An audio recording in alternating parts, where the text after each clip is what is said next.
The hero confirmed that he had arrived in this world, but when asked about the time of his visit, Li Kang only grinned, looking at the strange numbers on the screen. The character saw the login interface for an unfamiliar application and a message with a question. Because of this, the reality around him began to seem unreliable and shaky to the main character. Li Kang felt the tremors and realized with horror that an earthquake was beginning, and there was no escape in sight on the horizon. The hero thought, cursing, that he needed to get out of here urgently, because there was less and less time left. The character saw an emergency alert appear on his phone screen about a magnitude 9 earthquake in Tokyo. Li Kang cried out in despair that if he stayed here, he would simply die under the rubble. The hero made a firm decision that he needed to get out of here immediately, without waiting for any new shocks. The character looked around and realized that the building around him had begun to crack and collapse. Li Kang rushed towards the exit, pushing aside the people who were crazed with fear in his path. The hero ran out into the street and saw how the Tokyo Tower,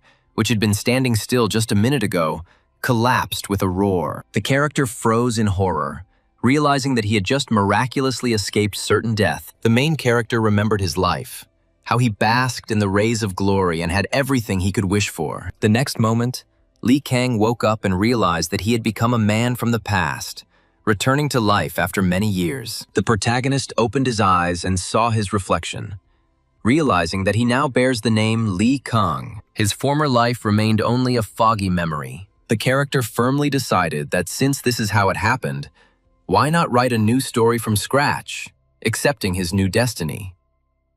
The protagonist exclaimed in rage, wondering what kind of nonsense was going on. After all, the famous tower that should have been here did not exist. The man asked his interlocutor how he should approach this assigned task, which required immediate execution. An official named Sakamoto handed over a thin folder of documents, explaining that this was all he had managed to collect so far. The character asked doubtfully whether he should double-check this information or whether he could rely on someone else's word while looking through the papers. Sakamoto reported that everything was thoroughly recorded, turning to Fujiwara, a subordinate of the first Regent General of Korea. But then the high-ranking gentleman suddenly turned to Sakamoto and said that he wanted to ask about something. The authorities asked him directly whether he thought it was possible to win over this Korean prince to their side, glaring at him. The guy apologized and asked why the interest fell on this particular person and not on someone else. The character was told that the gentleman was showing interest in the prince for the sake of the great cause of the next Japanese government. He hissed at his subordinate, calling for him to speak more quietly, and the latter immediately asked for forgiveness in fear. Sakamoto coughed and told the protagonist that if he was interested in his opinion, he was afraid that it would be very difficult to lure the prince away. The official explained that if one looks at the collected materials, one can understand that the prince feels deep hostility towards us. The dossier stated that the intelligent Prince Li Chiok had shown the charisma of a true heir since childhood, but fell for the traitor's trick. He was hooked on opium, which resulted in the prince's face becoming disfigured, and he stopped eating properly.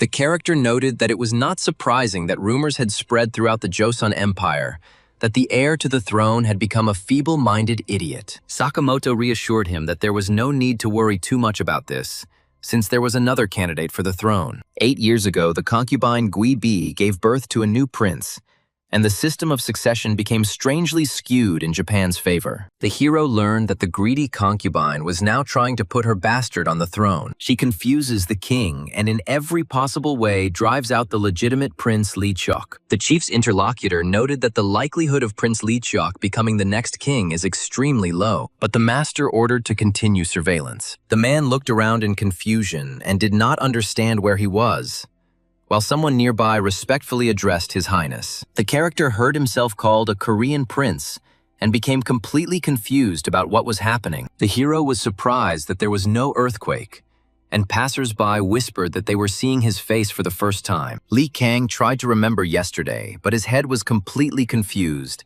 and he didn't know where he was.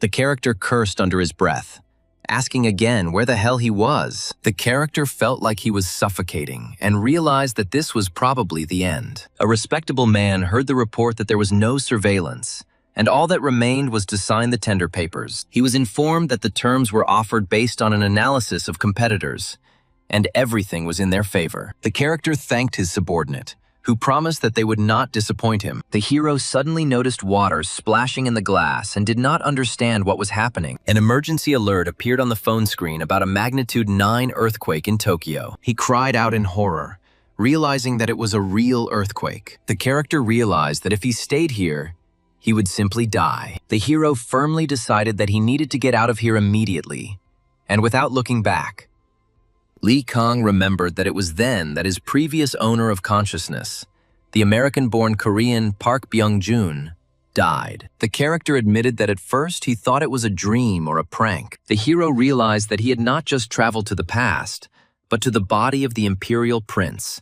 After talking to a certain Woo Hyun-sik, Lee Kang realized that he had become Kojong's second son, named Lee Kang, even though the country was no longer diplomatically sovereign. The character looked around and noticed that there were only guards around. The hero wondered why he ended up in the body of this particular prince, and whether there was any reason for it. Lee Kang decided that now he had only one thing left to do, namely, adapt to his new life. The character was informed that a doctor had arrived, but the hero's thoughts were still preoccupied with the ground beneath his feet. Dr. Baik from the Tokyo hospital suggested that the patient had accumulated a lot of stress due to living abroad for a long time. The character asked again if this meant that if he returned to his homeland, he would recover. The doctor replied that it was more likely that His Highness was simply too sensitive at the moment. The doctor advised taking the medicine and resting for now, leaving the hero alone with his thoughts. The character realized that these people were preventing his return to Korea. The hero realized that they were puppets of Japan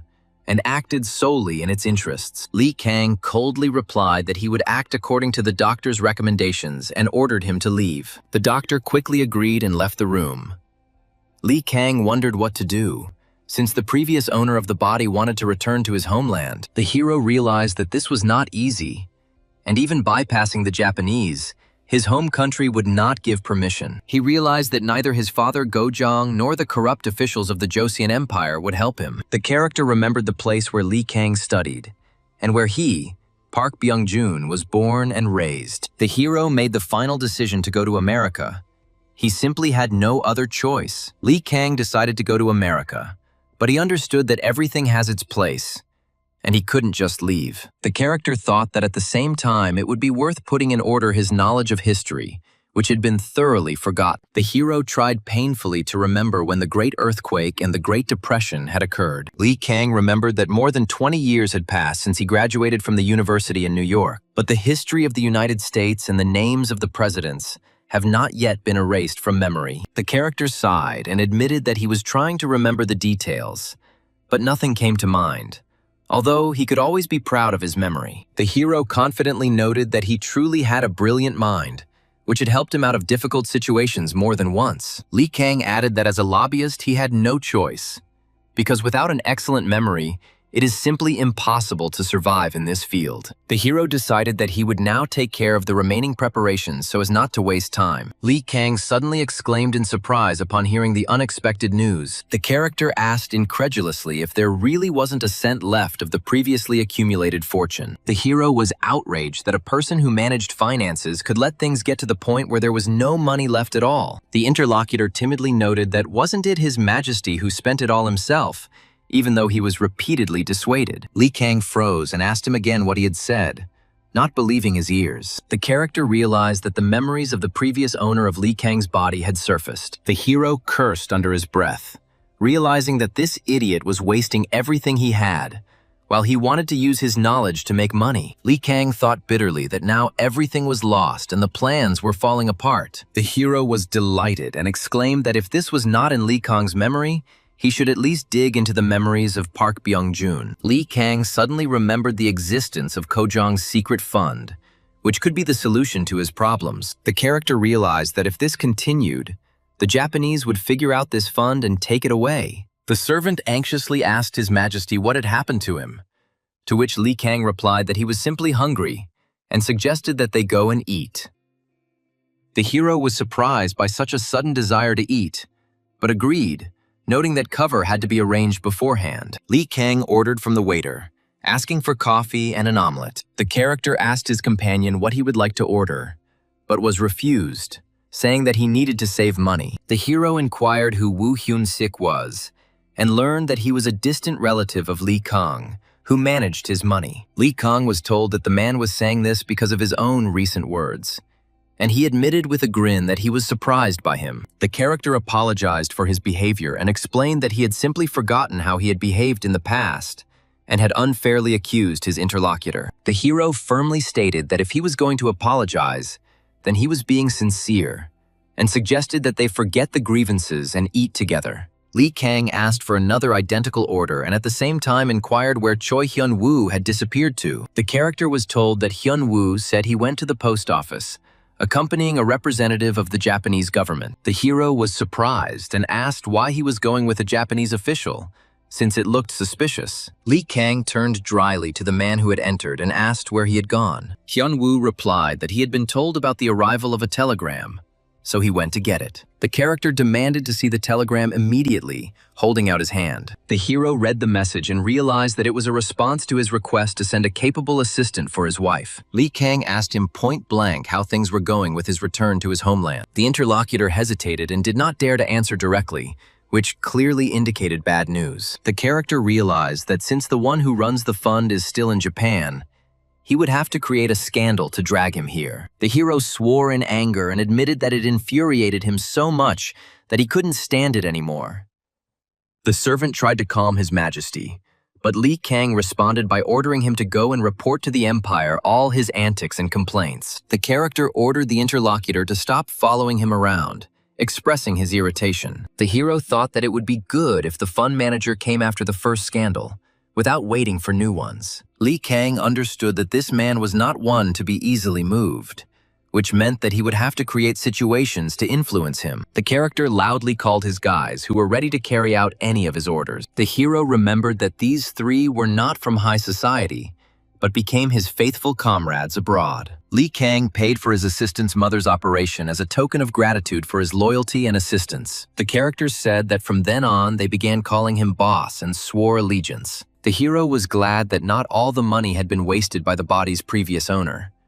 At least some benefit remained from it. He was informed that the nearest ferry to Tsushima departed tomorrow, and the next one would not arrive until next Wednesday. The companion was surprised why he would leave the comfort of Tokyo and go to the wilderness of Tsushima. The comrade explained that in good weather it was possible to get from Tsushima to Tun in less than a day, and the boss knew it. Li Kang thoughtfully confirmed that this was true. The character noted that after repeatedly rejecting envoys from the Empire, the right person had finally appeared. The custodian of Kojong's personal collection, Homer Hulbert, appeared before His Majesty. Li Kang wearily noted that he had come a long way and must be tired from the journey. The hero recognized Li Kang's former mentor from his studies in the United States, named Lee Wan-young. The character realized that since they even sent the American Hulbert and his old mentor, it meant that something serious was planned. Li Kang assumed they were going to slip him some money and persuade him to return to America. Hulbert suggested having a glass of wine, since today was our first meeting. The hero admitted that lately he has not been able to sleep without alcohol. The character decided to first eliminate those who were in the way,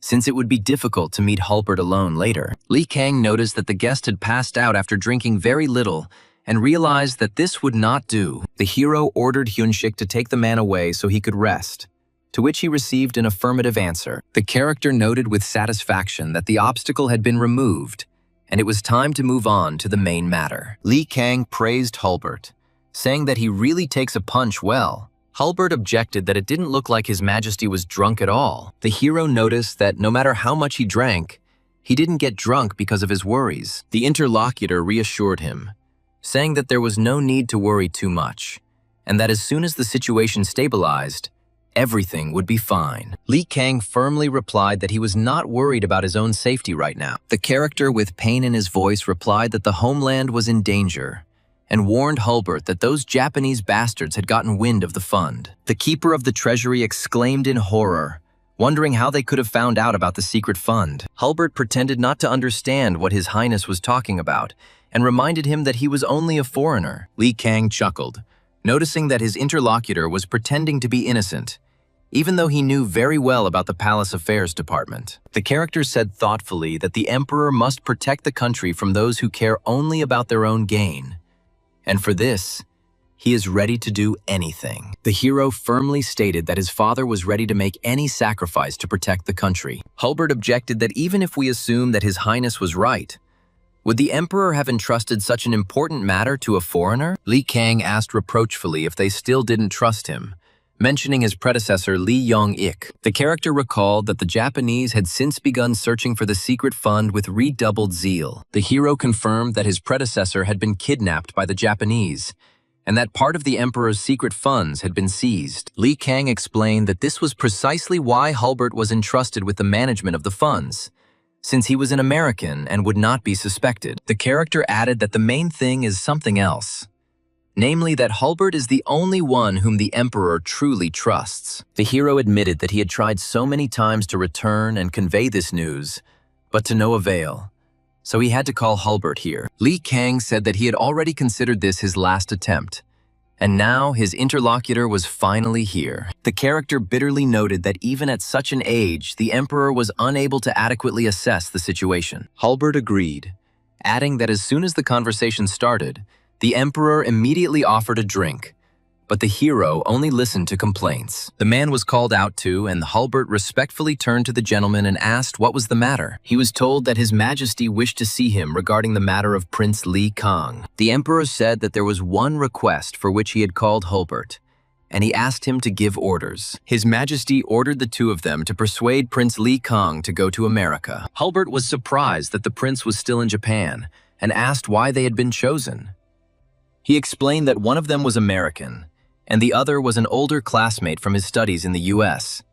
And if they talked, the prince would certainly agree. The man admitted that he had no idea that His Majesty had such a profound plan, and many misunderstandings were cleared up. The character added that it seemed like his reputation had improved a little in the eyes of others. The hero came to his senses, said that he had been talking too much, and that was enough for today, after which he ordered his interlocutor to go and rest in his room. Li Kang decided that he would not press any further, and that it would be better for him to think about the situation. He was again addressed respectfully, calling him His Highness. The hero was asked if he had any plan on how to manage the Black Fund without being detected by the Japanese. Li Kang confidently replied that there was a plan, and said that Japan had recently sent people to Shanghai. The character explained that before the Japanese got there, it was urgent to transfer secret funds from Shanghai to a safe place. The hero added that now is the time to transfer them there, and if they are handed over to reliable hands, it will be simply ideal. Li Kang responded to his interlocutor's surprised cry with a grin,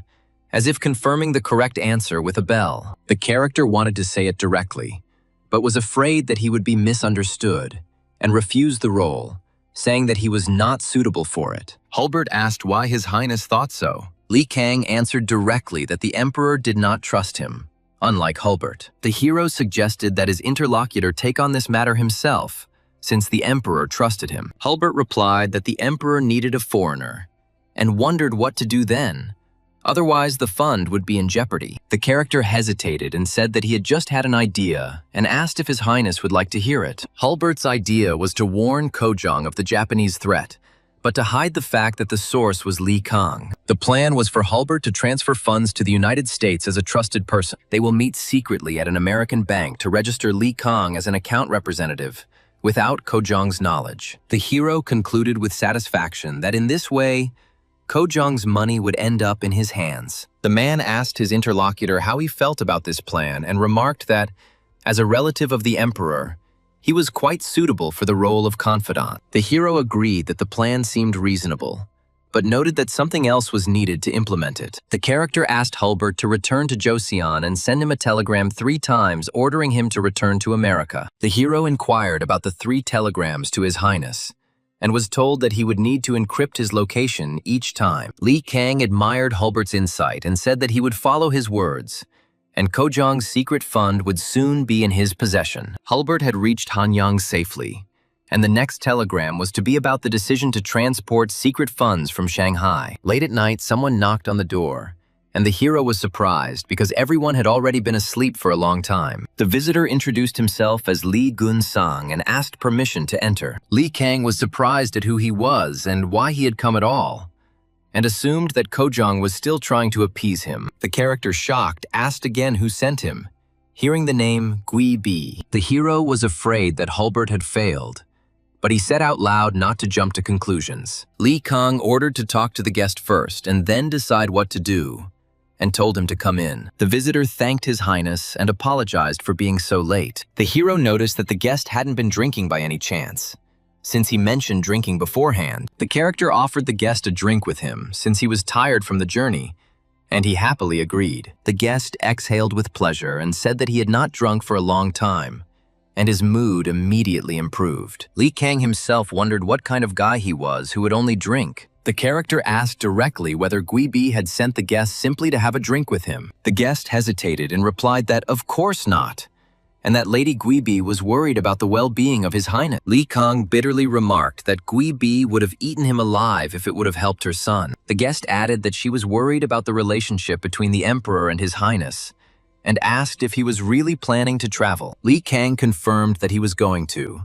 because he needed to return, and as soon as he received a telegram from Hulbert, he needed to set out. The character wondered whether the guest knew about his plan or not, and heard the question whether he really intended to return to his homeland despite the ban. The guest conveyed that Gui Bi was afraid that His Highness's relationship with the Emperor would be ruined forever. Li Kang realized that they knew nothing and had no idea what game he was currently playing. The guest said that Gui Bi had always been thinking about how to soften the Emperor's heart, and after much deliberation, she sent him off with a ticket to the United States. He conveyed Gui Bi's request to go to America and stop the growth of Japanese influence. Li Kang understood why she had sent the messenger and mentally replied that even if he returned, he would get nothing, because the throne belonged to her and her son. The character realized that they want him to create American support and help the homeland, but he cannot accept this. The hero said bitterly that he was just some Asian prince,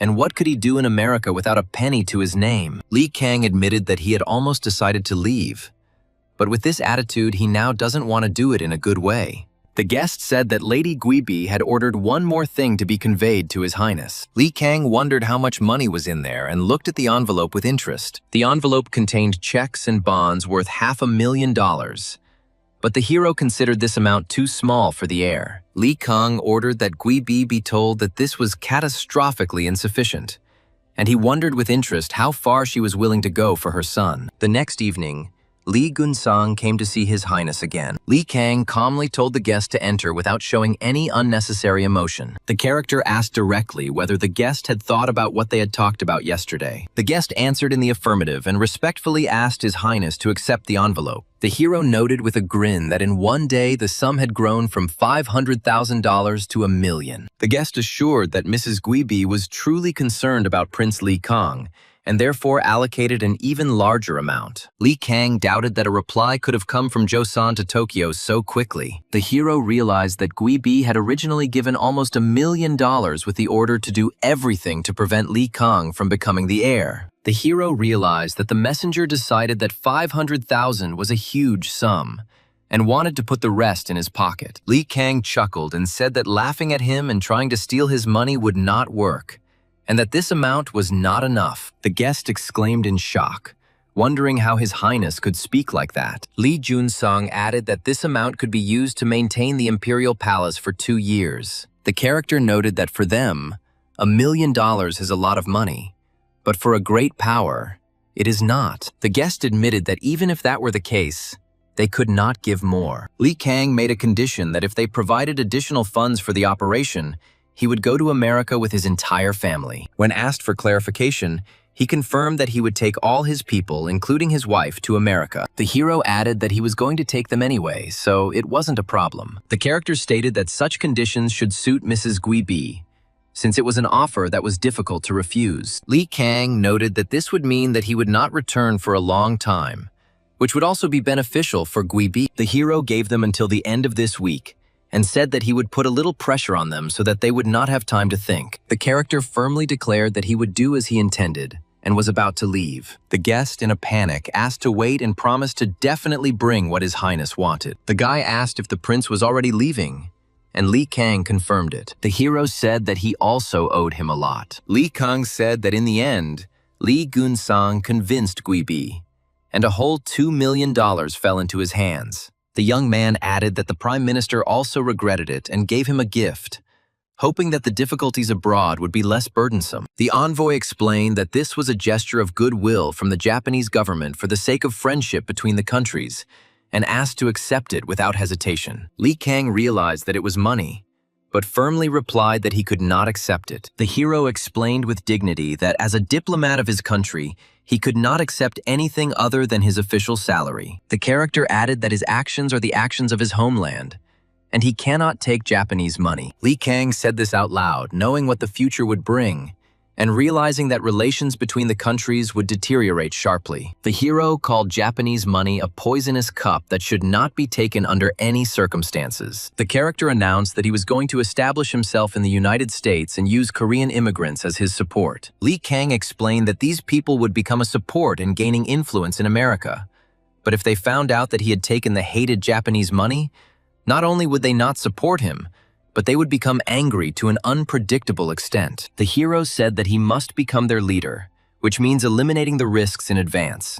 So let the messenger keep the money for himself. The character added that it was time to leave. He was late and left the room. Finally, Li Kang and his companions set off for Hawaii, and he breathed a sigh of relief. The protagonist asked what happened to the people they took with them. Before leaving Japan, Li Kang had given Sakamoto some instructions in advance, and now these people were suffering from severe seasickness due to the storm. The hero asked Sakamoto to release several Korean prisoners held in Japan. Max shouted indignantly that he didn't understand why the boss brought those damn bastards. Aaron ordered Max not to argue, saying that the boss had brought the right people. But Max still didn't want to tolerate them. The character approached Yu Kil-chun and asked him if he was severely seasick, and if it had gotten better yet. He replied that after the storm had died down, things had gotten better, and he respectfully turned to His Highness. Yu Kil-chun studied at Boston University and realized for himself how backward the political and administrative system of Joseon was. After Kabo's reforms, observing the further decline of the system, he launched a radical revolution. But it failed. After the failure, he fled to Japan with his 2 sons to save their lives. Over time, it became clear that the goal of the revolution was to overthrow Kojong and place Li Kang on the throne. Yu Kil-chun tearfully thanked His Highness for caring for them despite their guilt and releasing them. In other words, their guilt towards Li Kang was great.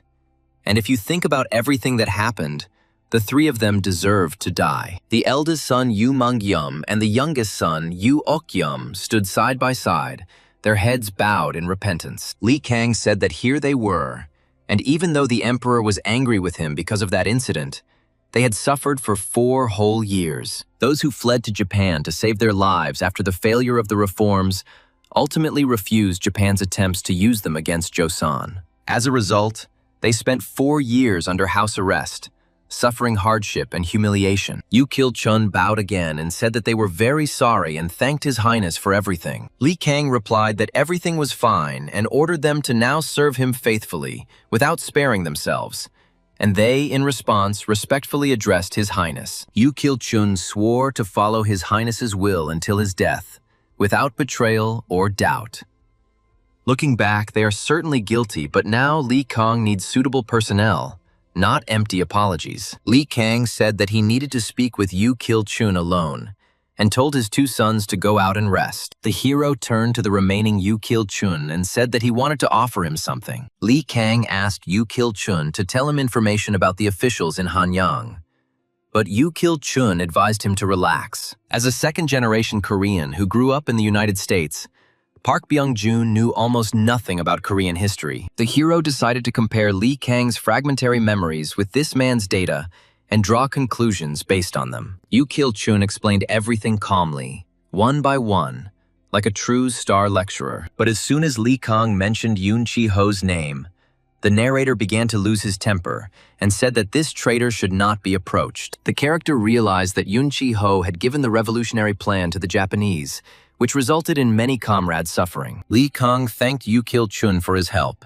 and said that thanks to him, many things became clearer, and then sent him off to rest. He happily replied that he was glad to be of service to His Highness. The hero thought that he had brought this man well, because he was very useful and would be very useful in the future. A few days later, Lee Kang was met in Hawaii by his classmate Kim Gusik, who was working in the United States. The character was delighted to see his old acquaintance and said that he was glad to see a familiar face, and he offered to get into a rented carriage. Lee Kang looked around and thought, "This is what Hawaii is like in the 1900s, and really, there is nothing here." Kim Gusik said that everything needed to be finished by the end of the day, but the hero asked him to stop for a minute. As Lee Kang passed the plantations, he saw overseers beating the workers and asked if they were all Koreans. The character was outraged at why some Koreans treat other Koreans so mercilessly. They explained to him that these were low-level managers who were hired for this job because of their foreign-like appearance. Lee Kang could not understand how one could oppress one's own compatriots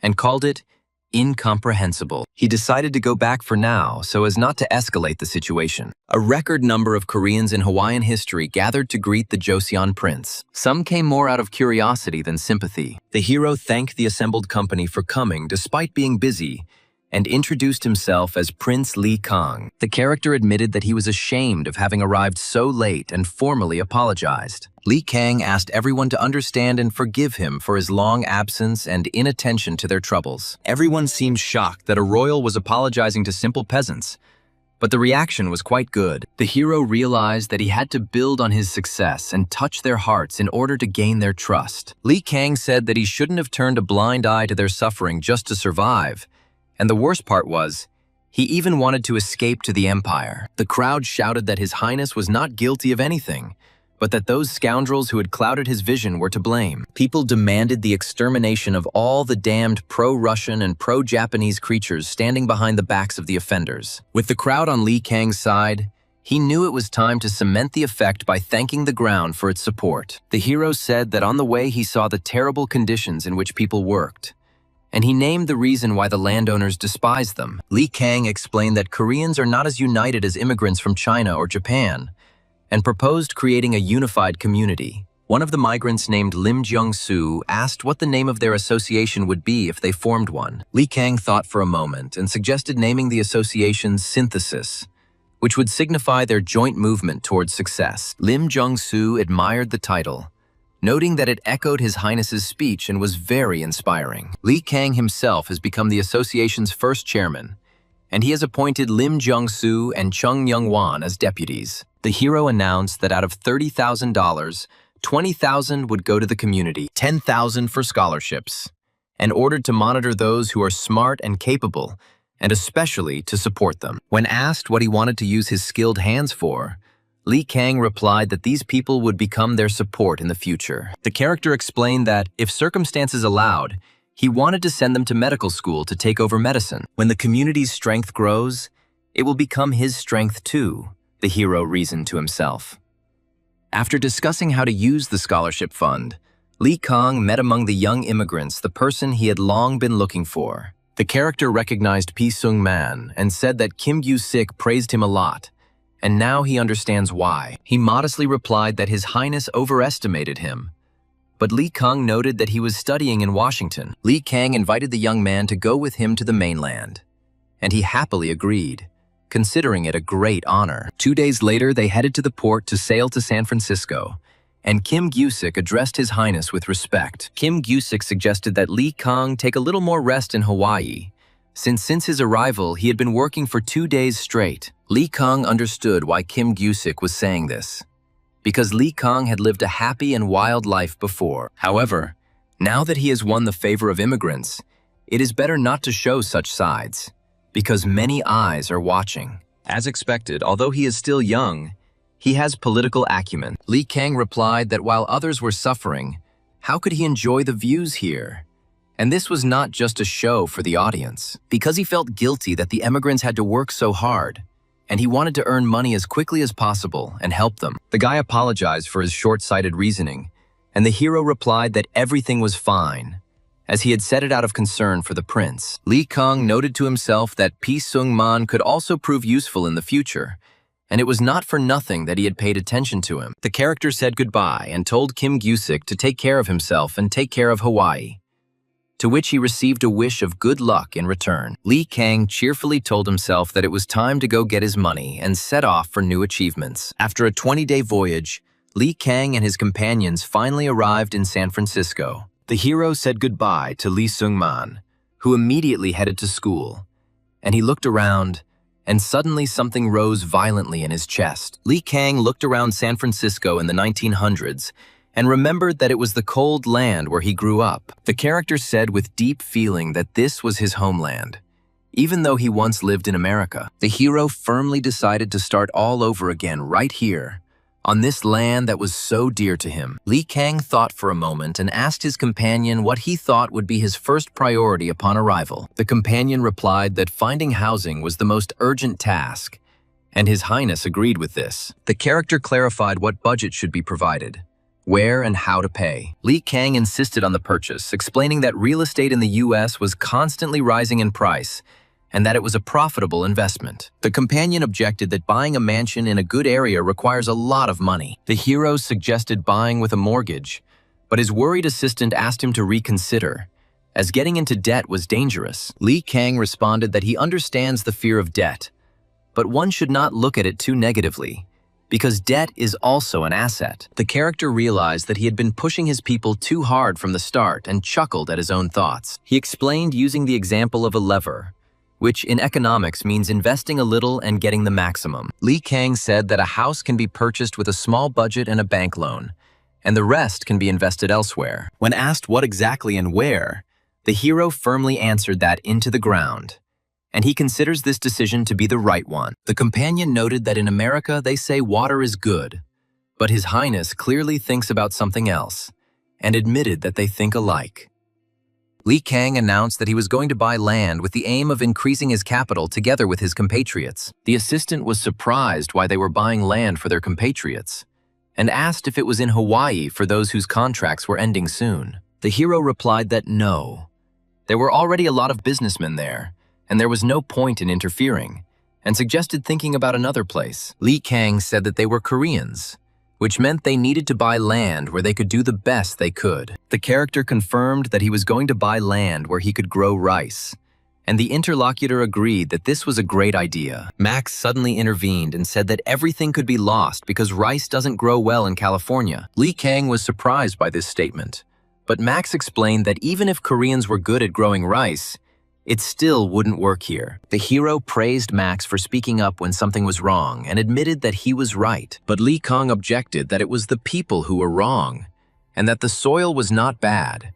They simply took the wrong varieties. He showed 2 samples of rice, one purchased in Japan and one locally grown, and explained the difference between Annamite rice and Japonica rice. The hero stated that he was going to grow specifically Japonica rice, which grows in cooler conditions, and his cultivation methods are different. The companion understood and agreed that this variety was worth trying. Li Kang explained that he intended to buy the land, bring Korean immigrants from Hawaii, and make them tenants. He wanted to bring in those who were suffering from unfair treatment and give them a fair rent. The hero said that now the usual rent is 90-10 in favor of the owner, but he will enter into an agreement 50-50. This way, the settlers will achieve success faster, and their success will become his support, Li Kang explained. But Max noticed one problem when he asked who to sell the rice to if most whites preferred Annamite rice. Li Kang replied that he was going to sell the rice he grew to Japan. His people were shocked that he was going to sell rice to the Japanese. The hero calmly asked what the problem was with selling for money,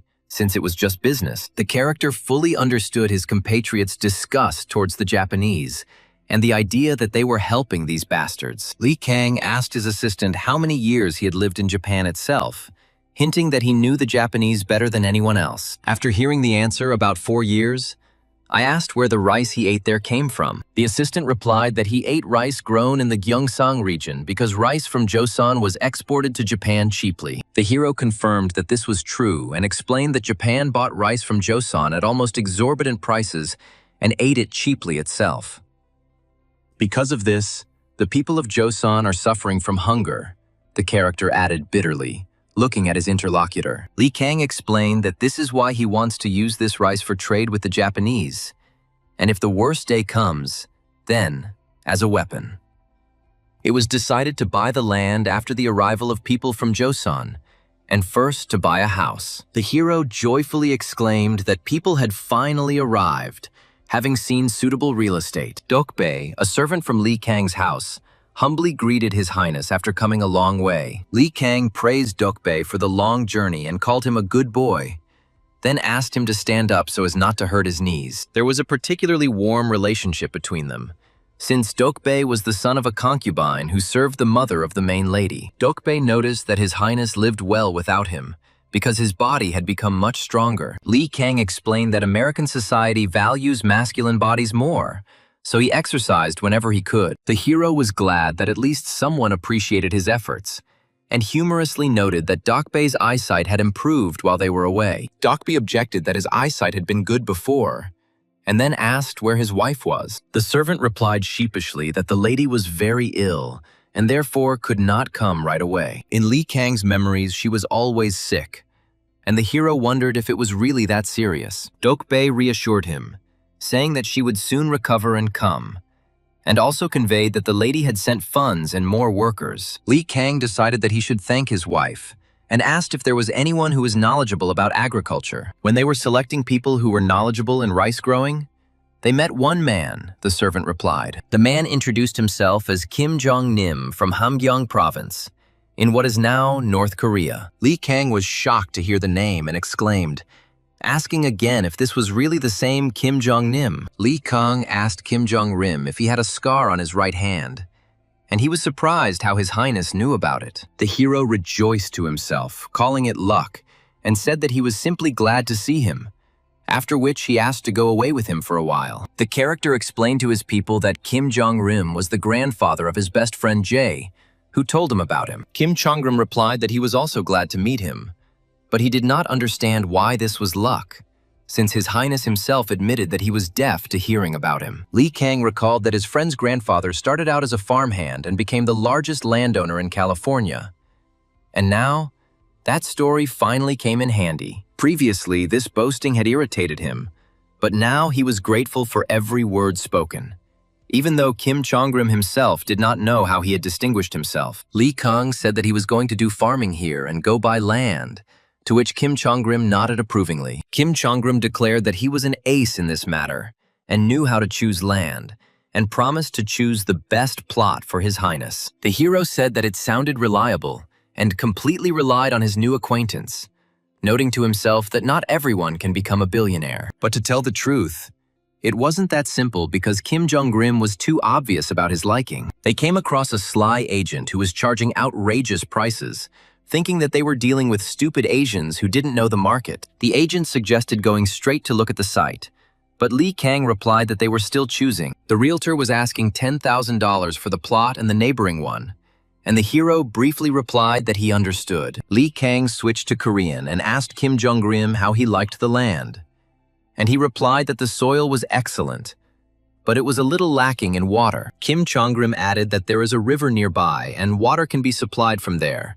so it is not a big problem. The agent, noticing the hesitation, suggested another good site, which is currently vacant and located in the Sacramento Valley, but a little far north. Li Kang asked again about the north and inquired if the place was free. The agent assured us that in the 20th century, this region would become the most famous for rice cultivation, and suggested we go and see it. The hero said that since he insisted so much, he would go, and thought to himself that these people did not yet know how valuable this land was. So they traveled for several days and finally arrived at the Sacramento Plain, where the entire plain was put up for sale. Kim Jong-rim excitedly said that this was the perfect place for growing rice, and there was no better place.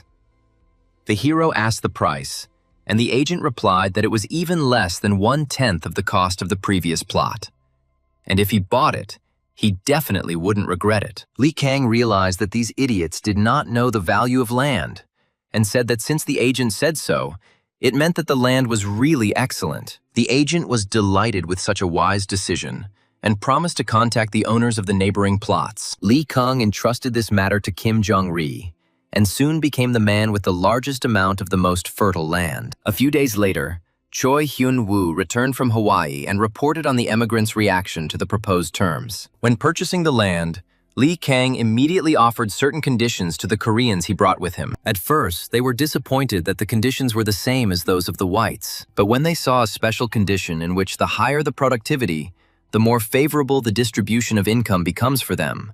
They were delighted. The hero created a system where, with an average harvest, the tenant's share was 2 out of 10. Li Kang explained that even if they are renters, they will feel like they are the owners, and the motivation is to generate profit. Choi Hyun-woo remarked that the prince's mercy towards his compatriots was immeasurable.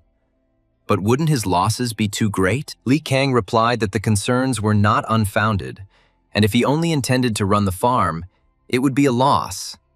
But he had a plan. His ultimate goal is to increase the value of this land and sell it for a multiple profit. Choi Hyun-woo said that to prevent the prince from incurring losses, they would work even at night. Li Kang ordered that it be imperative to convey to the emigrants that any attempts to interfere with others for their own benefit are unacceptable. Choi Hyun-woo promised to warn the emigrants and report on the completion of the Agricultural Corporation project, which was almost ready. Li Kang noted that agriculture unexpectedly unites many industries and praised Choi Hyun-woo for his quick work. The hero explained that it doesn't just end with rice production, as there are factories that clean the rice from its husks and warehouses for storage. Now, in the 1900s, the industrialization of agriculture has not yet received the attention it deserves. Therefore, Li Kang intends to be the first to occupy this niche. The character announced the name of their agricultural corporation, which should be intuitive so that people could understand it more easily. Kim Jong-rim asked what the name meant, and Li Kang explained that it was made up of the first letters of the words California and grain. From now on, all rice production and exports from California will be under this easy-to-remember and simple name. Preparations are going according to plan, and since Li Kang knows the future, his business will definitely be successful. But he cannot predict all natural disasters. The hero thought about insurance, since the agricultural subsidy system did not yet exist at that time. And then he turned to Hyunshik. The character realized that connections were needed first and foremost, and asked how much cash they currently had at their disposal. Choi Hyun-woo replied that he currently had about $500,000 at his disposal. Although a lot of money was spent on purchasing the land, Li Kang ordered that about $10,000 in cash be sent to the governor's campaign headquarters to begin with. Choi Hyun-woo was surprised by such a large sum, but the hero added that he needed to send another $10,000 next week, and the week after that. With such sums, the governor will be interested in who Li Kang is. He will definitely invite him, the character explained. A few weeks later, they received an invitation from the governor to meet with a federal official from the Ministry of Agriculture. Choi Hyun-woo was outraged that they donated $30,000, and in response, only an invitation. And this was offensive. Max also got angry, saying that it was impossible to treat the boss like that.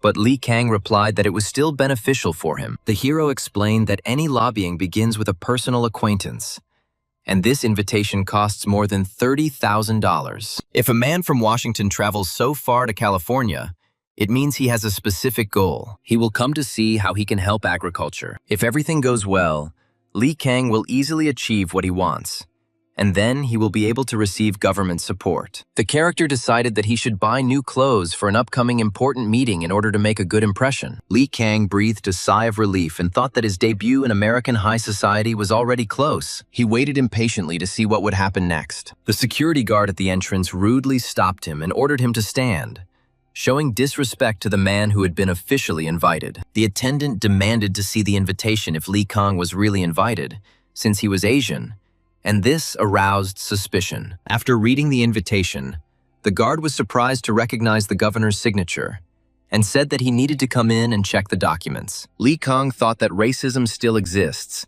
but for now it is worth being patient. At that moment, a greeter appeared and joyfully greeted the prince. The character apologized for the security and said that he should have been waiting for him outside, but Li Kang replied that everything was fine and he had not come here to quarrel. The guard finally let the guest in, saying that he could enter right away, and Hyun-sik showed the prince the way. As expected, all the partygoers were white. The protagonist walked through the hall past influential people and thought about his business. The girl standing nearby mistook the guy for a waiter and asked him to bring her some cold champagne. After looking closely at the character, she suddenly hesitated. Then she laughed and apologized, justifying herself by saying that all the waiters here were of different skin tones. The main character was tired, but he understood that he needed to behave naturally. He took a drink from the waiter. He introduced himself and learned that the woman's name was Jane, and that she was the influential widow from San Francisco he had heard about. Li Kang said that it was a great honor for him to offer a glass to such a beautiful lady, and she admired his manners. Afterwards, the guy introduced himself and said that he was Li Kang from the Korean Empire, and that he had come at the invitation of the governor. The girl said what he said, and replied that it was even difficult to pronounce. John, who was looking for the prince, approached them and was surprised that he had already met Mrs. Jane. Hyun-sik explained to John that Li Kang was the second son of the current emperor of Great Korea. He then clarified that Korea was located between Qing and Japan. Mrs. Jane admitted that she had behaved disrespectfully in front of such a respected person. But Li Kang said it was okay because even many Americans don't know where Korea is. His only wish was that this event would make people treat him a little more kindly. The woman noted to herself how handsome and well-mannered the prince was.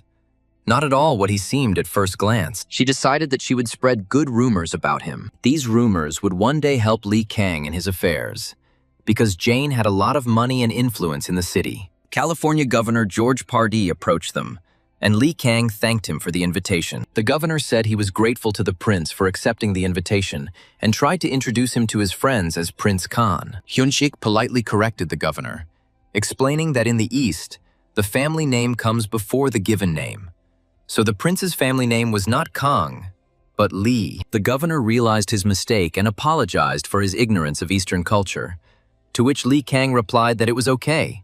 It happens. In fact, the hero deliberately presented himself in accordance with the Eastern tradition so that the governor would make a mistake and become nervous because of it. So Li Kang accumulated a moral debt to be used profitably in business in the future, and the governor invited him to come in. At the first meeting, the hero noticed that people were friendlier than he expected, and rumors of his donations had already spread. He attracted the attention of some with his donation and exchanged ideas with others, trying to understand what benefits there might be. One of the guests asked whether the prince had recently founded a corporation and whether he was interested in agriculture. Li Kang replied that yes, especially rice farming, and explained that his people were experts in rice farming. The guest promised to remember this, because such people might be needed at any moment. Li Kang thought that if he could persuade him to become a sponsor, he would be able to resettle more of his compatriots. One guy remarked that you shouldn't expect luxury here, but he heard that the prince had bought a lot of land and asked where exactly. Li Kang replied that he had bought land in the Sacramento Valley and continued small talk. One of the guests laughed and said that Li Kang apparently didn't know what he was doing buying land in the Sacramento Valley,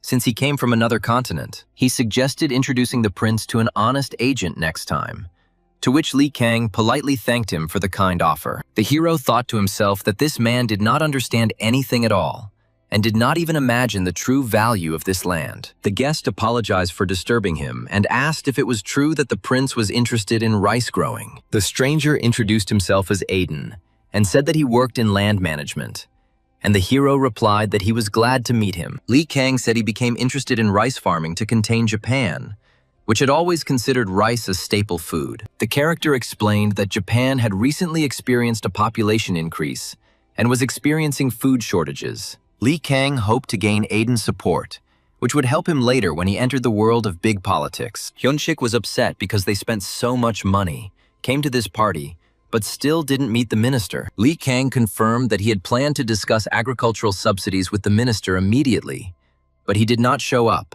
citing illness. However, the minister said he was very keen to meet the prince when he was in Washington. Li Kang advised Hyun-sik not to waste time on disappointments, but to look for the next opportunity.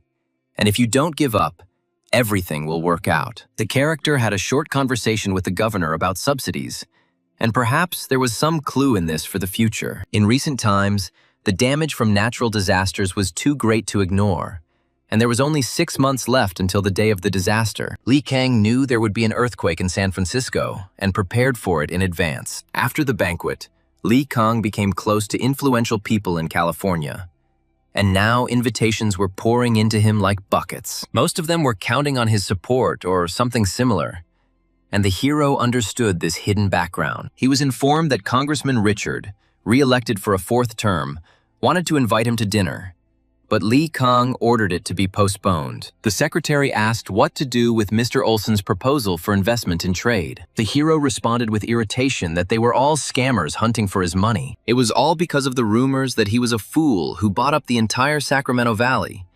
But Li Kang promised that within a year they would idolize him. Hyun-sik reported that contact had come from Washington from that very Aiden, and the hero was delighted with this useful news. Aiden wanted information about the rice varieties to plant this spring, and about Japan's ambitions for China. Li Kang ordered him to support him and tell him everything that was not a commercial secret, and also reminded him that it was almost time to meet the guest. When asked if there was anything else to report, Hyun-sik said that construction of the mansion in Sausalito was in its final stages. Li Kang built a house in one of the few relatively safe areas of California in case of an approaching earthquake. He understood that he wouldn't be able to save everyone, but he could at least protect his current people there, and he ordered that more insurance be taken out. It is necessary to protect one's property from earthquakes, so the hero ordered to insure everything. Jack Milo, the owner of the largest gold mine in California, came to him and was the first to approach the prince at the governor's reception. The reason was simple. Li Kang's status perfectly matched Jack's interests, and the hero asked him directly what he had come for. Jack noticed that His Highness was still impatient, and reminded him how he had hastily bought up the miserable land. Li Kang was indignant. Was he making fun of him? Jack handed over the documents. These were shares of the United Eastern Mining Company, which was apparently connected with the mines. Li Kang looked at the company's investment profile and realized that its headquarters were in New York, but the main mine is located in the Korean Empire, in the town of Unsan. Jack had already purchased a small amount of these shares on the market, but he could not decide whether to buy them all, and asked the prince for advice. As befits his nickname, the Golden King, Jack was elated at the prospect of making money from gold. Unfortunately, however, Li Kang did not remember anything about the Unsan mine. The hero understood that speaking without knowing anything was the lot of the inept, and said that he preferred to see everything with his own eyes, rather than from pieces of paper. Jack agreed, unsurprisingly, and asked if he should go to Joseon. But Li Kang recalled that he cannot swim due to an injury from a shipwreck. The hero asked if Jack had mines in South Africa and Brazil. I asked him if he had invested there without seeing it in person, to which Jack replied that he was using a special method. He invests together with local nobility and has proposed to jointly purchase shares of the Eastern United Mining Company. Jack drew up the documents honestly and invited the prince to read them and then ask questions if he had any. The documents concerned a new trust company in which the rights were divided equally. At first glance, it seemed like Jack was being extremely generous to Li Kang. Li Kang cursed under his breath in frustration, noticing that Jack had written a special condition into the contract, and a very tricky one at that. If circumstances arise, they must first be offered to other shareholders for 75% over 5 years. Hyun-sik interrupted the meeting and said that there were questions about insurance, and Li Kang asked permission to leave for a moment. Jack let him go and do his business without objection. Li Kang asked Hyun-sik if he knew anything about the Unsan mine, and heard that it was a gold mine in the Korean Empire. The information obtained turned out to be even worse than expected. The gold mining permit was essentially extended to foreigners. To put it simply, the damn Gojong cooked porridge and gave it to the dog, and Hyun-sik asked why the prince needed to know this. Li Kang showed the documents and said that everything had gone to foreigners, but he was thinking of getting it back. Jack returned and apologized for the delay due to the insurance, to which Li Kang replied that it was no big deal. Jack announced that he accepted the prince's investment offer, and Li Kang was surprised, asking if he was serious, but he would like to change the clause on preemptive rights, because they will be investing together for a long time. Li Kang offered to lower it to 50%, and Jack called it a gift and agreed, saying that the prince was right. Jack promised to make the changes, register a trust company, and purchase the relevant shares. He then asked if the prince was planning to engage in insurance fraud. If there is not enough money, because it looks like he really spent a lot. Li Kang was indignant that he was not so poor as to do such a thing, although that was indeed the impression that could have been created. Financing politicians, buying land, building houses, and opening companies created the illusion of money flowing away. The hero explained that those he met on business simply considered insurance important, so he took it out. Jack noticed that the prince had insured himself too extensively, and it was not cheap. However, It wouldn't hurt for Jack to have at least one point insured, but he politely declined. Jack stated that insurance is a complete scam and profiting from fears that may not come true. Li Kang realized that the mine would be in his hands faster than he thought, and he could stop taking out insurance. If he suddenly needed funds, Jack promised to introduce the guy to a very reliable banker named Amedeo Pietro Giannini. The hero asked again if he was the same founder and director of Bank of Italy, and Jack confirmed it. The character realized that the interlocutor knew the man who would become the giant of the future, and asked if he was interested in getting to know him. Li Kang replied that of course he did, and wanted to meet him as soon as possible. So, I need to take advantage of this chance before it's missed, thought the hero. He wanted to meet Giannini before the earthquake, but he didn't get in touch, and he had to wait a little longer. Finally, a reply came from Giannini, and Li Kang was glad that he responded. It's good that Jack contacted the prince again at his request, and the meeting will still take place. Li Kang decided that he would have to somehow lure the banker over to his side, using all available means. A month later, Kaplan provided Li Kang with a report on Giannini, and the hero praised him for his good work. A preliminary investigation before meeting with a new figure was mandatory. Li Kang believed that people with such progressive thinking were extremely rare. Max asked if this man was really that important, but the hero explained that it was precisely radicalism that would make Giannini great. At that time, the banking system was a privilege of the elite, and it was impossible to get money without collateral. But Giannini lent out large sums at low interest rates, and he began to view future income as collateral and popularized loans. Hyun Shik was still worried, but Li Kang pointed out that it was difficult for the people here to understand the credit system, which was already obvious to them. The hero wanted not just to take money from Giannini, but for him to take his side or at least become a partner in sharing the profits. Giannini's lifelong principle was that no one should be in sole control of the financial system. Therefore, even the founder of the Bank of Italy did not own more than 100 shares. Li Kang thought day and night about a solution that would suit both of them, so that Giannini would manage and he would earn money. He was confident that Giannini would have no choice but to accept his investment proposal, and they finally met in person. Amedeo Pietro Giannini greeted the prince and said that it was a great honor for their family to host such a prominent person in a modest place. He heard from Jack that the prince urgently needed money, but Li Kang replied that it was a misunderstanding and he just wanted to get to know him. Giannini wondered why he should come then if he didn't need the money. The hero said that veiled words do not change the essence, and suggested speaking directly. Then Giannini said that he wanted to invest about $100,000 in Li Kang and asked what he would say.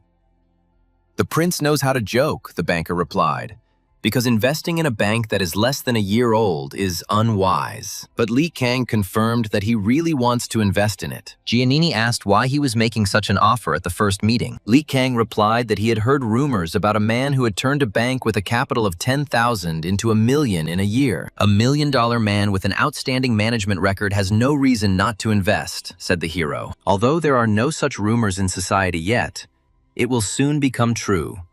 And Giannini could not make a decision so easily. Li Kang decided to tell him about the future of the financial sector to build trust. The hero stated that the entire banking system would soon be turned upside down, and that now the system is one bank, one branch. The federal government will soon allow banks to open branches across the country, as in Canada, but it won't be easy. The current President Roosevelt is known for his fight against monopolies and corporate tentacles. However, it will not be he who does this, but the next president.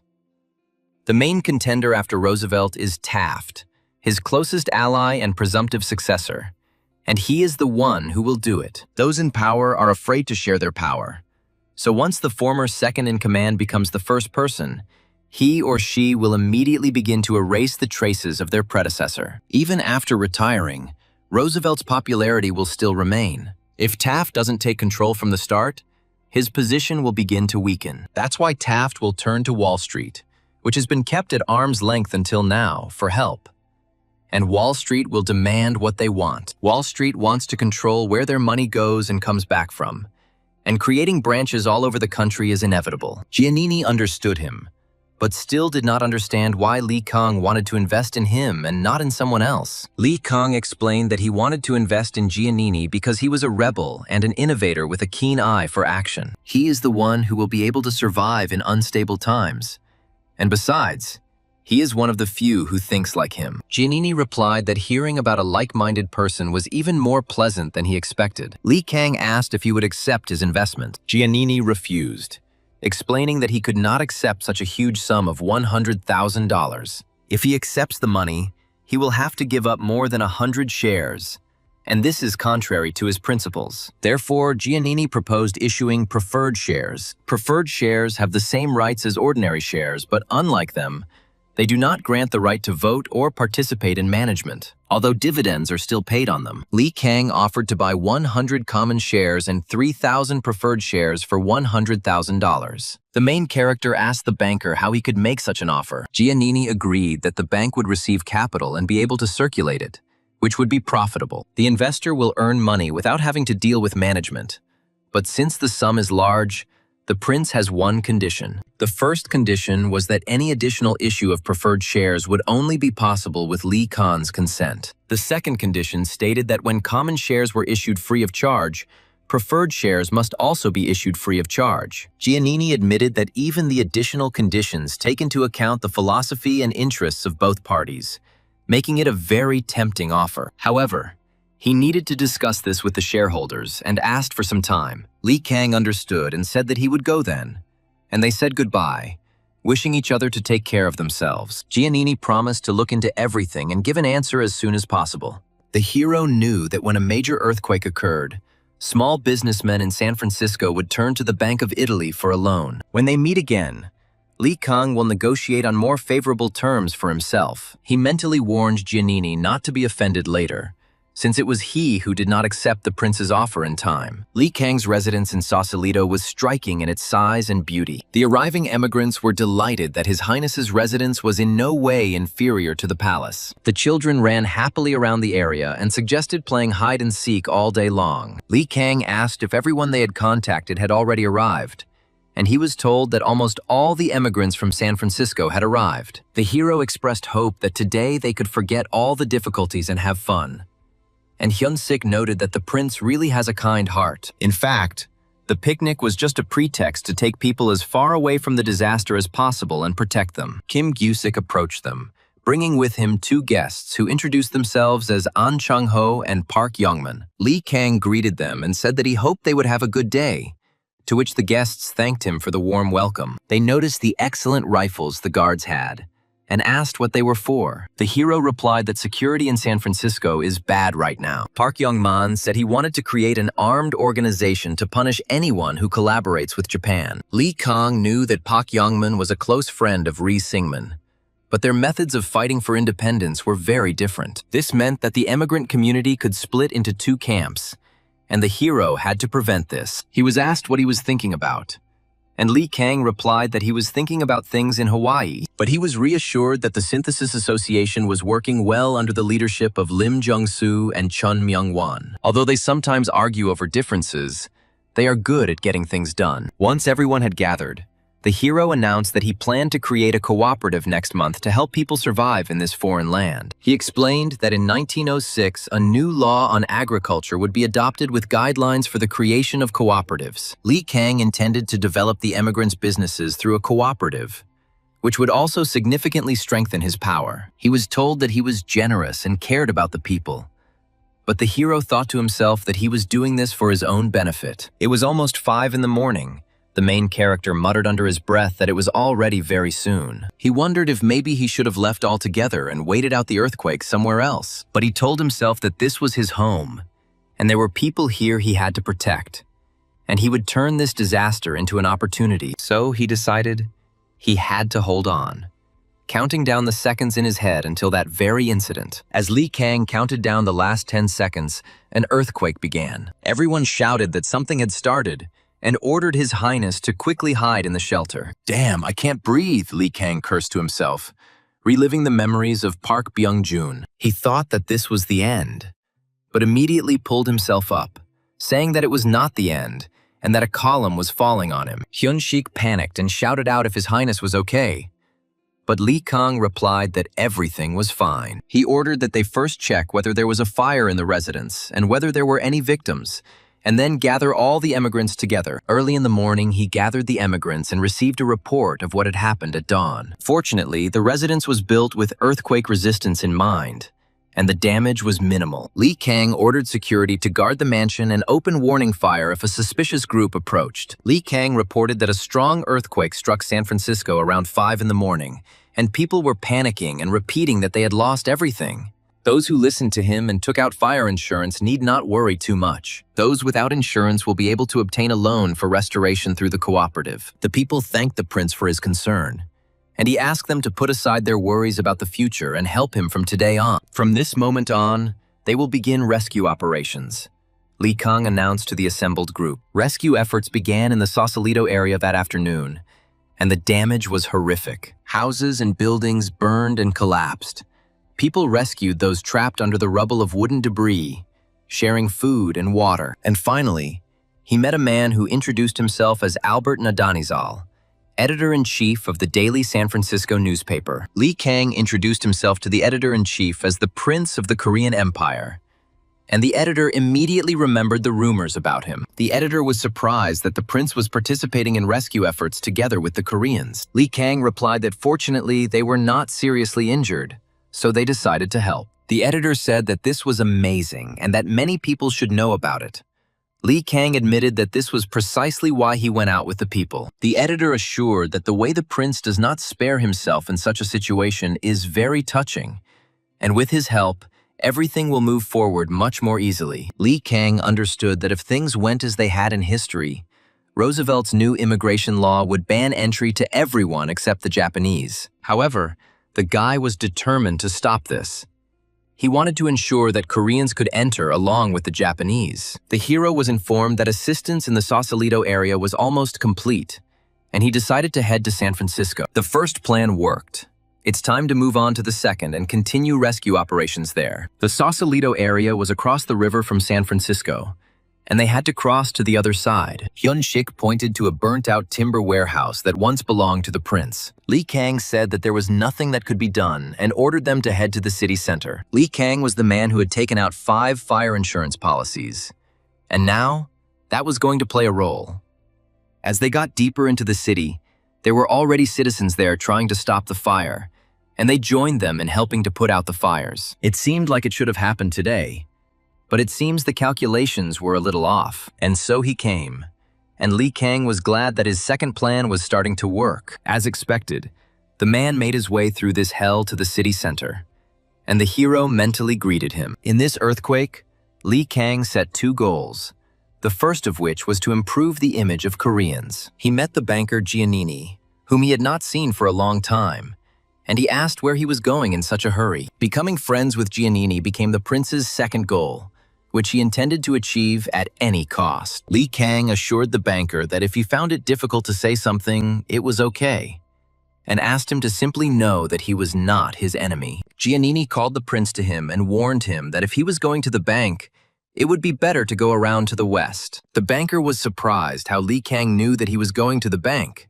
and the prince replied that he was a banker and had to protect the money. In addition, clients will come to withdraw deposits and will need cash. As an investor, Li Kang promised to help and advised them to go to the pier first, and then handed the banker a box of sardines. Giannini asked what it was, and Li Kang explained that food prices were about to rise, and he had stocked up on food for his countrymen. Nowadays, San Francisco has become the Wild West because it's full of marauders, and the wagon with guards will shout to rob him. So the prince ordered the money to be hidden under the sardines. Even looters wouldn't think that the money is hidden under this stinking fish. The hero shouted at the hesitant banker, asking if they were following the prince's orders, and he finally obeyed and left. The hero remained in place and watched the cart drive away, hoping that his trick would work. The character mentally calculated all the possible risks on the banker's way to the bank. Li Kang understood that now every minute of delay could cost a lot of money. Finally, he saw a familiar figure returning to him with a relieved smile on his face.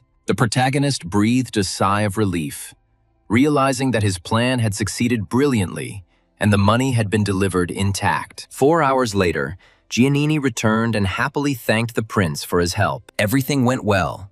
The plan succeeded.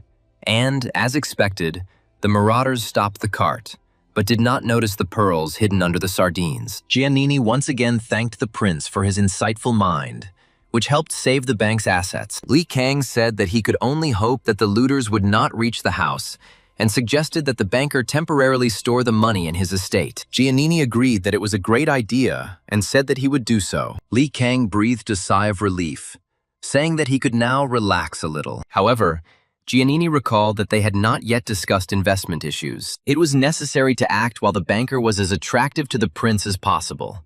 And Giannini, smiling as if there was no way out, immediately signed the papers. He regretted that he should have made a decision earlier, but he did not hesitate for a second when signing the documents. 4 days had passed since the earthquake, and Li Kang, while carrying out rescue work, was simultaneously checking his losses. He was asked if the warehouses containing cotton and timber were still intact, and Li Kang ordered that they be donated to the city and reported to the press. He insisted that this donation was meant to help those who had lost their homes, as now was the time to strengthen their improved image. Giannini asked to borrow a warehouse near the pier because looters had attacked the Bank of Italy building and set it on fire. Li Kang understood the problem and told Hyun-sik to choose a warehouse in a good location. Then he said to give it to the banker, and also to tell him that he would come the day after tomorrow. 2 days later, a temporary Bank of Italy branch was already operating on the pier, and the bank was open to customers. Li Kang loudly announced to those gathered in line that they should stand in line and not push each other. Otherwise, they would not get a loan. The temporary bank branch looked more like a bazaar, where people pushed and swore, demanding to be given numbers. One of the customers named Franco approached, and the banker asked him if his store had been damaged by the earthquake. Franco replied that the earthquake and fire had burned everything down, and he wanted to reopen the business with a new loan. The banker agreed to lend him $300 at the same interest rate, and the man was profuse in his gratitude. Other this, writers were outraged that friends were being given money for nothing and demanded an explanation, accusing the bank of dividing people. The banker sharply responded to one of the indignant people that he was taking money, spending it on gambling and not returning it on time. The bank doesn't give loans to people who drink, gamble, and hang out with women, but this client did all of those things at once, and they sent him away. The unfortunate client swore back, calling the bankers bastard Italians, and told them to eat their sardines. The bank employees knew who was who among the residents of San Francisco. Therefore, they clearly distinguished who could be given money and who could not. After all,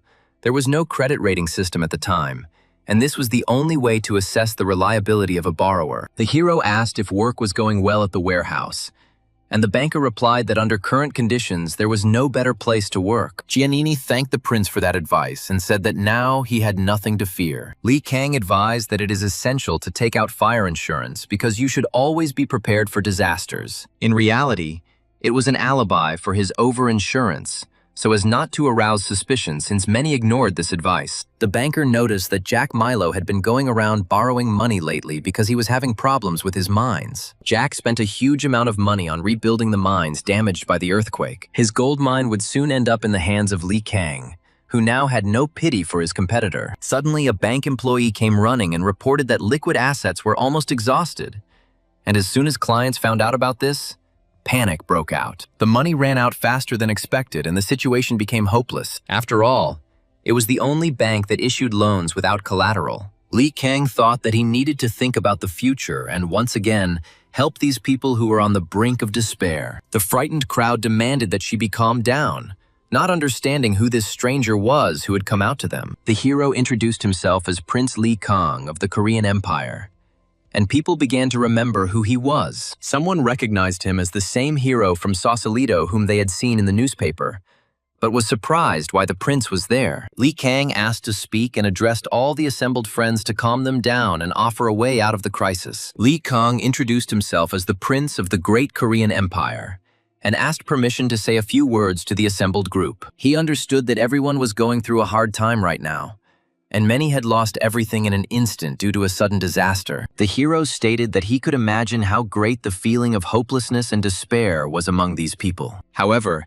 they did not give up and came to the bank to get back on their feet. Li Kang said encouragingly. Probably everyone was disappointed to hear that they couldn't lend them any more money, even though they came with hope, he continued. But the prince promised that today he would deposit into this bank all $300,000 in cash that he had at home. The crowd gasped at the amount and rejoiced that they would now be able to get a loan more easily. Li Kang asked wealthy people to also contribute a small amount to the bank, just like he did, to help those trying to get back on their feet. 3 days later, Giannini thanked the prince for giving the bank at least some breathing space.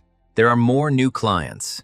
And this is also thanks to the prince, the banker said gratefully. After that story, rumors began to spread, and people began making small contributions, hoping to help in some way. Giannini said that he did not even know how to repay such a debt to the prince. Li Kang replied that it was necessary to work hard and develop the bank so that its assets would increase. He suggested going to the city to collect the fire insurance compensation, and they went to the insurance company's branch. Seeing the huge queue, the prince realized that they were late and would hardly have time to receive compensation today. The director of the Madri branch personally came out to greet the prince and Giannini, recognizing him as the very same Eastern prince and hero of Sausalito. Madri offered to help the prince with his application out of turn, but Li Kang thought that this would anger other people. After that tragedy, the resentment will only increase, and this undeserved kindness will become poison for him. Therefore, the prince politely declined and said that he would stay in line because there were those who had arrived earlier and who needed it more. He cannot receive privileges just because he is a prince, Li Kang firmly stated.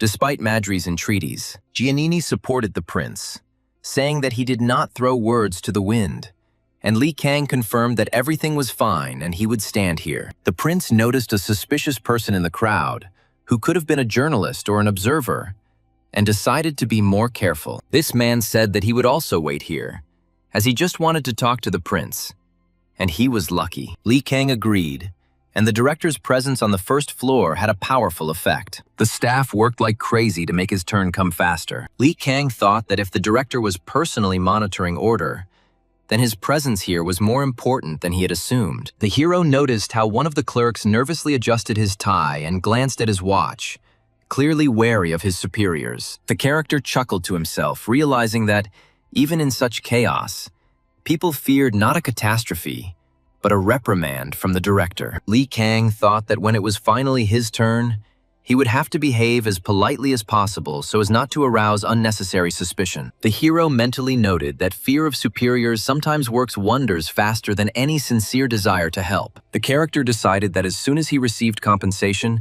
he would have to leave immediately. All this is done so as not to linger in this nervous place for even a second longer. Finally, it was the prince's turn, and the employee invited him into the office, where Li Kang handed over the prepared documents. Madri noticed that the prince had taken out a large insurance policy. Li Kang explained that after purchasing the Sacramento Valley, everyone thought he was a simpleton. They came to him with their insurance agents, and he pretended that he couldn't refuse. And then this misfortune happened. If the director had any doubts, the prince could provide details of his actions. But Madri assured that he had no doubts at all. Director Madri said that the newspapers write every day about the prince's good deeds, but the amount of compensation is too high, and he does not know what to do. Li Kang understood that the director was worried about how to pay out such a huge amount of insurance, and allowed him to do some calculations. The prince watched Madri's expressive face as he was about to repeat the procedure 17 more times. It turned out that the prince had taken out similar insurance policies with 17 other companies. The total amount of compensation was approximately $120,000. If the prince receives payments from the other companies as well, the total amount will be approximately $3.5 million. Madri muttered sheepishly that something was wrong, and the gist of his words boiled down to a request due to a lack of cash. Li Kang realized that this personal meeting was not arranged for privileges, but to make a fool out of him, and they wanted to take advantage of his kindness. He was indignant that they wanted to pay everyone else and then him, and the director regretfully confirmed that this was so. The prince unexpectedly agreed, and Madri called him a magnanimous man. However, Li Kang noted that it was not necessary to give everything in cash. He works not only with money and gold, and is ready to accept compensation in other forms. For example, shares, bonds, or real estate. The prince especially welcomed real estate, and if you can get something right away instead of money, then anything will do. He then added that he would take care of the sales process himself. Commercial Union Insurance Company had become a huge success, and Li Kang was sure that they had the money. But they just saw him as a simpleton. Even if there really is no money, he will receive it in the form of other company assets. After all, if he is taken for a fool at the very beginning, he will have no chance in the future. The prince asked to see a list of assets belonging to the insurance company. Afterwards, the hero asked if they were going to tell him to just take what they gave him. The director replied that of course not, but he had recently arrived from Washington and was not yet very familiar with the local situation. Li Kang realized that the director couldn't say it directly and thanked him for his understanding, after which he said that he would wait until the end of the week. He demanded that at least the list of assets known to the director be handed over. Otherwise, he would demand payment strictly in cash. Li Kang ordered a list of assets that the insurance company could share. Otherwise, Commercial Union would pay everything in cash. Ultimately, Commercial Union provided the prince with real estate, namely a new building next to the Korean Empire's embassy in Washington. Other insurance companies had a similar situation, so the prince later received compensation in land or shares. Hyun-sik asked whether the car shares that the prince planned to sell by the end of the year should be taken into account separately. The prince explained that he and Li Kang share a love of cars, but in the year, when the banking panic happens, these shares will become useless waste paper. They need to be sold before the downturn starts, while there is still a profit, and only Lloyd's of London insurance remains. Li Kang decided to go there right away, hoping to finish everything in one day, and Hyun-sik promised to prepare everything. At the Lloyd's of London office, they met frightened Korean immigrants. They were unable to receive insurance benefits due to discrimination. The prince told them not to worry and promised to receive everything himself according to their powers of attorney, outraged by such open racism. The immigrants were overwhelmed with gratitude, not knowing how to repay such favor. Aaron sheepishly asked the prince for a personal favor, and Li Kang asked in surprise what had happened. Aaron said he was dating a girl whose family was currently in the same situation as the Koreans. Since immigrants are in the same situation, he wondered if it would be right to help them too.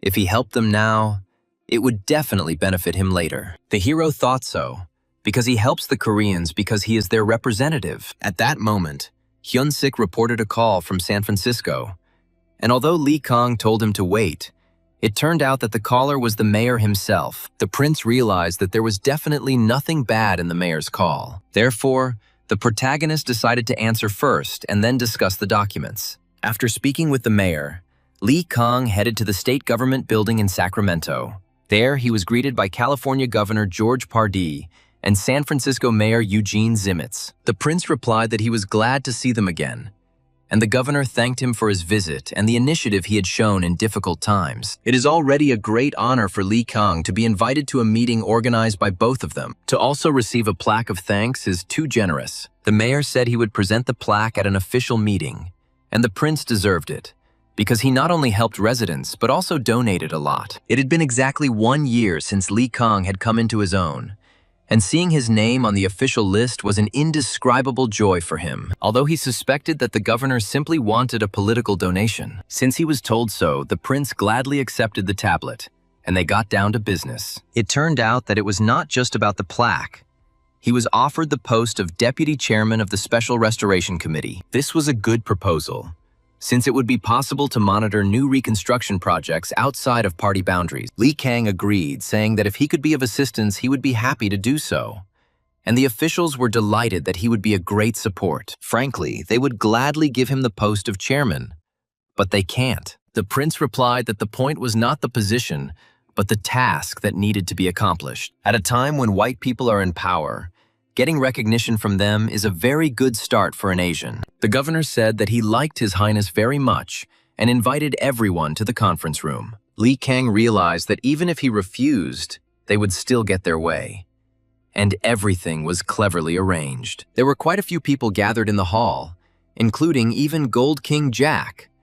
And the prince realized that establishing connections with these people would definitely help him in the future. He noticed that the chairman had not yet arrived and asked who it could be. Finally, a chairman named Abe Roof appeared and asked if this was the prince, and the governor offered to introduce them. Those present once again introduced Li Kanu to Abe Roof, who turned out to be the head of the California Republican Party. The governor apologized for Roof, saying he was simply a very shy person. Li Kang thought to himself that if he continued to be shy, they would quickly become enemies. He noticed that the mayor and governor were looking at him because of the elections. Chairman Roof began the meeting, but the prince sensed open hostility and decided he could not let it go. Roof stated that the presence of an Asian would have a negative impact on the next elections, and the prince asked what his presence had to do with the elections. The chairman rudely interrupted the mayor, saying that he was categorically against inviting the prince and did not want to listen to any excuses. He threatened that they would ruin the next elections, dragged in some Asian, and declared that he would not participate in this circus. Let them sort it out themselves. The governor and mayor apologized to the prince for this disgrace, but Li Kang said that it was nothing to worry about. He then added that he was simply curious as to where such hatred towards Asians comes from. They explained to him that during the last disaster, the archives in the town hall had burned down, and illegal Chinese had taken advantage of this. They forged documents and began to claim that they were citizens in order to appropriate humanitarian aid intended for the victims. There's even an article in the newspaper, the official confirmed, and Li Kang cursed under his breath. He realized that it was because of these bastards that immigration law had become so discriminatory. They reassured him that Koreans were not confused with them, so don't worry. And the prince thanked them with relief, at least for that. Since the chairman had left, the deputy would have to chair the meeting, and Li Kang agreed. He announced that he was Li Kang, vice chairman of the Restoration Committee, and began the meeting. Abe Roof, that son of a bitch, would be a hindrance to all his future plans, and Li Kang felt it in his gut. After the meeting of the Restoration Committee, Li Kang stayed at a Sacramento hotel for further negotiations. Hyun-sik confirmed that he conducted an investigation into Abe Roof on the prince's orders. He found out that most of the big businessmen in San Francisco had connections with him. The lobbyist profession is essentially a balancing act between the legal and the illegal, choosing how to act based on the situation. As his abilities and influence gain momentum, he either openly seizes power by controlling politicians or acts covertly. Roof chose the first path, so Li Kang ordered a more in-depth dossier on him. The prince also ordered that these people be told to meet in Sacramento in a week, and Hyun-sik promised to contact them. He was outraged that they dared to attribute incompetence to him, and decided to show what he was capable of at such an important election for them. A week later, representatives of California insurance companies gathered at Li Kang's mansion in Sacramento.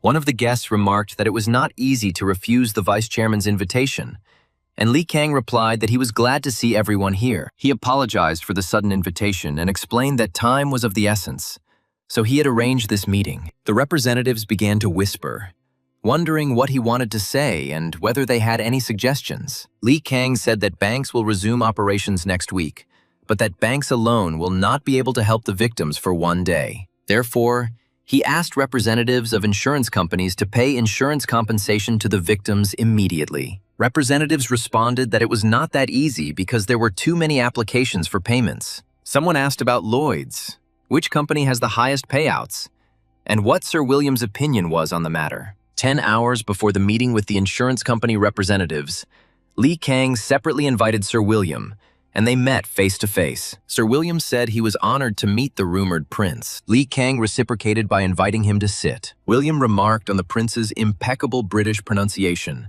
and Li Kang thought he had rehearsed well in advance. After all, if you were born into a royal family, you need to maintain your dignity. William agreed that the prince was indeed a man of noble blood. Although the aristocratic manner was forced, because of this, he would not dare to discuss it disrespectfully. William asked if, since he had been summoned separately, there must be something to discuss, and whether it was a matter of business or an official visit. Li Kang replied that both things were true, but he would start with the official matter and propose promptly paying compensation to the victims at the meeting. He then asked William to support his initiative, to which he replied that the company needed to be paid $50 million. The prince explained that this was a big loss now, but in the long run, it would bring profit. In the future, the company will be able to gain access to the US and global markets. After this disaster, there were more aftershocks, and people became acutely aware of the need for insurance. Markets for automobile and medical insurance have also formed, and if Lloyd's doesn't delay payments but issues them immediately, It will gain the boundless trust of its clients. All these actions will attract more and more new clients endlessly. Then the largest company, Lloyd's, will begin paying out insurance amounts. Other companies will be forced to pay benefits through tiers, and companies with small reserves will go bankrupt. Eliminating competitors and capturing customers was a win-win game, and Sir William accepted the prince's offer. Li Kang also asked for compensation to be paid to his compatriots earlier, and William, of course, agreed. A few days later, in the banquet hall of the California state capitol, some 50 insurance companies accepted Prince Li Kang's offer. They promised to promptly pay insurance compensation to their clients. As expected, after William's announcement, all companies agreed. It seemed like William was getting all the credit, but if you dig deeper, the success of the event strengthened Li Kang's political clout with the mayor. Lloyd's offered to pay compensation in the form of convertible bonds. They give the right, under certain conditions, to exchange them for shares in the company. The more Lloyd grows, the more profits fall to Li Kang, and he decides to take all the spotlight for himself. Jack Milo arrived unexpectedly at the meeting, and the prince called out to him in surprise. Jack asked permission to speak with the prince, and Li Kang, of course, agreed, realizing that the time had come to obtain the Unsan mine. Jack explained that his mines had been destroyed. Things had become much more difficult, and he wanted Li Kang to buy out his share of the trust. According to the agreement, if the share is sold within 5 years of the trust's creation, it must first be offered to the partners. Jack had no choice, since he was the one who first suggested this point, and the prince calmly acknowledged the situation without asking for anything extra. Li Kang said he would buy out the share for 70%, not according to the contract, and Jack asked in surprise if he was serious. The prince replied that even if they separated, they were partners, and he could not profit from his problems. He then added that he would also buy land in the Northern Wharf at a fair price. Jack was truly grateful for such kindness, but Li Kang pretended to take his problems into account. In fact, the main character bought all his rocks in Los Angeles. Jack thought that the good prince was helping him, but it was the very rock on which the famous Hollywood sign now stands. He thanked the prince again for such kindness, but Li Kang said that there was no need for gratitude. It was simply paid. As a small reward, Jack advised the prince not to get too close to the current governor. Li Kang was surprised and asked to explain the reason, but Jack said that he could not explain and left, and the prince decided to sort out the situation. Later, Li Kang learned through 3 brothers from Ireland that Abe Roof frequently met with representatives of the South Pacific Company. The problem is that this company has severed ties with the current governor, but at the same time, it is the largest sponsor of the elections. That's why Jack said not to get close to the governor, because money is needed for elections. Then they will nominate a compliant puppet candidate, politician James Gurat, with whom Abe meets most often. The puppet has already been found, but for Li Kang, Purdy, who does not practice racism, is more profitable than Abe's man. This means that both Jurat and Roof must be eliminated simultaneously in order to preserve power for a more acceptable governor. Governor Purdy greeted Li Kang warmly and said it must have been difficult to reach the residence. Purdy suggested they have dinner first, since his wife had been trying so hard, and Li Kang happily agreed. The governor organized all insurance compensation for the victims and thanked them for their work on the restoration committee. The prince decided to strengthen his relationship with the governor and turn him into a useful person. Then I thought, if possible, to move it as high as possible. At dinner, the governor offered wine, and Li Kang remarked that they served rice dishes, which was very thoughtful of them. The prince praised the magnificent estate and the beautiful flower arrangements, noting that the food reflected the care of the governor's wife. Purdy's wife was delighted that her efforts had been noticed, and the governor laughed contentedly, saying that it had not been for nothing that she had prepared in advance. Li Kang thought that if his wife was happy, then George's mood would noticeably improve, and the rumors that he was henpecked could still come in handy. The prince presented him with a small gift, and the governor praised him, noting that he had not worked as deputy for even 2 weeks, but had already distinguished himself. Li Kang replied that he believed that at least he had preserved the face of the vice chairman. But Purdy said he had worked at the chairman level and above,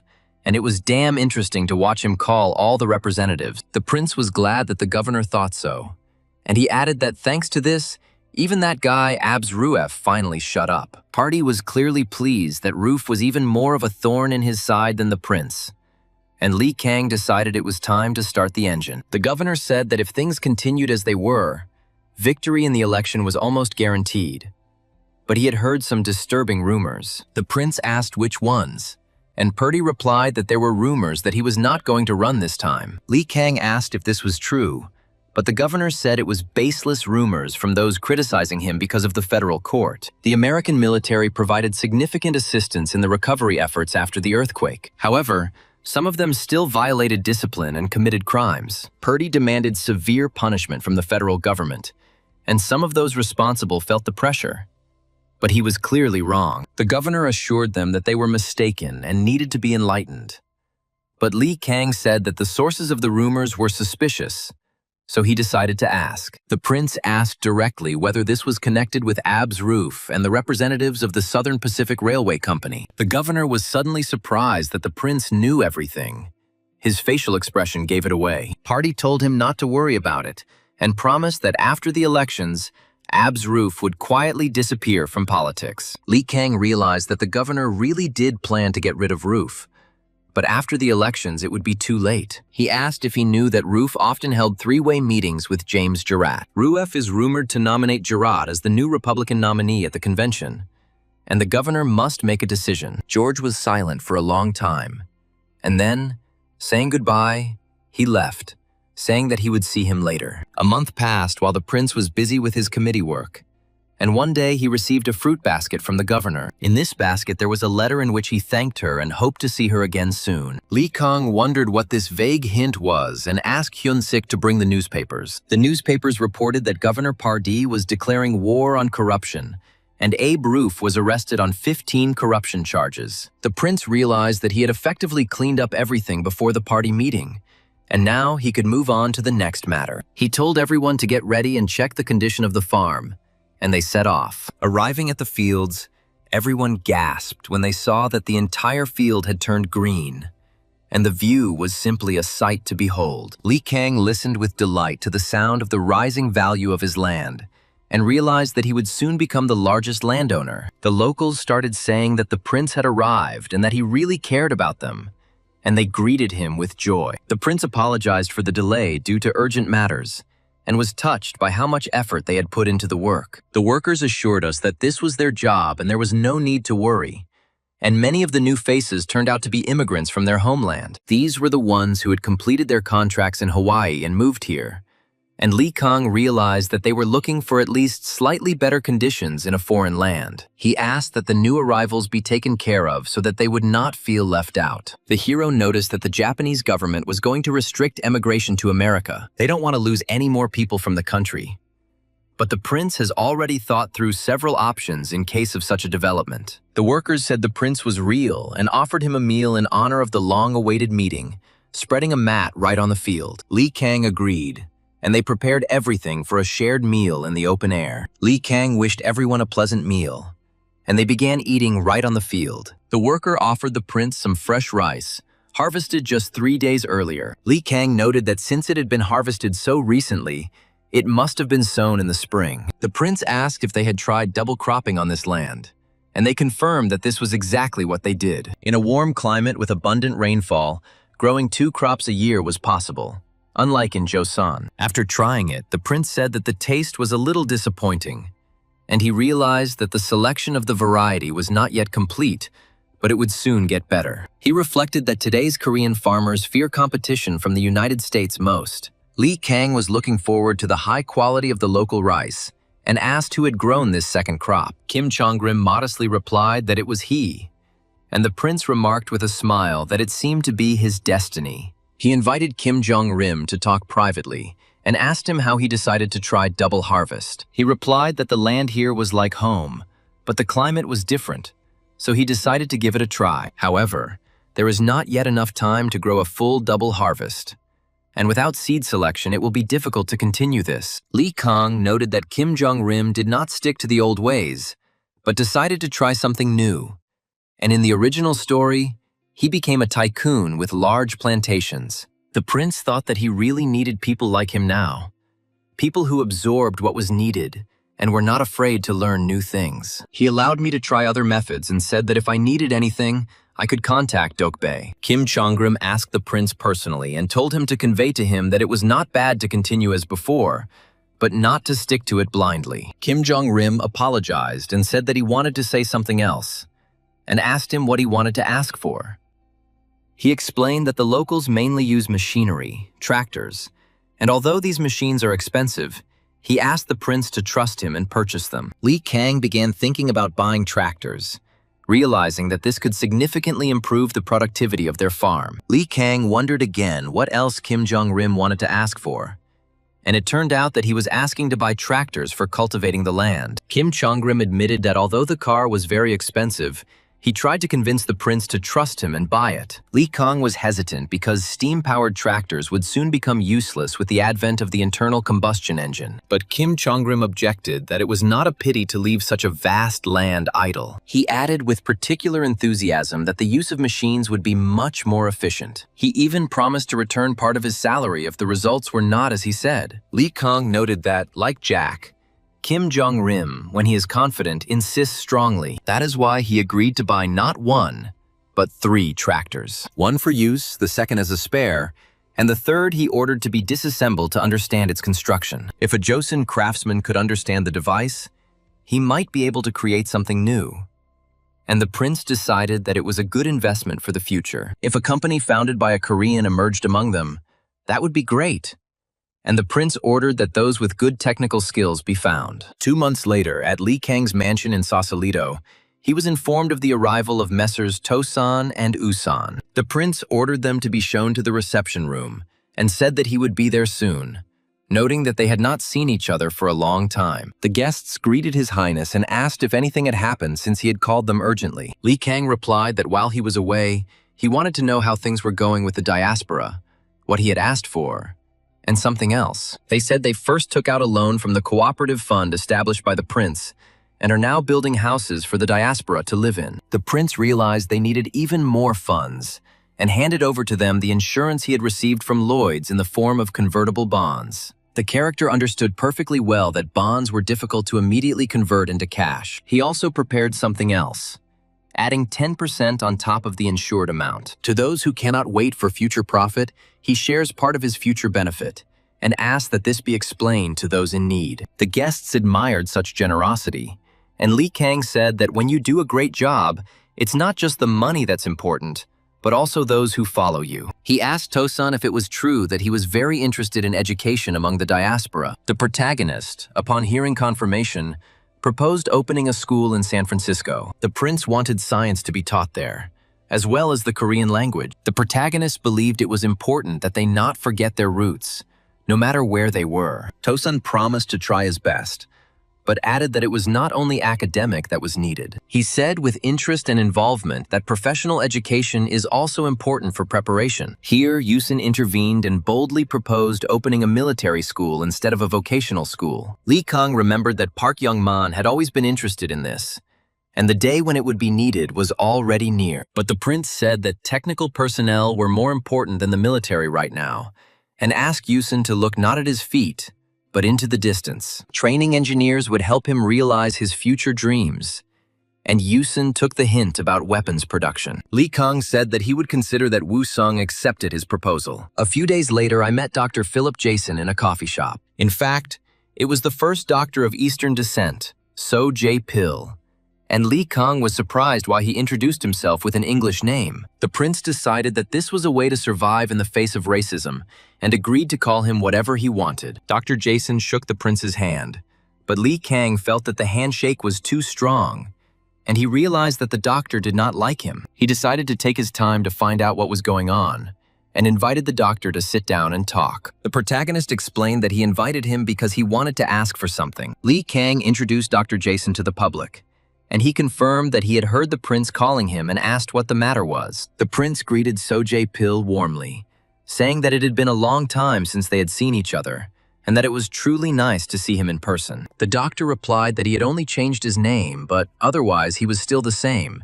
and asked if the prince had really invited the two of them together. Li Kang noticed the displeased expression on Yoo Kil-chun's face, and realized that he clearly knew why he couldn't stand the doctor. The prince explained that there would be a scholarship award ceremony next week. He called them so that the doctor, as the first Eastern physician and a person with experience living in the United States, could give advice. The doctor agreed, saying it was an honor for him and thanking him for the opportunity. Lee Kang invited him to sit down and chat some more, explaining that his long-term goal was to get as many Koreans as possible into the medical field. He believed that Jae-pil, as the first Eastern doctor, could be an excellent example, and decided that his experience would definitely be useful. The prince invited the doctor to stay with them until the event, so as not to have to travel back and forth, and he agreed. A few days later, the day of the scholarship awards arrived, and Lee Kang realized that Jae-pil was a radical reformer. But the coup failed, and Ko Jung executed his entire family for treason, so the doctor could not be kind to the prince. However, he still came to support the younger ones despite the antipathy, and Lee Kang realized that there could be nothing more between them. The first Synthesis Association Foundation Scholarship Award ceremony has begun. At this award ceremony, Dr. Jason gave a speech. He advised the students to forget all the past and consider themselves Americans. He then decided to add that you need to think like Americans to survive here. The doctor recommended changing one's diet, lifestyle, clothing, and hobbies to Western ones, and forgetting to behave like the Chosen people. Lee Kang thought that it was just an imitation and they wouldn't be accepted anyway. He recalled the offensive nickname bananas for Eastern people with Western thinking. The doctor insisted that to survive in America, one had to become an American. His speech was met with mixed reactions. Some were delighted, while others, on the contrary, were dissatisfied. Lee Kang turned to Jae-pil again, saying that he didn't know what his thoughts were when he accepted the invitation. He also didn't understand why he said such words, but he would blow his stupid ideas to smithereens. The prince stood before the scholarship recipients and reminded them that they were born in Joseon, and this is a timeless truth. He noticed that there was no reaction from the doctor and realized that he was still pretending not to understand Korean. Lee Kang said that even if they spoke English fluently, Americans would not consider them their own. Instead of temporarily avoiding racism, it's better to focus on remembering your roots and honing your craft. The prince promised that it would be difficult at first, but they would be able to forge a new path by following his actions and beliefs. To this end, the Synthesis Association will provide scholarships and living expenses. The protagonist hoped to see them with even more brilliant talents next time. The students promised to live up to His Highness's expectations and express their gratitude to the Synthesis Association. Lee Kang asked Kim Gyu-sik to end the event by showing the pole with his hand. Thus concluded the first award ceremony of the Synthesis Association Foundation scholarships. The prince went out to wash his hands and met Unam, who introduced himself and asked how His Highness was doing. Lee Kang replied that everything was fine and asked how school was going, reluctantly starting a conversation. Unam replied that thanks to the prince, he was able to concentrate on his studies. The prince immediately realized that Unam wanted to say more than just words of gratitude, and asked to get to the point. Una said that he was talking about Mr. Jae-pil, who was once his mentor. He then conveyed to the protagonist information about his actions in Joseon. He revealed that Jae-pil had taken a year's salary in advance before leaving the Independence Association, and Lee Kang took the hint. The character thought that he might have wanted to appear on his side. However, he was also under suspicion. The prince thanked him and said that he would be even more careful. Unam assured him that he hoped to be of service to His Highness, and Lee Kang remarked that he had kept him too long, after which Unam left. The prince asked Kim Gyu-sik where Jae-pil was, and learned that he was talking to scholarship students and telling them about the difficulties of student life. Lee Kang decided that since he had tried so hard, he couldn't just let him go, and ordered that the doctor be given about $500 in fees for the lecture. Kim Gyu-sik was surprised by such a large sum, and doubted that the doctor would agree to take it. However, the main character said that he would take it, and if he refused, he had to be persuaded. Lee Kang explained that since the doctor himself said that in America one must live the American way, then in a capitalist country nothing is free. According to Lee Sung-man, Jae-pil is greedy for money, so he will take it. Since he has no political sense, he will not think about the consequences. If it becomes known that his lecture to his younger comrades was just a job for money, how will the Korean diaspora view him? Lee Kang understood why Jae-pil accepted his invitation and gave that speech. He said that if he wanted to ruin someone else's holiday, he should have thought about what would follow. At that moment, the Wright brothers, Wilbur and Orville, who were the first in the world to fly a motorized airplane, approached him and came themselves. The prince remembered the Korean proverb about a pumpkin that rolled into the house along with its vines, and was surprised that they came to him on their own. Wilbur Wright said they were honored to meet the prince and had heard about him at an investment show in Chicago. They said everyone had been talking about the man who made gold out of the desert, the real estate genius who had been on everyone's lips all day. Lee Kang was surprised that rumors about him had spread so much and asked why they had come, to which the brothers asked him to look at the materials. He saw the Flyer 1 drawings and the Flyer 3 articles and asked what had changed. The brothers explained that they had improved the characteristics since the first article. The flight time doubled compared to the first one,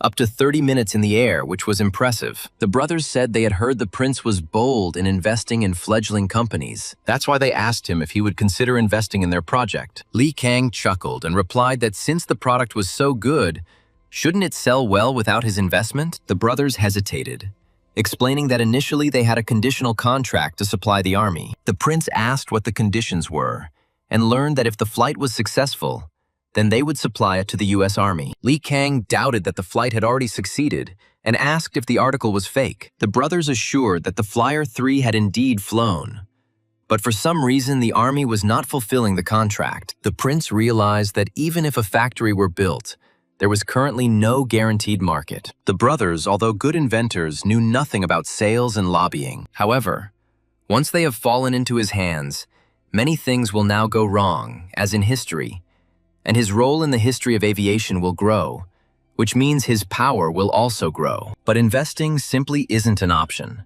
and Lee Kang demanded to see the Flyer 3 demonstration flight first. A month later, spectators gathered at a temporary airfield outside San Francisco, and the prince asked if everything was ready. The brothers confirmed that they were starting soon, and Lee Kang noticed that An Chang-ho was in the audience. Then he saw Park Youngman with the students, and Kim Chong-grim with the selected specialists. The prince decided that it would be useful for everyone to see this flight, and the brothers promised to show something amazing. As the plane took off, the crowd gasped at the sight of a man flying through the sky. Kim Jong-rim asked if the challenge was related to agriculture. The prince confirmed that the previously purchased equipment was insufficient and suggested using airplanes to spray liquids. It is possible to sow rice directly from the air or spray pesticides and fertilizers, but this will be difficult due to the complexity of calculating the location. The brothers were still trying to get the plane into the military as a weapon, and if the performance could be improved, it could fly further. Lee Kang thought that Park Youngman wanted to establish a military school, but now it was impossible. However, if you open a flight school and use the planes in agriculture, it will not raise suspicions. He asked Park Young-man if he would take over the flight school, since there was a fine line between civilian and military purposes. He readily agreed, promising to ensure the desired result. The airplane would be a leap forward for the prince in any direction, and he was looking forward to what this new venture would bring. However, there were also ill-wishers. One of them thought to himself, turning to the main character, "What does this all mean?" After the successful completion of the demonstration flight, the Wright brothers asked what the prince's condition regarding the refusal of sales and advertising meant. Lee Kang explained that they should only focus on improving the Flyer's technology. He did some research on the brothers and found out that they were simply being harassed by the press. The prince assured that he showed this not in order to refuse investments, but to suggest that everyone should do what they are good at. He proposed that the brothers focus on research and take on external activities, and this was his investment condition. The brothers initially objected, but then agreed, and Lee Kang said they would not regret it and asked them to sign the remaining clauses. Wilbur asked why the plant should be in the west rather than the east, and the prince explained it was because of low costs and state incentives after the earthquake. Secondly, he was going to modify the Flyer 3 design and sell it as an agricultural aircraft. The only regions that will immediately buy such aircraft are the west and center of the country. By building a plant here, they will be able to save significantly, and the second plant can be located wherever is convenient for them later. The brothers admired the prince's unconventional solutions, and then Lee Kang asked them to lecture to students at the school on the theory of aircraft engineering. He explained that if the students adopted their knowledge, his business would accelerate, and asked if they accepted all the conditions. In July, California's social scene was tense over governors, and Li Kang was pleased to be rid of Abs. Li Kang thought that getting rid of Abs' roof would open up new opportunities for him to influence the political situation in the state. The hero noticed how influential figures began to seek his favor. The character mentally noted that he now needed to act even more carefully so as not to make new enemies among the Republicans. The hero realized that the struggle for influence in California was just beginning, and he must be prepared for any surprises. The new head of the Southern Pacific Railway Company, Anthony Rote, approached Li Kang. He immediately introduced himself, asking if the prince knew who he was. Li Kang replied that he headed the largest company in California. It is impossible not to know this. And Rote said that it was an honor for him to personally thank the prince. He hinted that he was talking about Patrick, who stood with Abs and was removed thanks to the prince. Li Kang said that if Rote thought so, they could have a good cooperation. Rote asked how they should approach the governor, and Li Kang advised them to simply wait, because Purdy is at odds with the railroad. But being at odds forever is not an option. The brief shower would pass anyway, said the prince, and Purdy would soon enter central politics, which would be beneficial to him as well. Li Kang offered to help a little, since one of the two senators supported by Rokta's company was ill, and this could be used. Rote was surprised how the prince knew this, and Li Kang told him to take advantage of the situation and let the rain pass quickly. Rote realized that the prince wanted to remove the sixth senator and put the governor in his place in order to avoid rain and strengthen relations. He left the prince his business card and invited him to drop in on the company when he had time. Noticing that the game had already begun and people were gathering, Li Kang replied that he would drop by sometime. And at that moment, the governor's secretary approached him with a thank you gift. The secretary said that the governor was handing over a gift and said that it would be useful to the prince. Li Kang was surprised to see the invitation to the Bohemian Club and stood there in a stupor for a moment. He recalled that when he was a lobbyist, he tried to get in there without success. Now the invitation is in his hands. And life, as always, is unpredictable. July 27th, the day after tomorrow, at 4 o'clock in the afternoon. And one recommendation is not enough. This means that it is the interview date, and Li Kang is required to join this club. On the appointed day, he arrived at the Bohemian Club and was asked to sign documents on the table, including a non-disclosure agreement. Li Kang realized that the closed atmosphere had been there from the start and signed the documents, after which he was invited for an interview. He noticed strange and even ugly clothes on the club members who greeted him as a candidate. When asked the first question about who handed him the invitation, Li Kang answered evasively. He said he wondered why he should disclose his details if everyone wanted to remain anonymous. He asked if it wasn't more important to them who he got the card from than how useful he could be to the club. The members agreed that this was reasonable, and one of them even bowed very obligingly to the hero. They then talked about various personal matters, but the conversation was clearly aimed at understanding his character. At the end, they asked the most important question. If he joined the club, what benefit could they get? Li Kang responded that he could offer his experience in successful investments. The hero promised to share with them whatever would become the next profitable target, although he would, of course, take the largest share for himself. The club members asked him to wait while they discussed his case, and an argument began. One said the prince was not American, but was told that was not an argument. Another said that although he was Asian, he was a prince, to which someone chuckled that he was the prince of some small country. Afterwards, he asked if the members were embarrassed that an Asian would enter the club. However, most did not care, and one of them voted to join, all because he was interested in what the prince would offer in terms of investment. The votes were split evenly, 5 for and 5 against, which happened for the first time, and the chairman had to make the decisive decision. The chairman of the club asked the members whether they were for or against the prince's entry, and after an hour of discussion, he was invited into the hall. The club chairman was silent for a long time, weighing all the pros and cons, and uncertainty was visible in his eyes. Li Kang waited tensely for the verdict, realizing that his future plans in America depended on this decision. Finally, the chairman raised his hand and said that he would vote for the prince to join the club. That single voice tipped the scales, and Li Kang felt the tension ease from his shoulders. One of the club members chuckled in displeasure but remained silent, clearly not wanting to argue with the chairman's decision. Lee Kang mentally thanked everyone who supported him and realized that new opportunities were now opening up for him. The chairman apologized for the wait and congratulated Lee Canas on becoming a full member of the Bohemian Club. Jules Eugene Pages, also a member of the club, removed his deer mask and was surprised that the prince recognized him by his voice. Pages apologized for the tense atmosphere during the interview, but Lee Kang said everything was fine. Although the decision took quite a long time, it turned out that the votes for and against were divided equally, and the chairman himself cast the deciding vote for the prince. However, Mr. Phelan continued to express dissatisfaction. Lee Kang noted that the content of the discussion should remain secret and pretended to look at the painting to play along with Pages. He recalled that John J. Phelan was a former mayor of San Francisco and a known racist. He later became a senator and passed laws restricting land ownership for Asians.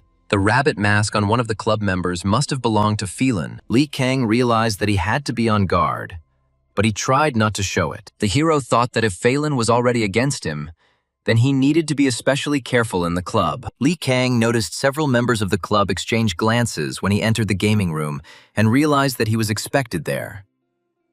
The character decided that the best way to reduce tension was to show himself to be an open and friendly conversationalist. The hero looked around the room and noted that each of those present most likely had their own hidden interests and goals. Lee Kang realized that in a game like this, where the stakes were high, even an innocent conversation could turn into a trap. Pages said the prince was famous for his landscapes, but Lee Kang replied that he was not that famous yet. He agreed that he would show him Paris if he ever got there and smiled. Pages offered to introduce the prince to other talented young artists. Lee Kang thought that if the opportunity arose, he would buy paintings by Monet, Renoir, and others. Pages then gave a tour of the club rooms and explained how to use them. At the end of the whole excursion, he brought the prince to the place he most wanted to go. On Friday, there was a poker game in the club, and Lee Kang was surprised to find that there was another room hidden behind the library door. This room could only be entered by pressing a secret mechanism. There was a sign on the door warning people not to come here if they wanted to spin webs. Anthony Rocht,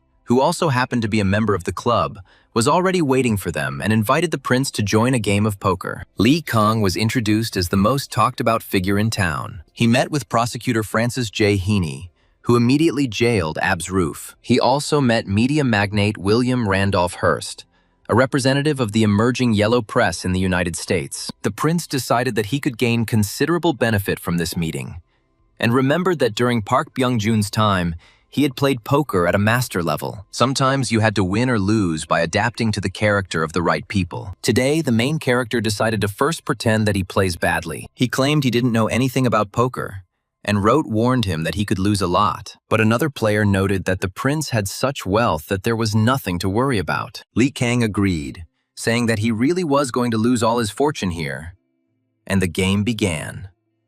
Everyone was too focused on the game, and the prince suggested talking over cards to ease the tension. He realized that he was being used as a pretext to discreetly gather information, and decided to take the bait. Lee Kang asked if it was true that Abs Roof would soon be released from prison, and carefully watched the reactions of those present. One of the players reported that Abs Roof received only 2 years in prison. This happened because he made a deal on the deadline and turned in many influential acquaintances for the sake of his own skin. Another player noted that even if Roof gets out, it will be almost impossible for him to recover, because a traitor will always remain a traitor. Lee Kang decided to share his own information and asked if anyone knew of an interesting place to invest. He warned that if there were any people present who owned British bonds, they should sell them immediately. When asked why, the prince explained that many British companies were paying out insurance for the California earthquake. They pay it in gold coins amounting to $90 million. The British will have to replenish the gold drain to the US,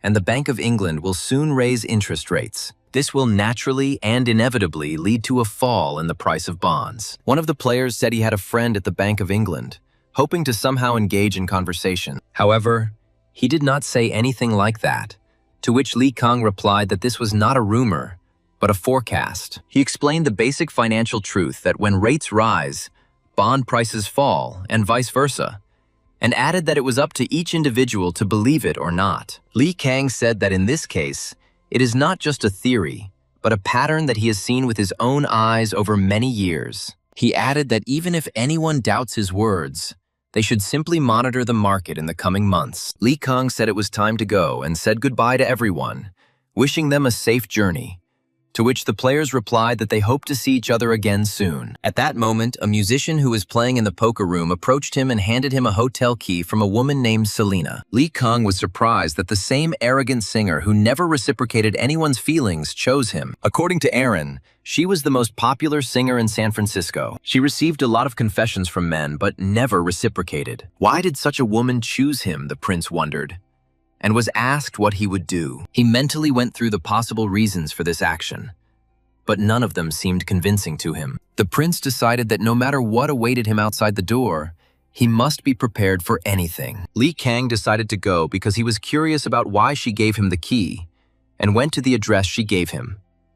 Selena met him in his room and said she was glad to see the prince while lying in the bathtub. When asked why she invited him, she replied that she would like to tell him more about it. She invited him in, and Li Kang, intrigued, stepped into her room. Li Kang asked Selena directly if someone had sent her, and she admitted that she had been offered a lot of money to get closer to the prince. She said she was promised that if she succeeded with him, her life would improve because the prince was known to give everything when he fell in love. Li Kang realized that someone knew about Li Kang well and wanted to trap him, and asked who exactly did it. Selena replied that there were two of them, but she didn't know their names, and only the one who gave the money was American, and the other pulled his hat down over his face. She added that she should receive the remaining payment tomorrow. The one who hid his face said that he wanted to get some information about the prince. Li Kang told her to meet him tomorrow and tell him that everything went well, and then he would sort everything out himself. The next day at the cafe, Max and Kaplan reported that they had been following Selena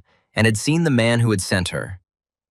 They said they followed a white man in his 30s whom she met. He came to a very alarming place, namely, the Japanese consulate in San Francisco. Li Kang realized that the Japanese had finally begun to act and asked if there was something even more serious. He found out that after leaving the consulate, this man went to the residence of the Resident General of the Korean Empire, Ito Hirobumi. He realized that his opponents were not limited to just the consulate, but were operating on several levels at once. Li Kang ordered continued surveillance of this man in order to find out all his connections and contacts in the city. Max confirmed that they had already established permanent surveillance of Ito Hirobumi's residence. Kaplan added that traffic there has noticeably increased in recent days, and unfamiliar cars with diplomatic license plates often drive in. Li Kang realized that preparations for some kind of action against him were in full swing. He decided that he needed to urgently strengthen the security of his residence and all the key people in his entourage. At Ito's residence, Hirobumi spoke with Fujiwara and expressed regret that he had sent Li Kang to America. He relied only on his words,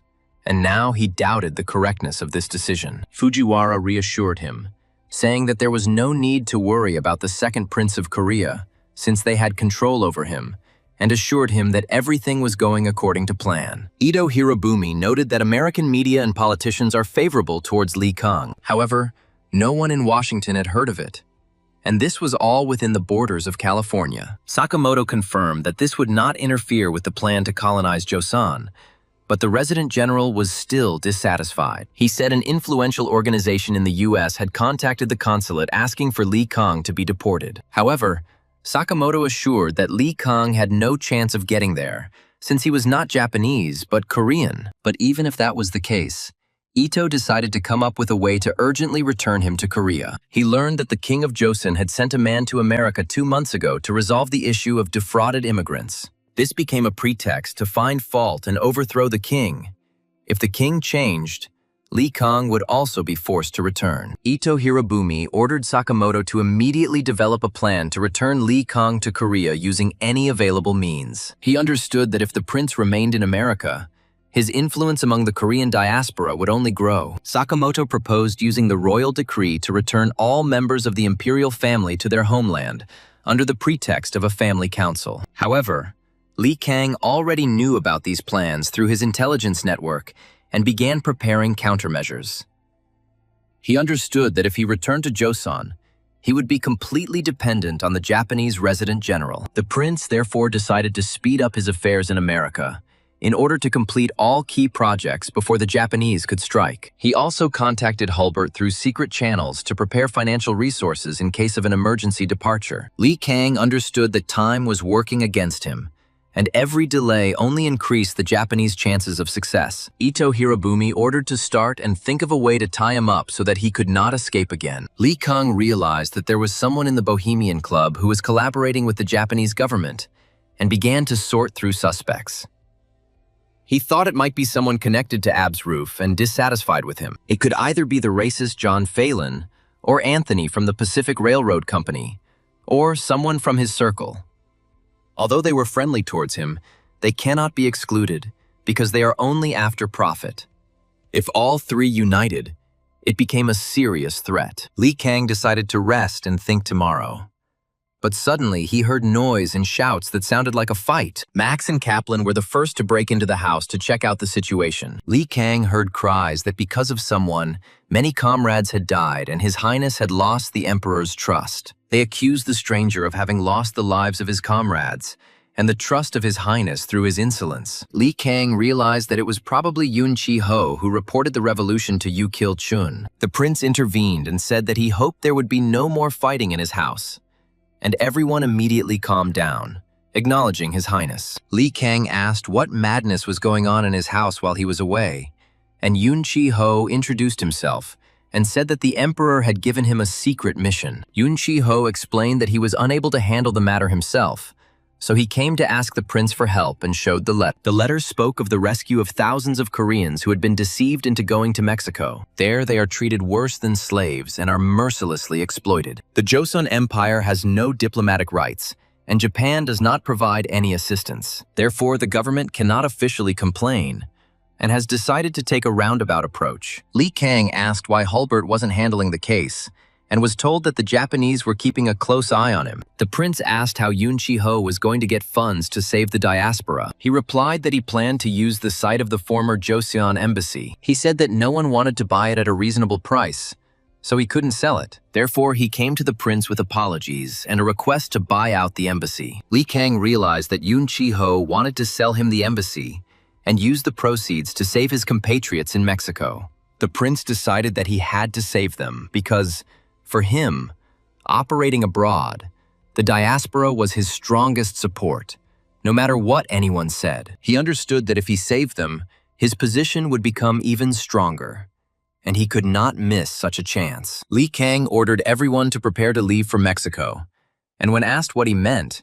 he firmly replied that they were going to save people. Dokbae approached him and said that, having heard that the prince was going to Mexico, he volunteered to accompany him. This is because it is not the safest place, and I took with me 2 people who speak fluent Spanish as translators. After careful preparations, they set off from Mexico with a common goal. Li Kang realized that this wouldn't work out well, but maybe it would be for the best. While there was time, he decided to find out what happened between Yun Chi-ho and Yu Kil-chun, and asked if it was true that he had reported on Kil-chun's plan. Yun Chi-ho admitted that it was him, and explained that Kil-chun's plan seemed crazy to him because he gathered young military men and dreamed of a second Kapsan coup. He thought the plan wasn't great and wanted to minimize the damage, so he reported it, adding that the people then, as now, were ignorant. Yun Chi-ho said that revolution would not have helped anyway.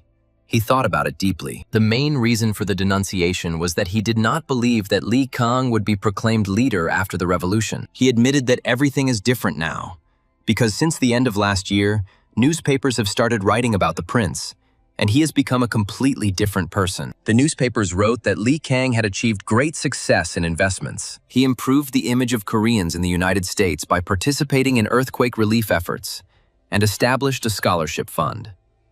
Some began to say that the prince reminded them of the deceased father of the first emperor of the Korean Empire, Gojong Hung-sun Daewanggun. Li Kang admitted that Yun Chi-ho is indeed talented in languages and analyzing situations. However, his problem is elitist consciousness, passivity, and indifference. He wondered if someone who had betrayed once could betray again. But for now, I decided to watch because Yun Chi-ho could be useful. After arriving in Mexico City, negotiations with the central government of Mexico began under the leadership of Yun Chi-ho. Li Kang watched his actions to assess his abilities, but the result was disappointing. and the prince realized that Japan had created interference. Most likely, it happened after realizing the essence of the plan when Yoon Chi-ho came to him. This failure was predetermined, and Lee Kang asked Yoon Chi-ho what he would do now. He responded, realizing that there was no other way. It looked like he would have to return to Joseon. Lee Kang objected. Did he really think that this was all? Not believing in such an outcome. Then he asked if he wasn't planning to go to the Yucatan Peninsula, where their compatriots were working as slaves. Yoon Chi-ho tried to justify himself by saying that high-ranking officials refused. This meeting with his compatriots would yield no results. But the prince realized that this was an excuse. Lee Kang decided to initiate negotiations himself, and a few days later he arranged a meeting with the head of the Immigration Service. Also present were the Minister of Agriculture and Forestry and the head of the legal department. He apologized for his subordinate's rudeness last time, but officials responded that the migrant issue was not within their jurisdiction. The prince said that he knew, but first asked her to accept his gift. It was a traditional Joseon dynasty craft decorated with shells, and inside was his sincere apology. The officials were outraged that he decided to insult them so openly, already having a negative attitude towards him. However, Lee Kang assured that he was not going to ask for the same thing as last time, and this was indeed a gift of apology. He said, trying to get the point across, that Japan had started to act to stop him. Even if they took bribes, they would not be able to help an ordinary person like him in such a state matter. So Lee Kang had to find another way, and he asked if it was true that Yoon Chi-ho had a cousin who owned a large plantation. He explained that most Mexican officials come from wealthy families. The head of the Immigration Service is a relative of an agricultural magnate, which could help. Therefore, he will propose to his cousin to gather all the Korean settlers on his plantation. Plantation owners often trade workers with active contracts to each other, and Lee Kang decided to take advantage of this scheme. Lee Kang explained that he needed to pay the penalty and transfer their compatriots from the cousin of the head of the Immigration Service. He asked Yoon Chi-ho if he could ask his cousin to gather their compatriots in Cancun, and he replied that it was quite possible. However, it turned out that there were now more of our people in Merida than in Cancun, and Lee Kang asked if this could be entrusted to the head of the legal department. The head of the legal department promised to send a document confirming that everything was illegal. Lee Kang insisted that this was enough. He would handle the rest himself. When they arrived in Merida, the picture turned out to be worse than expected, and the prince was outraged that both children and old people were being used in the work. The local representative asked if this was the same prince, and said that he had heard from the head of the legal department about his arrival on the migrant case. Lee Kang asked him to act quickly, and he replied that he had already informed the local plantation owners about the termination of contracts. So they resolved the Mexican immigration fraud issue, and everyone went back to the U.S. A few days later, on a ship in San Francisco, Yoon Chi-ho admitted that he had not expected the prince to give bribes so openly. Lee Kang replied that when it came to state and diplomacy, his hands were tied. He should have said that he tried very hard, but it didn't work, and just given up. He asked if he should have told himself that he had done what he could, and that was enough. Lee Kang said that he was disappointed in Yoon Chi-ho, and that any means necessary had to be used to save his compatriots. Yoon Chi-ho justified himself by saying that he did not have the same fortune as the prince and could not do such a thing. With that kind of money, he could try to do something. And Lee Kang said that Yoon Chi-ho had already justified himself, and now he should return the money. He demanded the money back, and Yoon Chi-ho gave it to him. And Lee Kang said that he would teach him a lesson for his indifference. Even if he accepts his position that he did not have the money to save his compatriots, he should at least have shown that he wanted to save them. He had to show that he truly wanted to carry out the emperor's order and sympathized with his compatriots. Lee Kang recalled that he said that he reminded him of his grandfather, and he also respected him and tried to be like him. Over the past 2 years, nearly 1,000 of their compatriots, treated as slaves in Mexico, have finally gained freedom. Prince Lee Kang, who received a secret order from the emperor, successfully completed the negotiations. Newspapers reported that Lee Kang was establishing the Hapsan Scholarship Fund to help cultivate new talent. Lee Kang was surprised how the empire knew so much about the events here, and Hyun-sik explained that Lee Min-woo had recently returned to Hanyang. Lee Min-woo was one of those who came to San Francisco with Dokbae, and he was quite a clever fellow, even arranging marriage introductions. Most likely, it was from him that rumors about the prince leaked out,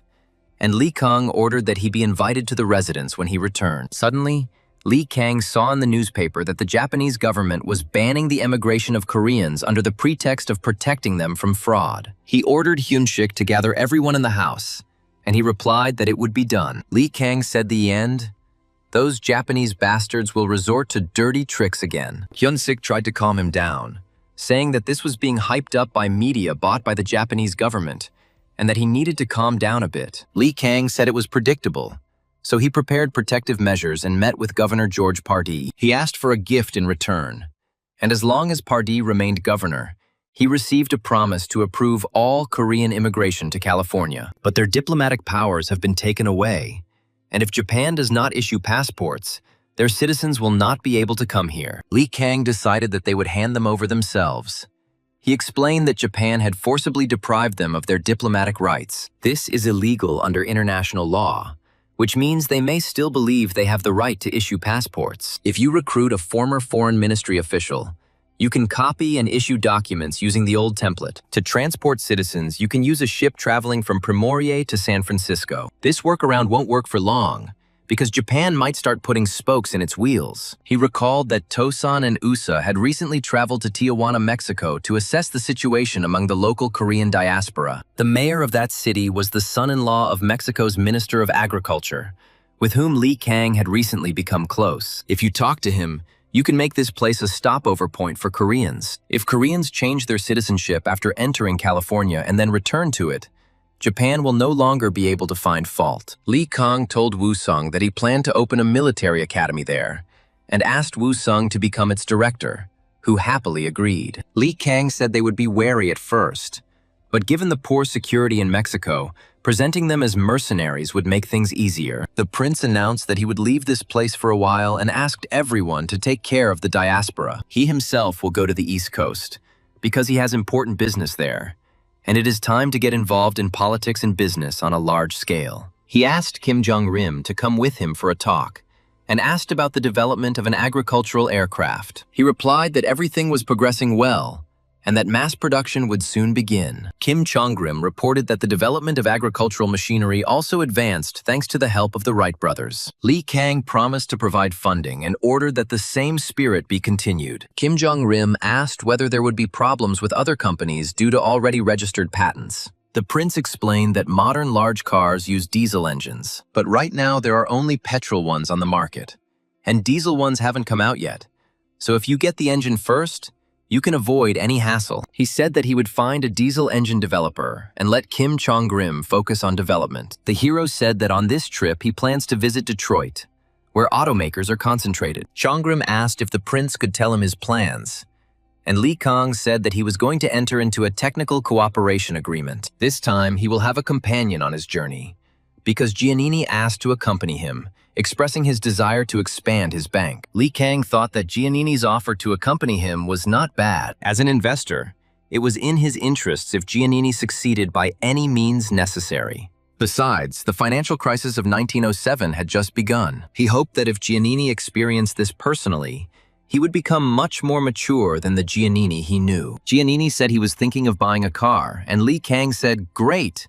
They were just going to Motor City and he could find a good one." When the prince was asked which company he was going to, he replied that he was going to the Buick Motors headquarters. Giannini wondered if the Cadillac was any better, but Lee Kang explained that part of the previous insurance payment had been given to him in the form of Buick shares. Although it is only 3% of the total, he will receive better treatment than an outsider. However, Lee Kang's expectations were shattered when William Durant asked if the prince wanted technical cooperation. Lee Kang confirmed this, and Durant remarked that it seemed the prince wanted to start his own car company, and asked what inspired him to do so. Lee Kang responded with a question about why Durant was so interested in this. He noticed that there was only greed in his eyes, and if he missed, he would take everything away. Durant offered to sell him the idea for a decent price, but Lee Kang was outraged by this approach. The hero said that modern businessmen are imbued with monopoly to the marrow of their bones. As soon as some product starts to explode,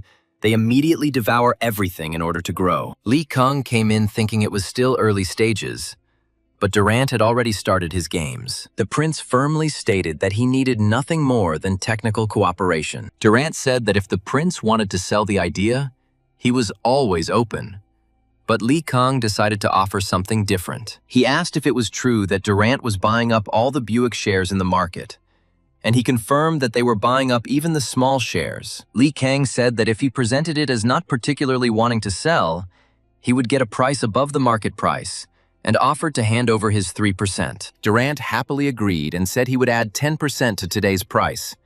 And Li Kang asked to complete the paperwork that very day. He sold shares at a great price, which, due to the crisis, will become cheaper than shit in the next 2 years. Durant tried to buy the idea again, saying that his door was always open and that money would be found in any amount. Li Kang replied that if he wanted to start a new company, he would come to him. A few days later, he was met in front of the Ford building by the head of the secretariat, Hans Wave, who apologized. Li Kang was already irritated by the long wait, but when he entered the building, he saw something that made him even more angry. He saw the Japanese there and indignantly exclaimed that these bastards were working here too. He was assured that the Ford company hires anyone who has the ability, regardless of race, even people with disabilities. The prince chuckled, noting that Ford valued ability above all else. But the delay in his response made him worry that he was being racist. However, Henry Ford turned out to be a more reasonable man than Li Kang expected, and they finally met. Li Kang introduced Giannini as the head of Bank of Italy, and Ford said he had heard of him too and wanted to meet him. Ford apologized for the delay, explaining that a large crowd was gathering in Detroit. It took them time to be sure that the prince was really a prince, because there were so many imposters. Li Kang realized that caution was a good idea and said that they had also done a little investigation. Ford then asked a direct question about technical cooperation. The prince was surprised that no one had asked him so directly what he would get out of it, and he appreciated Ford's straightforwardness. Li Kang stated that the biggest benefit from cooperation between the companies is money. Astronomical amounts. He explained that he had studied Ford and seen that its production volumes were lower than those of its competitors. He warned that if we slow down even a little, we could fall far behind in the fight for market share. Then Durant's rival would absorb them, and asked if Ford had contacted Durant. Li Kang said Durant was more interested in buying his technology and ideas than collaborating, and Ford confirmed that he was just buying up everything. The prince suggested that Ford abandon the buyout of the company, and instead, he proposed something else. The hero promised to invest $50,000 into his company immediately, and another $500,000 within 6 months. He explained that if the weaknesses were addressed, Ford would soar even higher. Ford will become the first American whose fortune exceeds $1 billion. Li Kang said that the development of engine technology was the beginning of everything, and that is where he will begin investing. He then added that if they started together, it would be an ideal opportunity for him. Ford replied that technical cooperation was generally fine, but he still had some concerns. On the investment issue, he wanted to be more careful, and Li Kang told him to contact him anytime later. Giannini noted that Ford would soon contact him in tears as well. This is because at first he himself was wary of the prince's proposal and postponed the decision. But then he deeply regretted it. Li Kang said that people grow up regretting their own mistakes, applying this expression to today's reputation. If Ford doesn't accept his offer now, he'll sign a contract on far worse terms later. Ford agreed and said they would then move on, expecting a call full of regret, and they parted ways.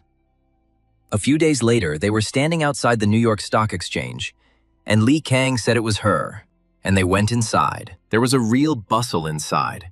People were buying and selling shares. Giannini was struck by the atmosphere, saying it was nothing like San Francisco. Li Kang remarked that Giannini was clearly born to run a commercial bank, and he asked what he meant. The prince explained that New Yorkers of all stripes are clutching cash. They are trading stocks, and this is a classic sign of a market peak.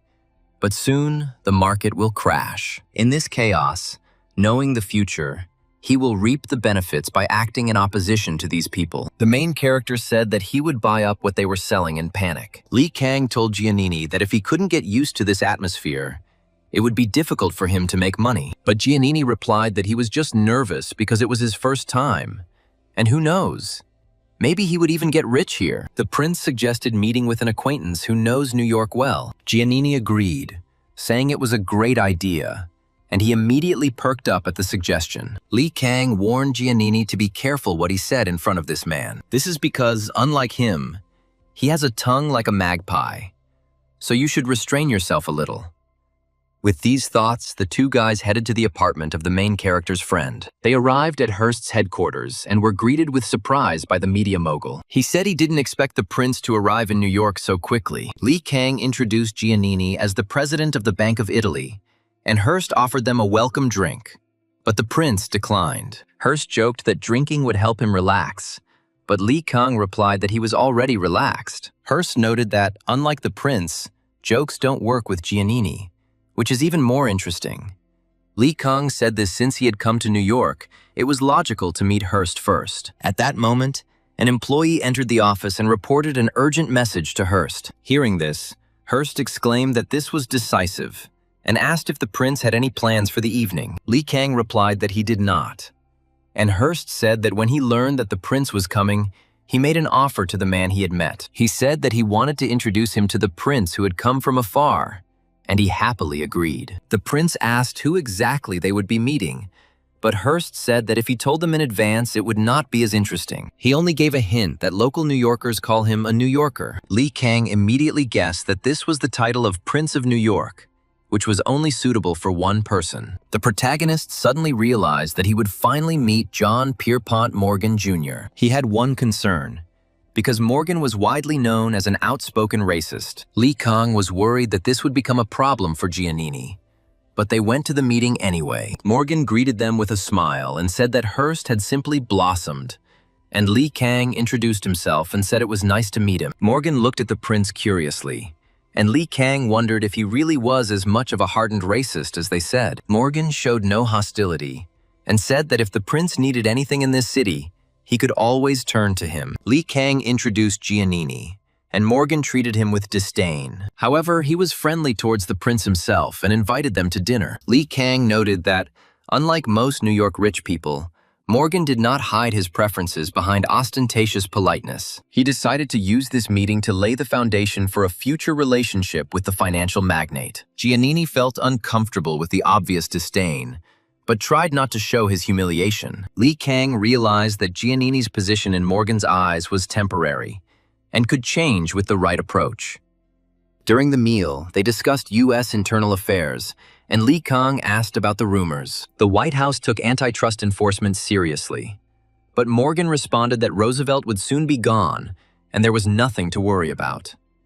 Li Kang noted that Morgan was so influential in New York that he could afford to speak so openly about the president. When asked about his opinion of Roosevelt, he answered cautiously, saying that he had not given much thought to it, but that he did not have a good opinion of him. He recalled that 30 years ago, the United States and the Korean Empire entered into an agreement according to which America was supposed to help them. Li Kang apologized for the boring international diplomacy, but Morgan said it was very interesting. The prince asked him to send one of his men to the Bank of Italy so that Giannini could learn advanced financial techniques. Giannini explained that they provide loans to small businesses and grow through interest income. Afterwards, the guy added that, although they are still at the initial stage, they are growing gradually. Morgan asked dismissively if it was profitable to collect pennies from some beggars.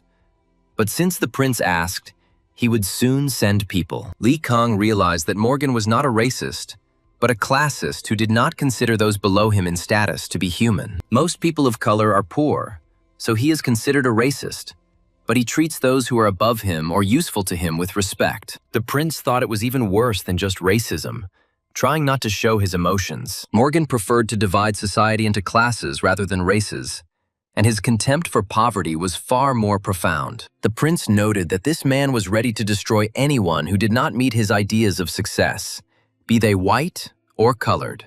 Li Kang realized that his own wealth and title became the armor that protected him from the magnate's arrogant gaze. He thought that in the world of big money, racism is often just a cover for more mundane and cruel calculations. Morgan invited them to a charity event at the mayor's residence. Li Kang agreed, as it would allow him to expand his connections in New York, and they said goodbye. On the way out, the hero told Giannini that he had restrained himself well, and the guy replied that in New York, being angry with Morgan would only be to one's own detriment. If he can't contain himself here, what will he do in the future? Giannini promised to make his bank very big. A few days later, at a charity event at the mayor's residence, Li Kang met Morgan Jr. He introduced him to his father, John Pierpont Morgan, the founder of J.P. Morgan. The elder Morgan said that his son had spoken a lot about the prince and that he was glad to meet him. And Li Kang replied that he had also long wanted to meet him. The meeting attracted the attention of the people in the room, and Li Kang asked Morgan to introduce Dr. King to him. He was the head of the land department of the Ministry of Agriculture. Dr. King was at Li Kang's first social debut and is associated with his farming. He said that he was leaving soon for the Korean Empire and Japan, and he was glad that he was able to meet before leaving. Li Kang asked what was bringing him so far, but King evaded the question by asking how the prince was doing in New York. Li Kang replied that he was living well, and was asked if he had met other Asians, but he said he was from the Qing. He introduced himself as the Prince of the Great Korean Empire, and his interlocutor, a former assistant of Prince Gong, said that he was glad to meet him. Li Kang asked why so many Qing relics were put up for auction, and was told that they urgently needed funds for the country. The prince noted that they could get a higher price through other channels, but they told him that the money was needed urgently, and that they needed to collect as much as possible and as quickly as possible. Li Kang said that the Qing dynasty was now at an end. There were rebellions within, and Western powers were putting pressure on the outside, trying to absorb the country. He warned that the Great Korean Empire should also be on guard. The guy heard that Korean relics would soon appear at this auction, and some had already arrived. In fact, it has already started. And a few days ago, at Li Kang's mansion in Sausalito, it was confirmed that Hulbert's reports were true. Li Kang ordered that all relevant evidence be collected and reported to him in order to lodge a protest with the American and European press. He understood that even though he was preparing everything, he was not sure that the protest would work. And if they soon lost their sovereignty, they would not be able to do this. But Li Kang decided that he would not give up.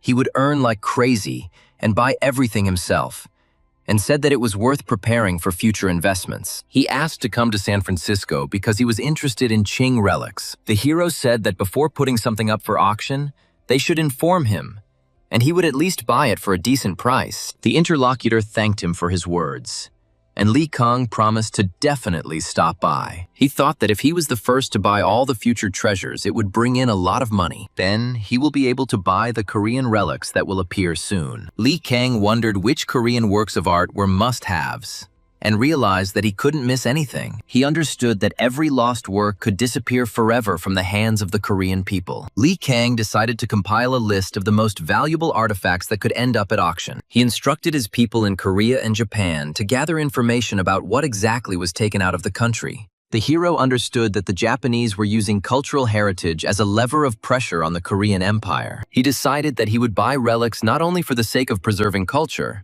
but also for political influence. Li Kang understood that owning the national treasures would give him the moral right to demand their return in the future. Before arriving in New York, Giannini thought he was already quite successful. But now he realized that he was like a frog in a well. The road ahead was long, and there was still much to learn. He realized that those who do not realize this do not develop. He understood that only growth awaited him, and he would continue to live with the attitude of studying diligently. Giannini changed a lot, became calmer, and Li Kang said that they were holding an investment seminar and invited him to definitely come. He promised to invest in Livermore's trust and personally double his fortune. The main character was surprised to hear this name, not believing his eyes.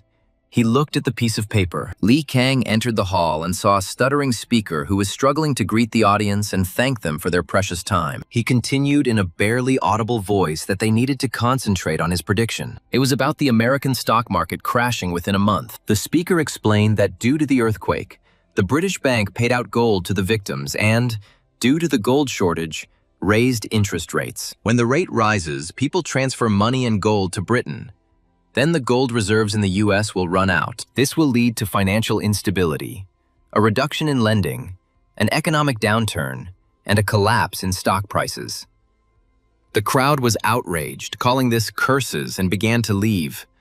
But Li Kang remained and asked his people to step back to listen to the end. The speaker continued that a collapse in stock prices was inevitable, and that the backward US financial system would be the main factor in the collapse. The prince said he had lived through the San Francisco earthquake himself, and knew then that raising rates would cause financial panic. He explained that in such a situation, it is more profitable to make money on shorts than on long-term investments. The speaker agreed that if it worked, there was a lot of money to be made. Li Kang said he would invest in him and offered to write their names into history together so that historians could accurately record their great achievements. He asked what exactly he planned to short and was told it was shipping, mining, steel, and railroads. In short, the industries that were hit hard by the earthquake have already fallen more than 20% from their peak. Li Kang decided to focus on the prey that had suffered the most. The speaker said that when the market collapses and a recession begins, the financial sector will suffer greatly,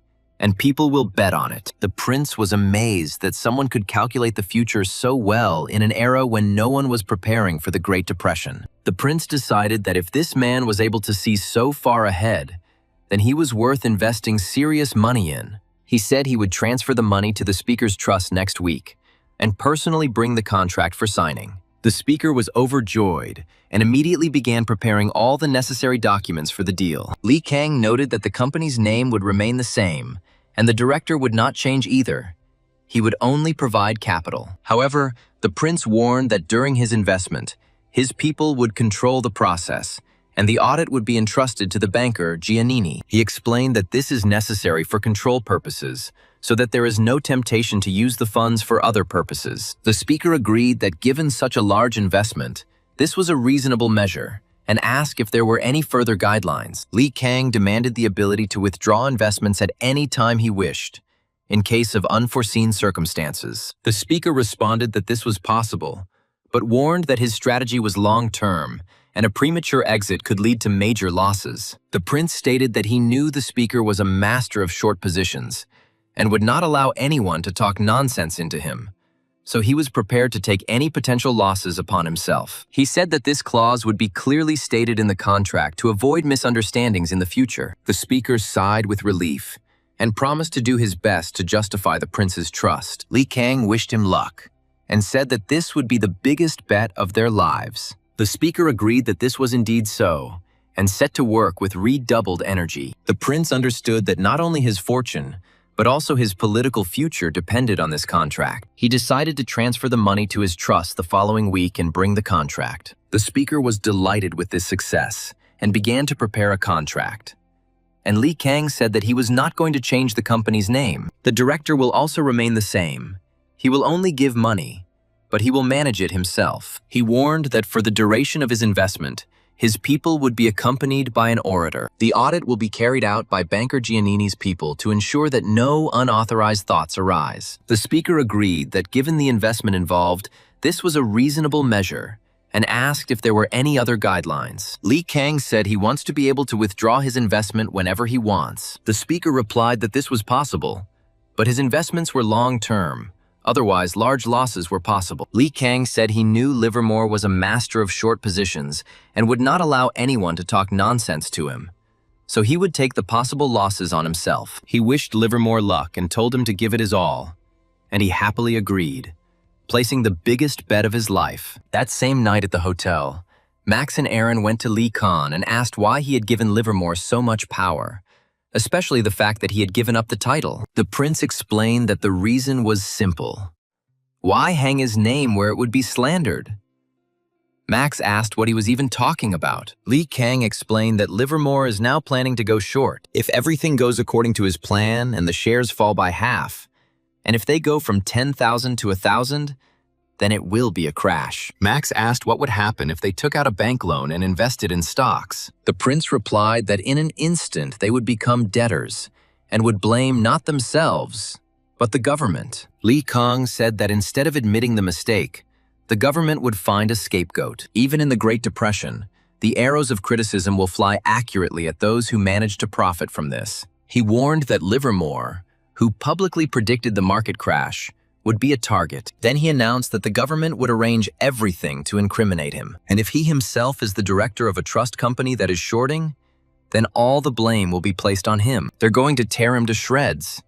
And he's Asian, so he's going to get double the abuse. But Li Kang reassured his people, saying that he would not be exposed and there would be nothing to find fault with. The hero added that he would simply invest the money and retreat into the shadows, putting up a screen. This screen will be Livermore, and of course, he will receive all the arrows. But thanks to the prince, he gets more money than in the original story, so it's not a loss. Max said he understood, but called the prince sinister, to which Li Kang replied that it was better to call him risk manager. That night, Li Kang was writing an investment contract for Livermore. He chose every word carefully, because his life depended on this contract, and he was eagerly awaiting how much profit it would bring him. Li Kang signed a contract with Livermore and said he relied on him, to which Livermore replied with solemn confidence that he would bring the prince an income exceeding all his wildest expectations. Livermore promised to bring in revenue that exceeded all expectations.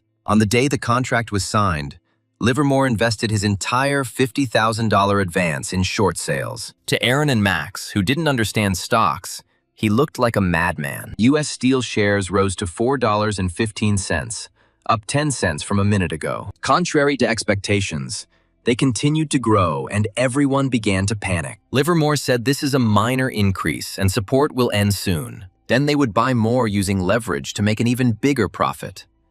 But it was Livermore himself who was most worried. The prince, although he knew the future, was also worried, but said that he believed him and asked him to teach Giannini the method of trend trading. He explained that no one knew trend trading better than Livermore, the man who, at Morgan's request, came to Giannini last time and openly disregarded him. But Livermore will be a good teacher for Giannini, who only knows retail finance, on how to invest in stocks. Li Kang said he had to ask himself because who knew how long Livermore would stay with him. It was better to train Giannini and reap the benefits together, after which he left for a short time. He arrived at the Washington Post headquarters, where editor-in-chief Christian met him. Li Kang asked to place an advertisement for the Wright and Lee Flyer 4 on the front page. The prince said he was now investing in the future, networking with newspaper editors and promoting his company at the same time. He also asked to write an editorial about the Wright brothers to change public opinion in their favor. He mentioned the story of the Smithsonian Institution, which tried to use the brothers but got into trouble itself. Li Kang continued to establish connections with the owners and editors of major New York newspapers, ordered advertising, and bought shares. His goal was one, so that later, when during the financial crisis a lot of articles appeared attacking him, he could defend himself. Finally, he came to William Randolph Hearst, the head of the largest yellow press in the United States. He said that he was waiting for him because he knew his every step. Li Kang showed Hearst information that a high-ranking Japanese official had stolen a cultural treasure. It was the 10-story Gyeongchonsa Pagoda, and Hearst said he would publicize the matter. The prince explained that the Japanese government always tries to make a positive impression on foreign audiences. But if an American newspaper publishes a negative article about Japan, they will pay a lot of money to prevent it. Hearst did not do this out of kindness. It was for their mutual benefit, and he said that he intended to do the prince 3 favors, and he had already used one. Li Kang said he thought Hearst had ignored his words, but he replied that not only he, but also prosecutor Henny also profited from that information and forced all the relatives to sell everything. The prince noted that this was excellent, as he was just looking to establish connections with lawyers. Now it will be easier. And Hearst asked if he knew anything about strange movements of banks. Li Kang told Hearst that he knew something, but it was just between them, and advised him to hold cash because the bull era was ending. He warned Hearst not to tell anyone, otherwise it might cause panic, and he promised to remain silent. The prince knew that Hearst would certainly write the article, and that was exactly what he was counting on. Because if the story gets into the newspaper, the anxiety will dry up liquidity even more. Not only institutions, but also ordinary people will start returning cash, which means the collapse will come faster. Suddenly, they heard a sound like something falling on the floor. His suspicions were confirmed when it turned out that it was a hotel guest. He was so impressed that he could not bear the sharp decline in stock prices and committed suicide. Li Kang realized that this was serious and that staying here would become dangerous. Besides, his words to Hearst could have reached someone else's ears. So I need to leave New York urgently. But how can I do it without raising suspicion? Running away in the middle of the night will look suspicious and will give rise to rumors. In the worst case, all the blame will be placed on him. So it must appear from the outside that he is leaving on important business. It would be best to leave on state business. But it is not so easy. And at that moment he was informed that Mr. An, that is, Tosan, had arrived. Li Kang was delighted and ordered that he be brought in immediately. He met Tosan, who brought with him Li Vijong, the son of Li Bomjin, the envoy of the great Korean Empire to Russia. He said that he had come to New York to convey to him a secret decree from His Majesty. Li Kang received the decree with excitement and read that he was ordered to attend the Hague Peace Conference. He was also required to tell the world about the injustice of the Treaty of Ulsa. The prince realized that this was the chance he had been waiting for to bring Korea's plight to the attention of the international community. He immediately gave orders to his men to prepare to sail to Europe without losing a minute. Li Kang understood that this might be his only chance to change the fate of his homeland, and he had no right to miss it. The prince ordered Max to get ready immediately and prepare to leave, because they had to leave as soon as possible. Giannini was surprised by the sudden departure and asked where they had decided to go. Li Kang replied that circumstances required an urgent crossing of the Atlantic. Giannini said he would go with him, but the prince replied that no, he must stay. Then Giannini asked to at least tell him where he was going because he was worried. Li Kang replied that he was going to the Netherlands, where there was a conference that he urgently needed to attend. They headed to the Netherlands as soon as all preparations for the trip were completed. Before leaving, Li Kang gave everything he needed to the two who remained behind and wished them a safe journey. Livermore promised to increase the prince's fortune at least tenfold. He had already brought 2 companies to the brink of bankruptcy with his aggressive short selling, so he left with a light heart. Li Kang remarked that Livermore was so eager to sell shorts that he himself would burn with impatience. He asked if he understood that they were making shorts to make money and not just for fun. But the prince warned of what would happen if the market collapsed completely, and Livermore quickly understood the point, promising to take the distribution of shares into account. Li Kang gave him materials that would help his case and explained that the U.S. federal government would abandon the current system. When the system changes, an opportunity arises, and if collapsing banks are quickly absorbed, the regional bank will quickly become a central bank. Livermore realized that he needed to buy the said cans when they were selling cheap. The prince said that if funds were insufficient, he should turn to Livermore and use his investment funds. The prince specifically noted that if Bank of America enters the market, everyone should drop everything and buy it. He explained that the reason it was a must-buy was because of the uniqueness of the name itself. Now he may not understand because there is no concept of marketing and advertising yet, but later, among many banks, he will already have a sign that will not need to be advertised. Li Kang said Livermore wanted to be more than just the manager of his younger brother's banks, but to become the chairman of all banks in the United States. Livermore promised to definitely buy it, and at that moment, a man from Ikmun's intelligence came to the prince. Li Kang asked if he was an agent of Ikmun's Imperial Intelligence. He confirmed that it was a spy organization founded by Emperor Kojong in 1902. He realized that only the best personnel, capable of acting inside, were selected there. Outside the empire, knowledge of foreign languages was minimal. The prince was delighted that his power was growing, and he just needed an agency responsible for intelligence. He showed up on time and asked me to write which of Ikmun's agents he knew. The agent replied that this was impossible, because unless they had received the same assignment together, he did not even know who was in the organization. Li Kang realized that they had a cellular structure so that even if one was caught, the others would not be traceable. He came up with one way and said that he would still go in there, no matter what he had to do for it, and asked for help. When they arrived at the International Peace Conference Hall, they were not allowed in. Even though the documents were perfectly prepared, Li Kang realized that it was because of a bribe received from the Japanese. He mentally ran through the options, realizing that they wouldn't let him through just like that, and that he needed to act decisively. Li Kang looked at the stern faces of the guards and realized that the usual diplomatic route would not work here. He decided it was better to wait and rely on someone who could help him get around this barrier. He told them to wait, because someone would soon appear who would let him through, and Duke Hendrik approached him. He is the husband of Queen Wilhelmina of the Netherlands, who was surprised why the prince was hanging around at the entrance. Li Kang replied that he was not stuck, but that they were simply not letting him in, and the Duke asked what the problem was with the documents. Li Kang explained to Duke Hendrik that there were no problems with the documents. He prepared everything perfectly, but for some reason the administrator does not let them in. The Duke was surprised to see the administrator and asked why he was preventing his friend from entering. Li Kang said that he spent the entire month after arriving in the Netherlands and until the conference, lobbying. He approached Hendrik as if by chance, won him over and gave him exactly what he needed, namely, money. He explained that although Hendrik was the husband of the Queen of the Netherlands, he was essentially a penniless beggar. So the prince told him about the Wright and Lee business and gave up some of the rights.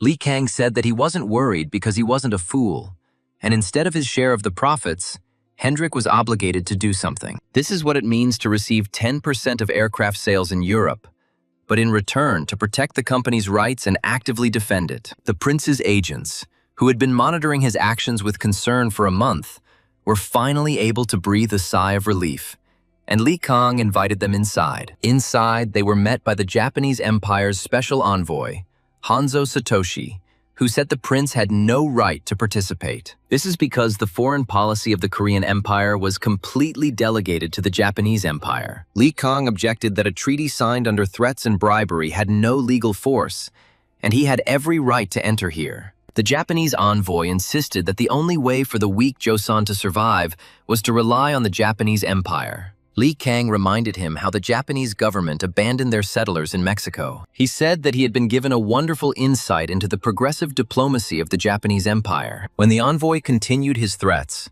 the prince said he would write a letter to Ito Hirobumi. The Japanese man, frightened and covered in cold sweat, immediately apologized for his insolence. Li Kang chuckled at the fact that just one phrase made the envoy tremble, and asked under what conditions he would agree to simply return. The hero replied that now he only wanted one thing: to not be in front of the prince's eyes. The prince looked coldly at the Japanese and said that he did the right thing by being scared. He added that he was not going to waste time on empty threats when he had an important mission. Li Kang ordered the envoy to get out of his way immediately before he got into more trouble. The Japanese man retreated quickly, muttering apologies and backing towards the exit. The prince turned to his companions and said that they could now enter the hall without any problem. He stressed that no one and nothing would stop him until he fulfilled the emperor's will. The prince said that everyone would do their own thing and there would be no more interference. They went to the international community to tell about the unfair treatment of the Korean Empire. They found their place in the hall, and although they were invited guests, the place was at the very edge and a little offensive. Li Kang thought that such humiliation could make his performance even more dramatic. The chairman gave the floor to the special envoy of the invited country, the Korean Empire, and Li Kang took the podium. He introduced himself as the second son of the Emperor of the Korean Empire, His Majesty Lee Hyun, and explained that there was only one reason why he was here. Li Kang said that 2 years ago, the Japanese government threatened the emperor and ministers of Korea and took away their foreign policy rights. The Japanese representative tried to interrupt him, calling it a lie, and demanded that the prince's speech be stopped immediately. But the chairman said that whether this was true or false should be decided by the representatives of the countries, and ordered them to continue. Li Kang said that 10 years ago, Japan sent Ronin to kill his mother and acquitted them. This information is easy to find, and after that, they say that the oppression of Korea is a lie. He warned that Japan would not stop at Korea, and that once they had absorbed it, they would want Manchuria. Then they will go on, and they will not rest until they have devoured all the small islands of the Pacific Ocean. He said that Japan's appetites were limitless, and that Manchuria would be followed by China, and then all of Asia would be under threat. Li Kang warned that if Japanese expansion was not stopped now, the world would face an even bloodier war in the future. The hero ended his speech with a call to the international community not to turn a blind eye to this threat. Otherwise, the retribution will be terrible. The chairman tried to stop him, but Li Kang finished his cry from the heart and thanked him for his attention, after which he left the podium. The next day at the hotel, he saw newspapers that called him the Little Giant from the East. They wrote that he was a man who criticized the order based on violence and force, and warned of the birth of an evil empire. The journalists turned out to be more friendly than he expected, but the prince understood that this sympathy was temporary, and no one would help them. Because Japan and the United States signed the Katsura-Taft Agreement and divided spheres of influence, they have bribed or controlled the press of other countries, and soon there will be no articles. But Li Kang did this so that he would no longer be seen as just the second son of the Korean king, but so that the name Li Kang would be remembered throughout the world. After this, Japan will likely tighten surveillance, and it will no longer be possible to operate secretly. But the prince noted that the Japanese were probably almost overwhelmed by yesterday's events. His plan was for the Japanese to stir and help him. And in Tokyo, Katsura Taro proposed the only way to overthrow the Korean king. Prime Minister Saionji Kimochi and Resident General Ito Hirobumi agreed, and they decided to dethrone Lee Hyun. They also discussed what to do with independence fighters Lee Jun, Lee Sun-sol, and Lee Wee-jung. They were the ones who posed as messengers, and Katsura demanded the death penalty for all of them to teach them a lesson. Katsura called his colleagues' opinion wise, but Ito Hirobumi noted that, having caught the wave, they had already become arrogant, but they needed to reason coolly. He thought that Katsura, by swinging his sword indiscriminately, would provoke a counterattack himself. After all, the more you push them, the more stubbornly the Koreans resist. Ito suggested pretending to be friendly and luring them one by one, rather than provoking them. But in this situation, there is nothing to be done.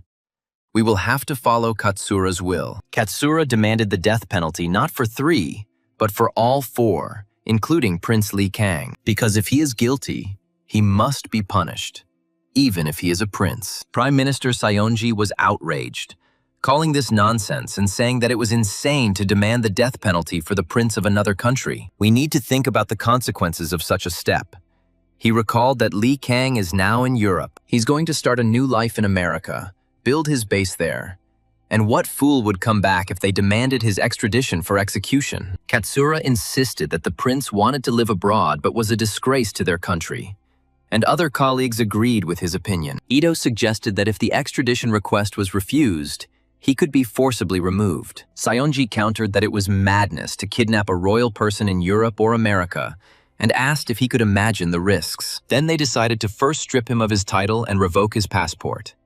And Ito asked the prime minister to reconsider the decision. Katsura replied that this was the only way they could show their determination to the international community, and he suggested requesting the extradition of all 4 to put pressure on them. Ito must put pressure on the Korean king to persuade his son to return. They decided to demand for the prince a lifelong exile under Viryanshi, a severe form of isolation from the outside world. Katsura regretted that he could not secretly give the order to hunt the fox as before, but he quickly laughed himself and asked that he couldn't even joke. They decided to talk over dinner to figure out how to restrain the prince. The prime minister breathed a sigh of relief, but there was still a hint of worry in his eyes. Resident General Ito nodded silently, realizing that a difficult conversation lay ahead at dinner. Meanwhile, Lee Seok-young was thinking about what would happen if the emperor lost the throne. The 500-year history of this country will see an end. But even in this end, he saw a glimmer of light. He instructed Yoksha to check the lands in case of a Japanese census, and to tell his elder and younger brothers to come here. Lee Seok-young decided to gather his strength abroad rather than just sit and die. It is better to help someone who is preparing for the future by putting everything on hope. He went forward to the States, ready for new achievements and the fight for his homeland. Lee Kang arrived at the richest house in Gyeongju, where the owner ordered that the guests be given the best possible welcome. After all, during the Joseon era, travelers and merchants spent the night in the houses of local respected people. He heard talk that Mr. Young-suk was selling all his land, and if he paid in foreign currency, they would even give him a discount. The locals joked that they were $2 short of buying land, and Lee Kang realized that Lee Seok-young's family was selling off all their property. The richest man in Gyeongju, Choi Hyun-sik, confirmed that this was true, and the rumors came from a visitor from Hanyang, so there could be no mistake. It turned out that last week,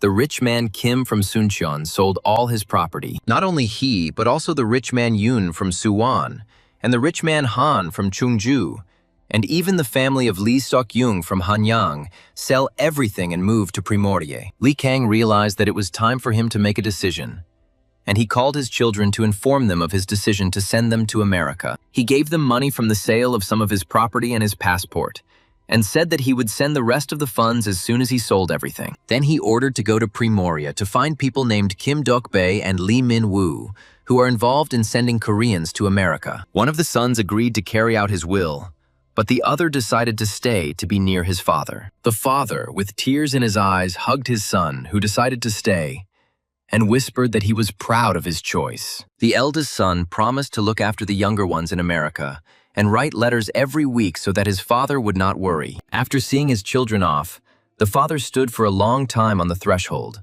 looking after them and mentally praying for their safe journey. He knew that this farewell could be his last, but he believed that his children would find a new life overseas. His father, although sadly, blessed him and told him to go because there was no time. Li Kang safely took the younger children to America and prayed for their father to be safe and sound. At the same time, in the port of Nampo, he met independence fighter Yang Ki-tak. He was surprised that Li Kang, even abroad, helped his homeland, opened several schools, and became rich. Yang Ki-tak said that Li Kang sent a large sum of money to help his suffering compatriots, and this was only a part of the funds. The prince instructed him to use this money not only for the education of the settlers, but also for the training of people in Korea and Manchuria. Independence fighter Shin Chae-ho wondered why he was doing this, since he had already left his homeland and distanced himself from the throne. Shin Chae-ho noticed a clause in the Shin Min-ho Charter striving for a constitutional monarchy, so I asked if it was his request.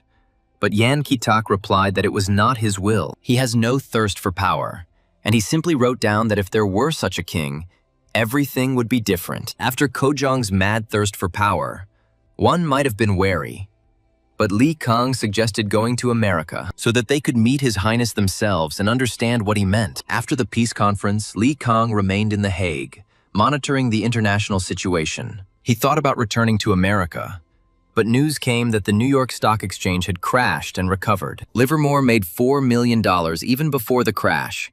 His plans changed. He realized that if he returned now, he would simply become a target during a real crisis. Therefore, I decided to do what I could here in Europe, in order to either increase my fortune or create a strong and reliable foundation. Li Kang visited the hospital in The Hague where his men were caring for Comrade Li Jun, who had collapsed the previous night. If the prince had not noticed this, everything could have ended in disaster.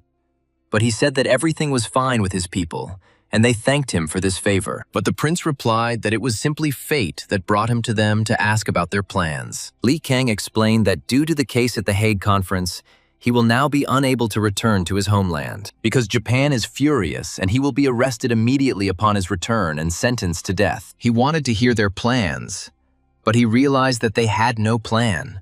From the moment they received the secret order from Kojong, they were ready to die.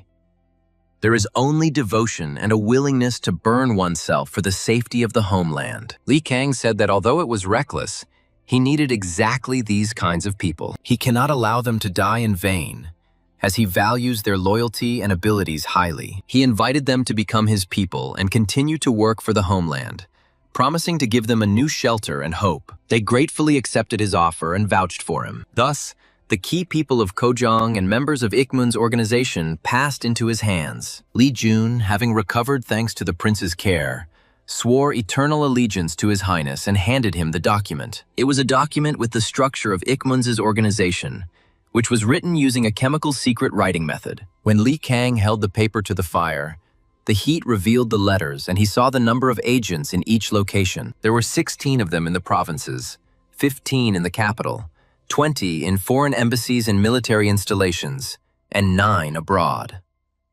But there were no names, and he wondered how to recruit them, since Ikmunsa operated on a cellular system, and no one knew all the members. Li Kang realized that Kojong would not hand over this organization to him so easily, but Li Jun suggested a way to contact the hiding members through secret channels. If you recruit them one by one, they will become the prince's men and do whatever he wants. After all, no one except the members of Ikmunsa can read what is written chemically, and Li Kang entrusted this to Li Jun. When the prince came to Europe, he set himself 2 goals.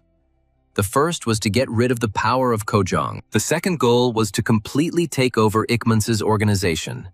And now he had accomplished both of them. Now is the time to take on additional goals and try to get everything you can in Europe before returning to America. He decided to develop a chemical method of hidden recording in order to record information about the future. The hero thought that Germany was most advanced in chemistry, so he needed to get a recommendation from that German, Hendrik. Li Kang said that since Hendrik had received the money, he should work it off, and asked him to register the wives, children, and everyone else who was going to be transported. He explained that the Japanese would begin to persecute and torture their families, and that they could not be left there, and he promised to transport everyone to America. The agents were deeply touched and thanked the prince for such care and his promise to save their families from Japanese persecution. The Lee trio, who had shown in The Hague, went to New York and they promised to cope with any task. Lee Kang tasked them with monitoring the Morgan family's activities, as the task suited them perfectly. This is because they specialize in collecting and analyzing information. While they are operating in New York,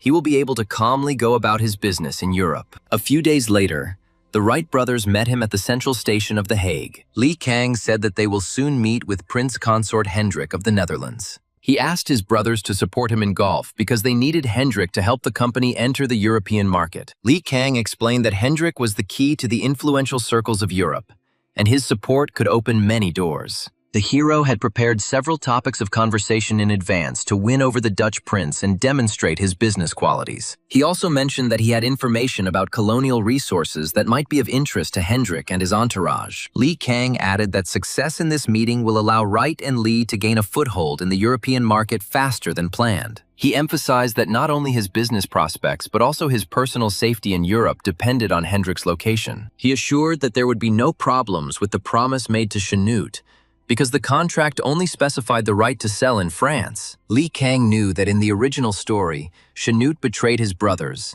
leaked the aircraft's key technologies, and founded his own factory in France. But as long as he is here, this will not happen, and he will not allow his assets to be stolen. He decided to bring up all possible and impossible accusations in order to teach Chanute a proper lesson. While playing golf with Hendrik, he won his sympathy, and then through him, he intended to obtain business rights in the Netherlands. Lee Kang planned to open a logistics and distribution company for raw materials from Indonesia, a Dutch colony. He also asked Hendrik to arrange a meeting with the Kaiser, and he reported that the Kaiser was happy to accept. Lee Kang understood that control over Indonesia's resources would give him a huge advantage in trade with Europe. He had already mentally sketched out a plan for a company that would do more than just trade in raw materials. The hero decided that to succeed, he would need local partners familiar with the bureaucracy and local laws. He also thought that through such a company, he could arrange supplies of strategic resources for his military projects. Lee Kang understood that the meeting with Kaiser Wilhelm II was not just a gesture of politeness,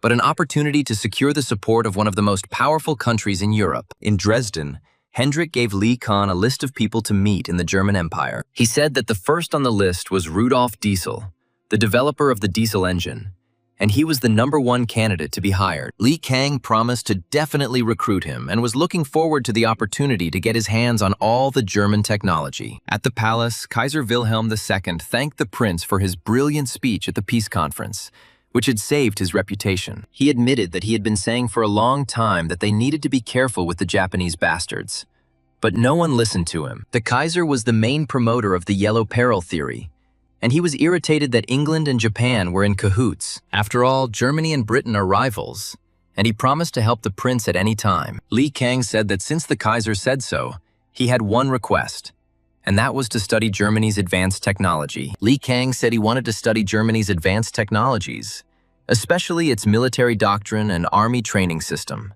The Kaiser noted that the Korean Empire's army had been disbanded last month. He suggested that the prince wanted to found a military school and then create a mercenary army. Lee Kang confirmed this and asked for help, and the Kaiser, seeing him as a determined man, agreed to help. Kaiser suggested not to be shy and ask for more if needed. Lee Kang, although he felt uncomfortable, asked to send German professors to the university he planned to open in the western United States. He promised to fully finance them and offered to share the patents with the German government so that it would not be unprofitable. The Kaiser said that the prince had probably already thought of everything, and when Lee Kang mentioned the chemist Fritz Haber, the Kaiser agreed to send him. Lee Kang noticed that the Kaiser was looking at his hands and remembered that it was better not to show your hands in front of the Kaiser, all because he loves men with beautiful hands. When the Kaiser directly said that the prince had very beautiful hands, Lee Kang was stunned. He froze for a moment, not knowing how to react to such an unexpected compliment from the Emperor of Germany. Lee Kang quickly pulled himself together and smiled politely,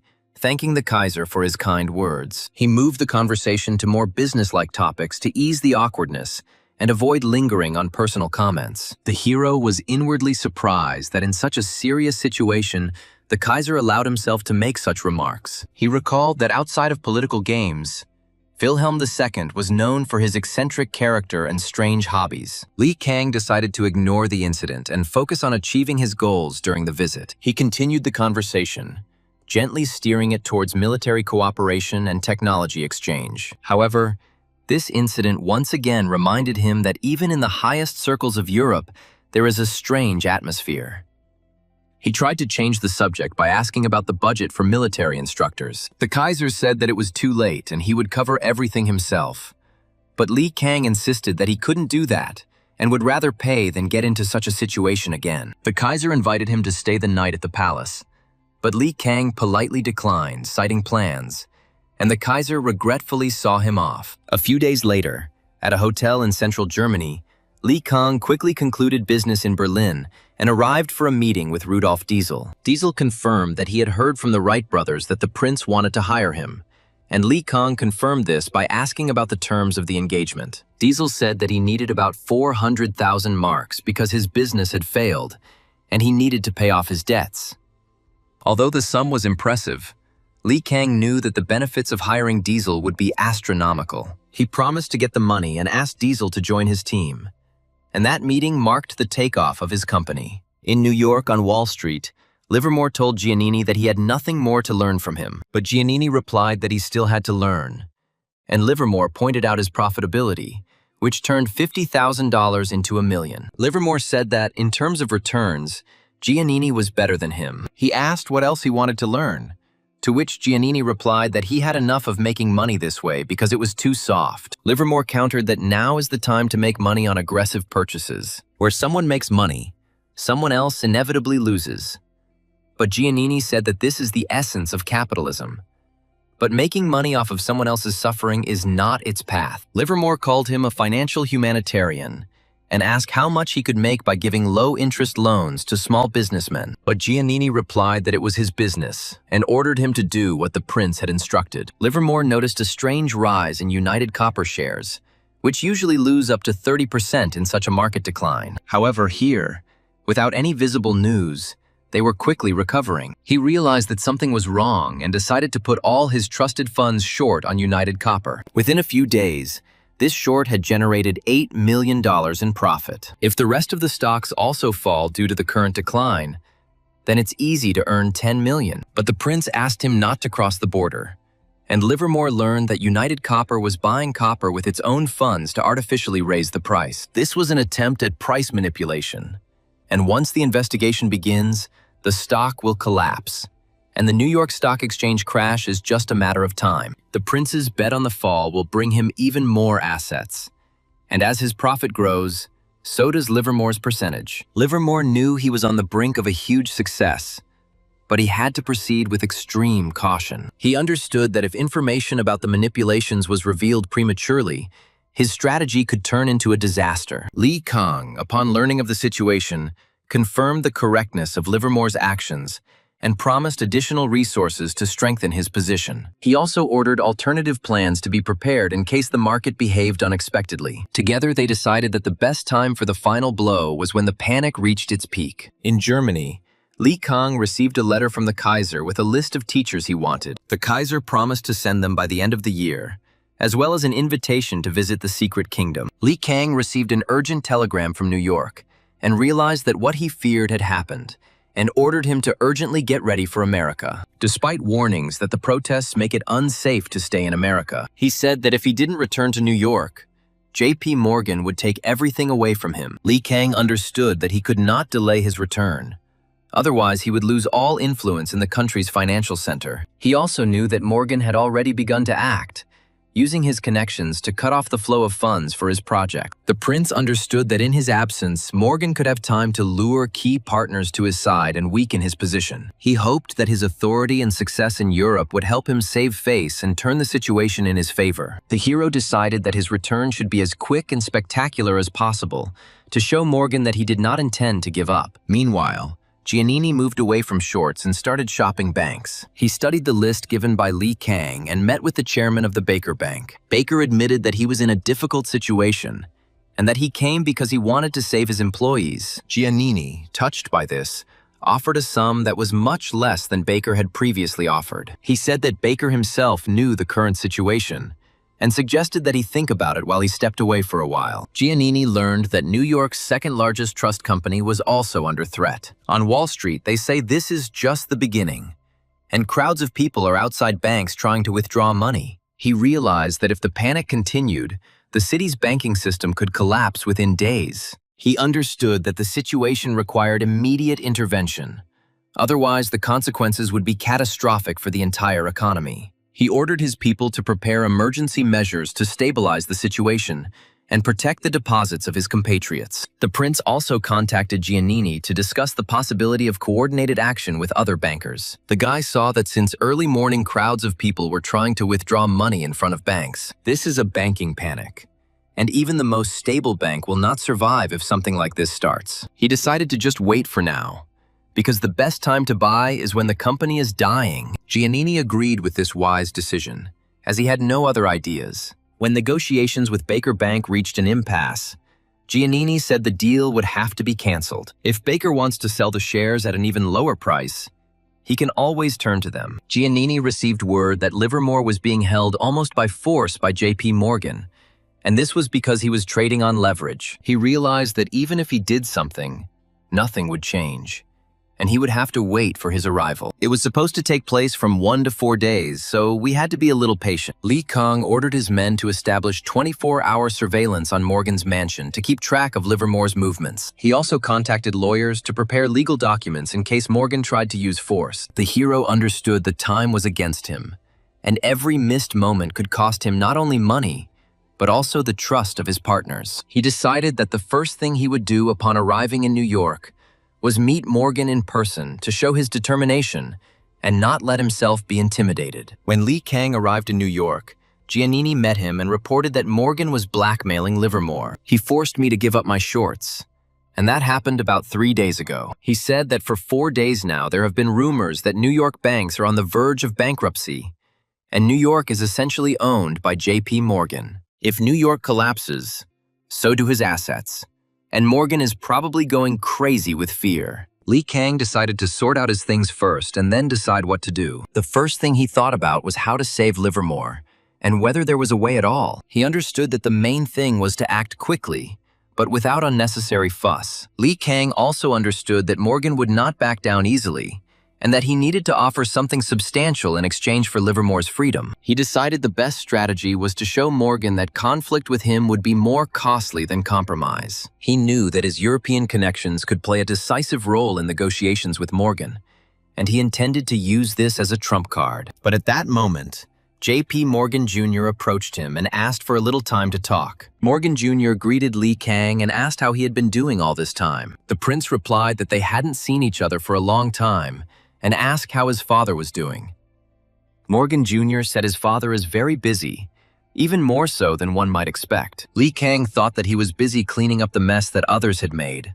Although what did it matter to him? He asked what brought Morgan Jr. to him, and he replied that he wanted to talk, but the conversation would be long, and he suggested changing the situation by inviting the prince to his father's house. Li Kang understood that in the original story, JP Morgan also almost forcibly gathered all the famous people of New York. He held emergency meetings, not letting anyone go until the problem was resolved. He decided to go to Morgan, but he was not going to give up right away. It was meant to look like he was being noble, and he and Morgan Jr. drove to the mansion. At the mansion, they encountered the kidnapped Livermore, and Li Kang asked if he was okay. He replied that there was no physical violence, but the psychological pressure was strong. Livermore said Morgan invited him because of his short position and threatened to accuse him of undermining market stability. It was absurd because Morgan himself was shorting bank stocks for profit, and he was the only one being made the scapegoat. Li Kang asked if he had closed all his positions, and Livermore replied that of course not. He has already made $10 million on this fall after deducting commission. Li Kang praised him for his excellent work, but said it was now time to wind down the shorts. Livermore was surprised and asked why, and the prince reminded him that he had said that they did not aim to destroy capitalism through short selling. If he said stop, Livermore should have stopped immediately. Livermore agreed, but Li Kang said that he would talk to Morgan himself, because if they just gave up, it would be a loss to them. The prince understood that his intervention had to be carefully considered so as not to lose face in front of Morgan. He decided that he would go into negotiations with a clear plan, offering a compromise that would preserve his profits and reputation. Li Kang also knew that his European achievements and connections could be a powerful argument in a conversation with Morgan. In the room, he met the federal government's Minister of Finance, George Cortelyou, who was clearly at odds with Morgan. Li Kang realized that his enemy's enemy could become his friend.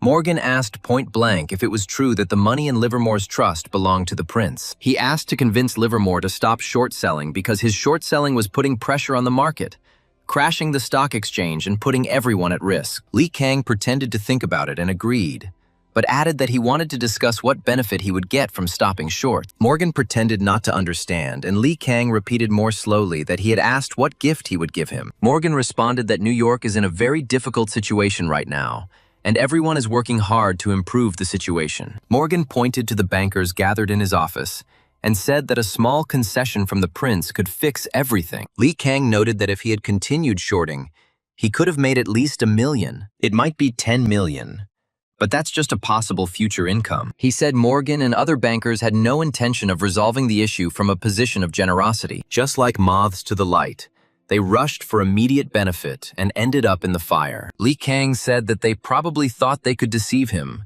thinking that he was a naive simpleton. But things won't go their way, and the longer it drags on, the worse it will be for Morgan. Morgan admitted that when they first met, he thought the prince had no fear at all. He even liked this.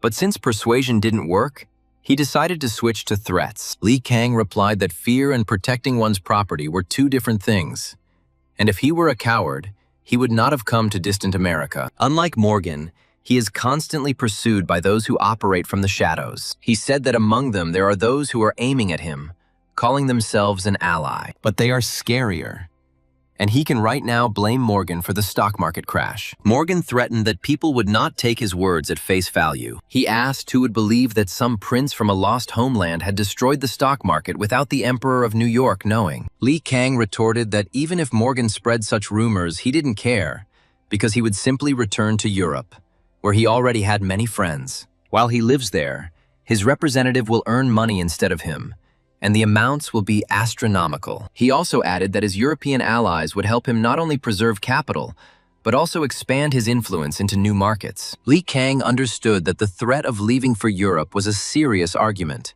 capable of frightening even a titan like Morgan. He made it clear that financial losses in New York would not be a disaster for him, since his investments were diversified around the world. The prince deliberately spoke calmly and confidently to emphasize that he was independent of the will of the New York financial elite. He also made it clear that Morgan would be much better off having him as an ally than as an enemy. Morgan, admitting that he had underestimated the prince, bowed his head and apologized. Li Kang said that he understood that he was in despair.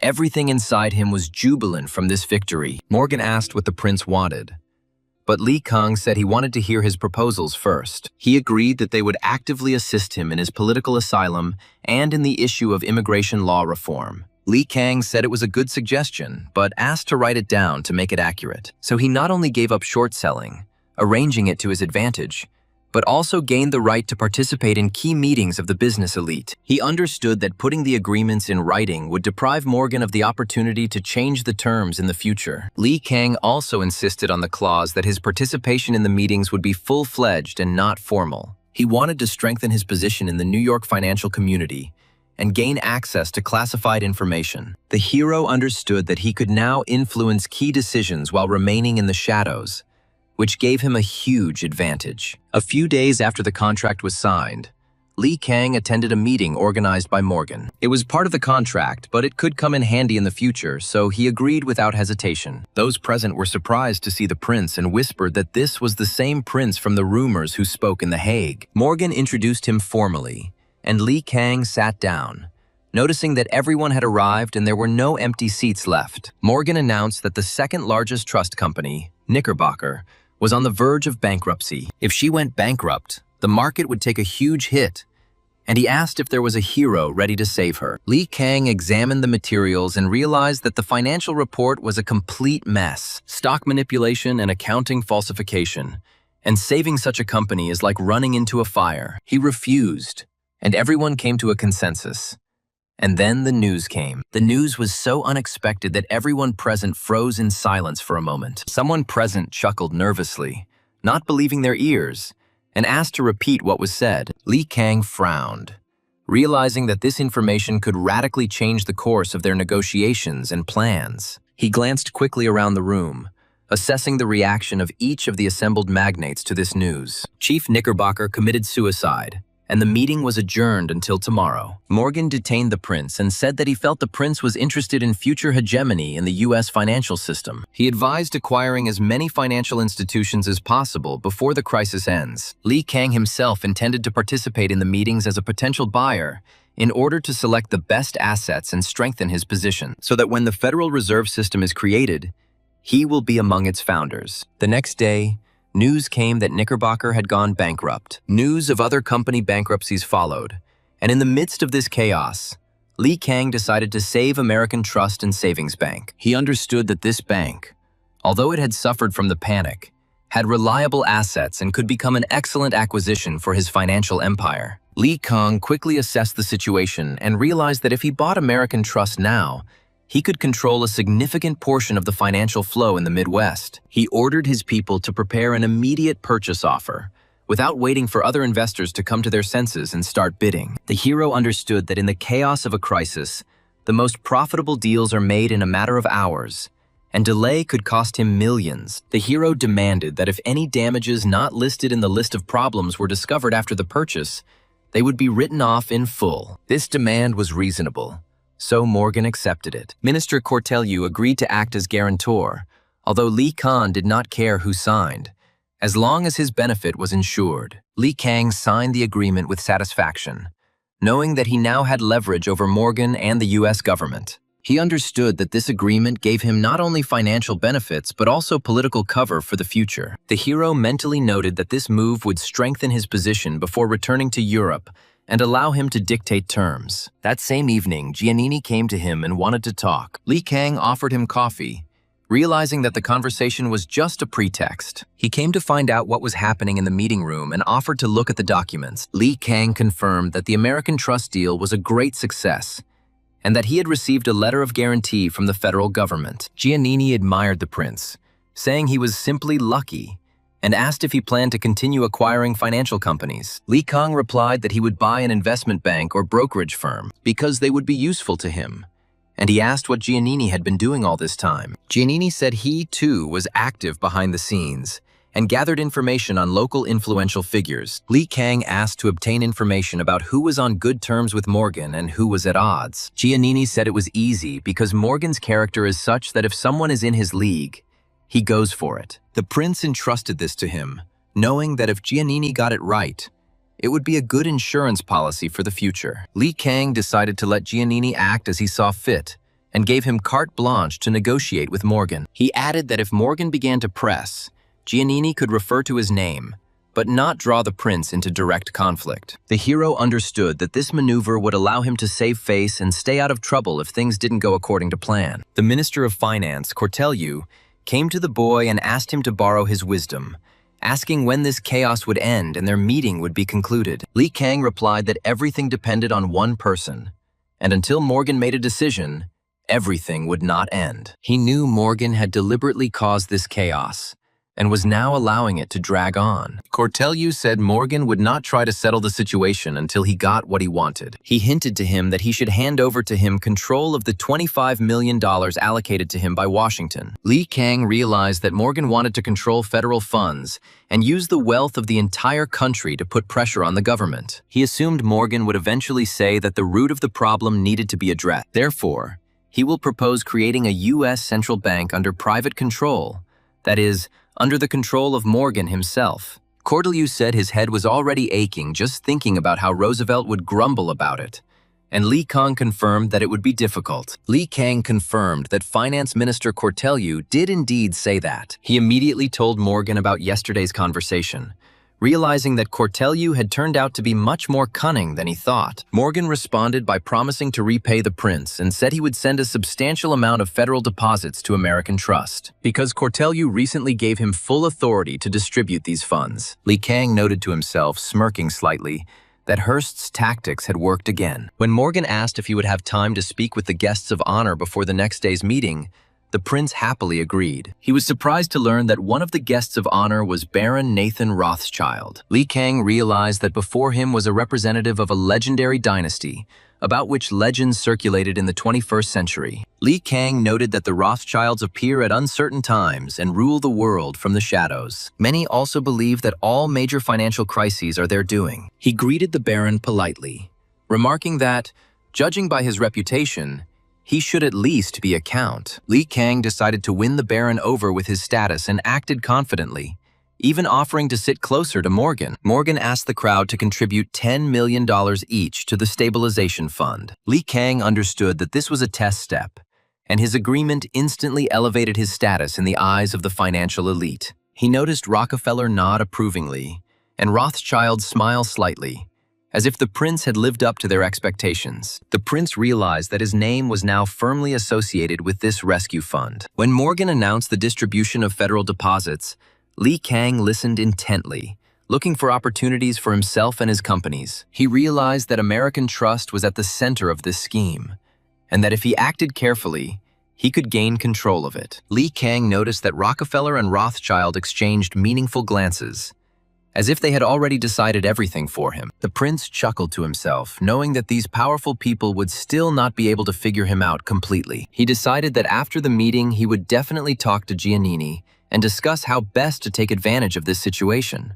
Li Kang felt that this night could be a turning point in his struggle for influence in America. Li Kang, understanding the importance of the moment, said that he would also contribute his share. He stressed that this was an investment, not a donation, and the banker would manage it as needed. Rockefeller asked what measures were needed besides fundraising. Li Kang said the most important thing now is to prevent further spread of panic. That's why I suggested taking control of the press, because panic in the media only makes the situation worse. It is best to pay for advertising so that newspapers themselves will place their point of view on the front pages. Rockefeller praised him and said that there was much to learn from the prince. Rockefeller looked meaningfully at the others present, making it clear that this man was worth it. The oil king added that he would be interested in discussing with the prince the possibility of a joint venture in the energy sector. Li Kang realized that he had passed the test, and the hero was incredibly happy with this outcome. Meanwhile, the Rothschilds were discussing how Li Kang had completely taken over the financial sector of the American West. They offered to give him one of the seats on the U.S. Federal Reserve System,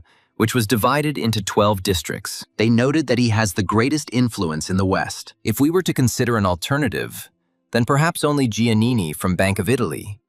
But after meeting with the prince, his success became noticeable. The Rothschilds noticed that after meeting the prince, Giannini's success became astonishing. The prince also dug up Livermore and Li Kang, without taking center stage, skillfully promoted them in the financial sector and on the stock market. They noted that he acts as a shadow figure, increasing his wealth. One of them said that he seemed to see himself in his youth, and offered to marry him in order to get him on his side. They wondered which of the influential European families might be suitable for such a union. One of the Rothschilds mentioned that they had a distant relative who was looking for a worthy match. Another noted that such a marriage could open the doors for the prince into the highest aristocratic circles of the old world. However, the interlocutor reminded him of Li Kang's character, which makes any matrimonial plans futile. Meanwhile, Li Kang was enjoying his current affairs, drinking strong coffee. Thanks to the genius investor Livermore, who noticed the market recovery and stopped shorting, he became even richer. Livermore bought up shares of financial and mining companies that had fallen sharply in price. These sectors took off, bringing in huge profits, which made the protagonist's mood even better. Hyun-sik entered the room with the real estate documents the prince had requested,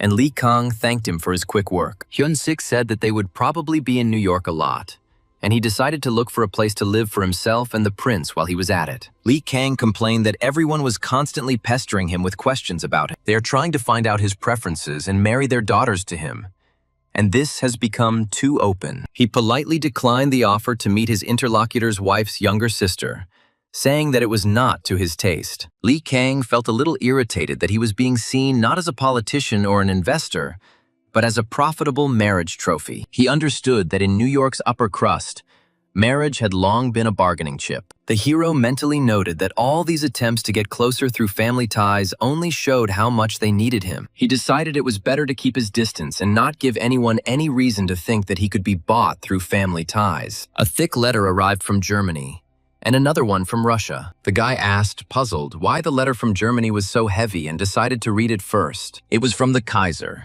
in which he claimed that Japan was targeting Kondo and called for Japan to be contained along with Germany. Li Kang asked for a map of the country, and, looking at it, realized that Kando meant the northern part of this territory. It was the subject of a territorial dispute with Qing China, although Korea officially claimed the land in 1902. The prince frowned, realizing that Japan was deliberately ignoring all diplomatic notes and was preparing to seize the disputed territory by force. He traced his finger along the borderline marked on the map and realized that Japanese troops had already begun advancing toward the disputed areas. Li Kang understood that if he did not take retaliatory action, he would lose not only territory but also political weight. He decided to meet with the manager of Kando, Lee Bum-yoon, who had fled to America. I thought it would be a good idea to arrange a meeting and also convey a response to the Kaiser through Lee Wijin. He mentally noted that if he could secure Lee Bum-yoon's support, he would be able to gain access to information about the situation at the border. Li Kang wrote to the Kaiser that, unfortunately, Japan was sending troops there, considering this territory its own. If he wants to protest, he can refer to the Yulsa Treaties and the 7 Articles Agreement. He said that the main thing is to officially declare that Kando is their land. He then added that the Kaiser would definitely appreciate information about their development of combat aircraft. Suddenly, Max ran in. He asked to forgive him for his haste and for barging in like that. He said that there was a guest on the first floor, and not just any guest, but someone absolutely amazing. Li Kang asked who exactly, and it turned out to be Finance Minister Cortelyou. He said that President Roosevelt wanted to talk to the prince. A few days later, Li Kang arrived in Washington and accepted the invitation, after which he realized that Roosevelt, having announced that he would not run, had turned into a lame horse and was losing power. He decided that while he didn't have to meet the president, it was better to keep the stakes on both sides. This was so as not to lose any benefit no matter the outcome, and he reported everything to Morgan, since he had a strained relationship with Roosevelt. Li Kang understood that in big politics, one cannot rely on just one player. He decided that his frankness with Morgan would strengthen the financier's trust and give him leverage. The hero also thought that by maintaining contact with both sides, he could manipulate the situation. He made a mental note that this strategy would allow him to stay in the center of the action and prevent any of the big players from taking advantage of him. Li Kang was met at the White House by Agriculture Secretary Jim Wilson. His hero had not seen him at a reception in San Francisco 2 years ago, and Wilson apologized for that rudeness. Li Kang thought that Wilson had been a minister in the Republican cabinet for 10 years. His abilities are undeniable, and his political acumen must also be acknowledged. So it is better to keep him close than among the enemy. He understood that such an experienced politician could become a reliable bridge between him and the Roosevelt administration. Li Kang decided that Wilson could help him with land issues and agricultural projects in the West in the future. The hero also thought that if Wilson was in opposition, he could harm his plans, so it was better to keep him on his side. He made a mental note that the Minister of Agriculture's favor could be useful not only for business, but also for political influence. Suddenly they heard screams and a girl ran past them who, as she said, was being chased by someone. Li Kang noticed that it was dangerous to run like that, and when the girl crashed into him, his pants were torn. It turned out to be the president's daughter, Alice Roosevelt, known for her violent temper. One of the servants was outraged that she could make such a joke about an honored guest from the Korean Empire. Alice, having learned that it was a prince in front of her, was surprised. President Roosevelt came up and apologized for his daughter. He said that she had caused the prince inconvenience, and Li Kang replied that everything was fine.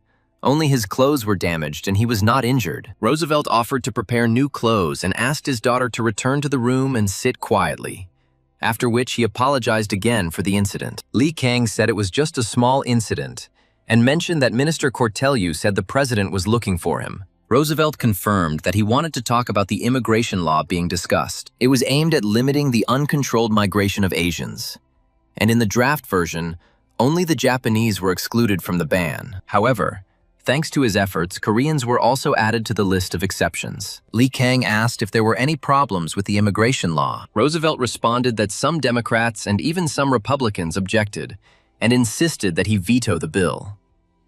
The prince noted that this could be part of an election ploy to weaken the president's position before leaving office. He also asked whether this was due to pressure from the Japanese lobby in Congress. Lee Kang suggested that Roosevelt use this situation to demonstrate his independence and strengthen his authority with historians. The prince noted that the majority of the country is Republican, so if the president does not veto the bill, there will not be any particular problems. Roosevelt said that as president, he had to respect the minority as well, and therefore wanted to hear a promise from him. He asked that if these immigrants created problems here in America, Lee Kang should share the responsibility with him. The prince, although he was offended that the president saw him as the leader of Koreans in America, realized that he could not act according to his script. Lee Kang said he would try, but Roosevelt insisted that trying alone was not enough. He needed a firm promise, to which the prince replied that even his own children did not obey. How can he control all the immigrants and he can't make a firm promise? Roosevelt understood and said that he would expect the prince to make the effort he had just said. Lee Kang thanked him, noting to himself that it was cold, but at least they had come to an agreement, and that was good, although the psychological pressure here was serious. He asked if that was the reason he had been called to Washington, but Roosevelt said no, there was something else. He reported that, according to an anonymous German diplomat, Japan is now sending troops to a region called Kando. When they checked with Japan, they said that Kando was Joseon land, so they sent troops to maintain order. Roosevelt asked if this was true, and Lee Kang replied that Japan's statement was half true and half false, because Japan actually controls the Korean Empire, so they technically have the right to send troops. Roosevelt asked if the Japanese were right, but Lee Kang said no.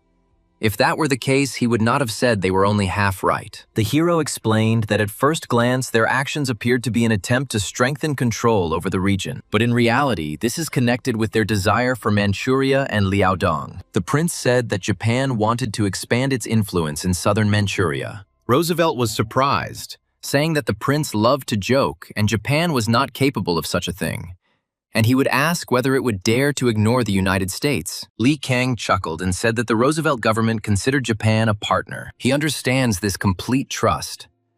But soon, this trust will hit him on the back of the head in front of the whole world. He advised that if he had time, he should look at the scientific theories popular in Japan. Then perhaps he would look at Japan differently. He didn't expect to be listened to today, and these meetings were an opportunity to gain trust and build a foundation for the future. This conversation will come in handy when he needs to exert influence in Washington. Lee Kang wondered why the president was praising him so much before the question, and asked what was wrong. Roosevelt said that without reforms, a crisis like the current one would happen again, and asked what method he thought was most effective. The prince replied that the president already knew the answer.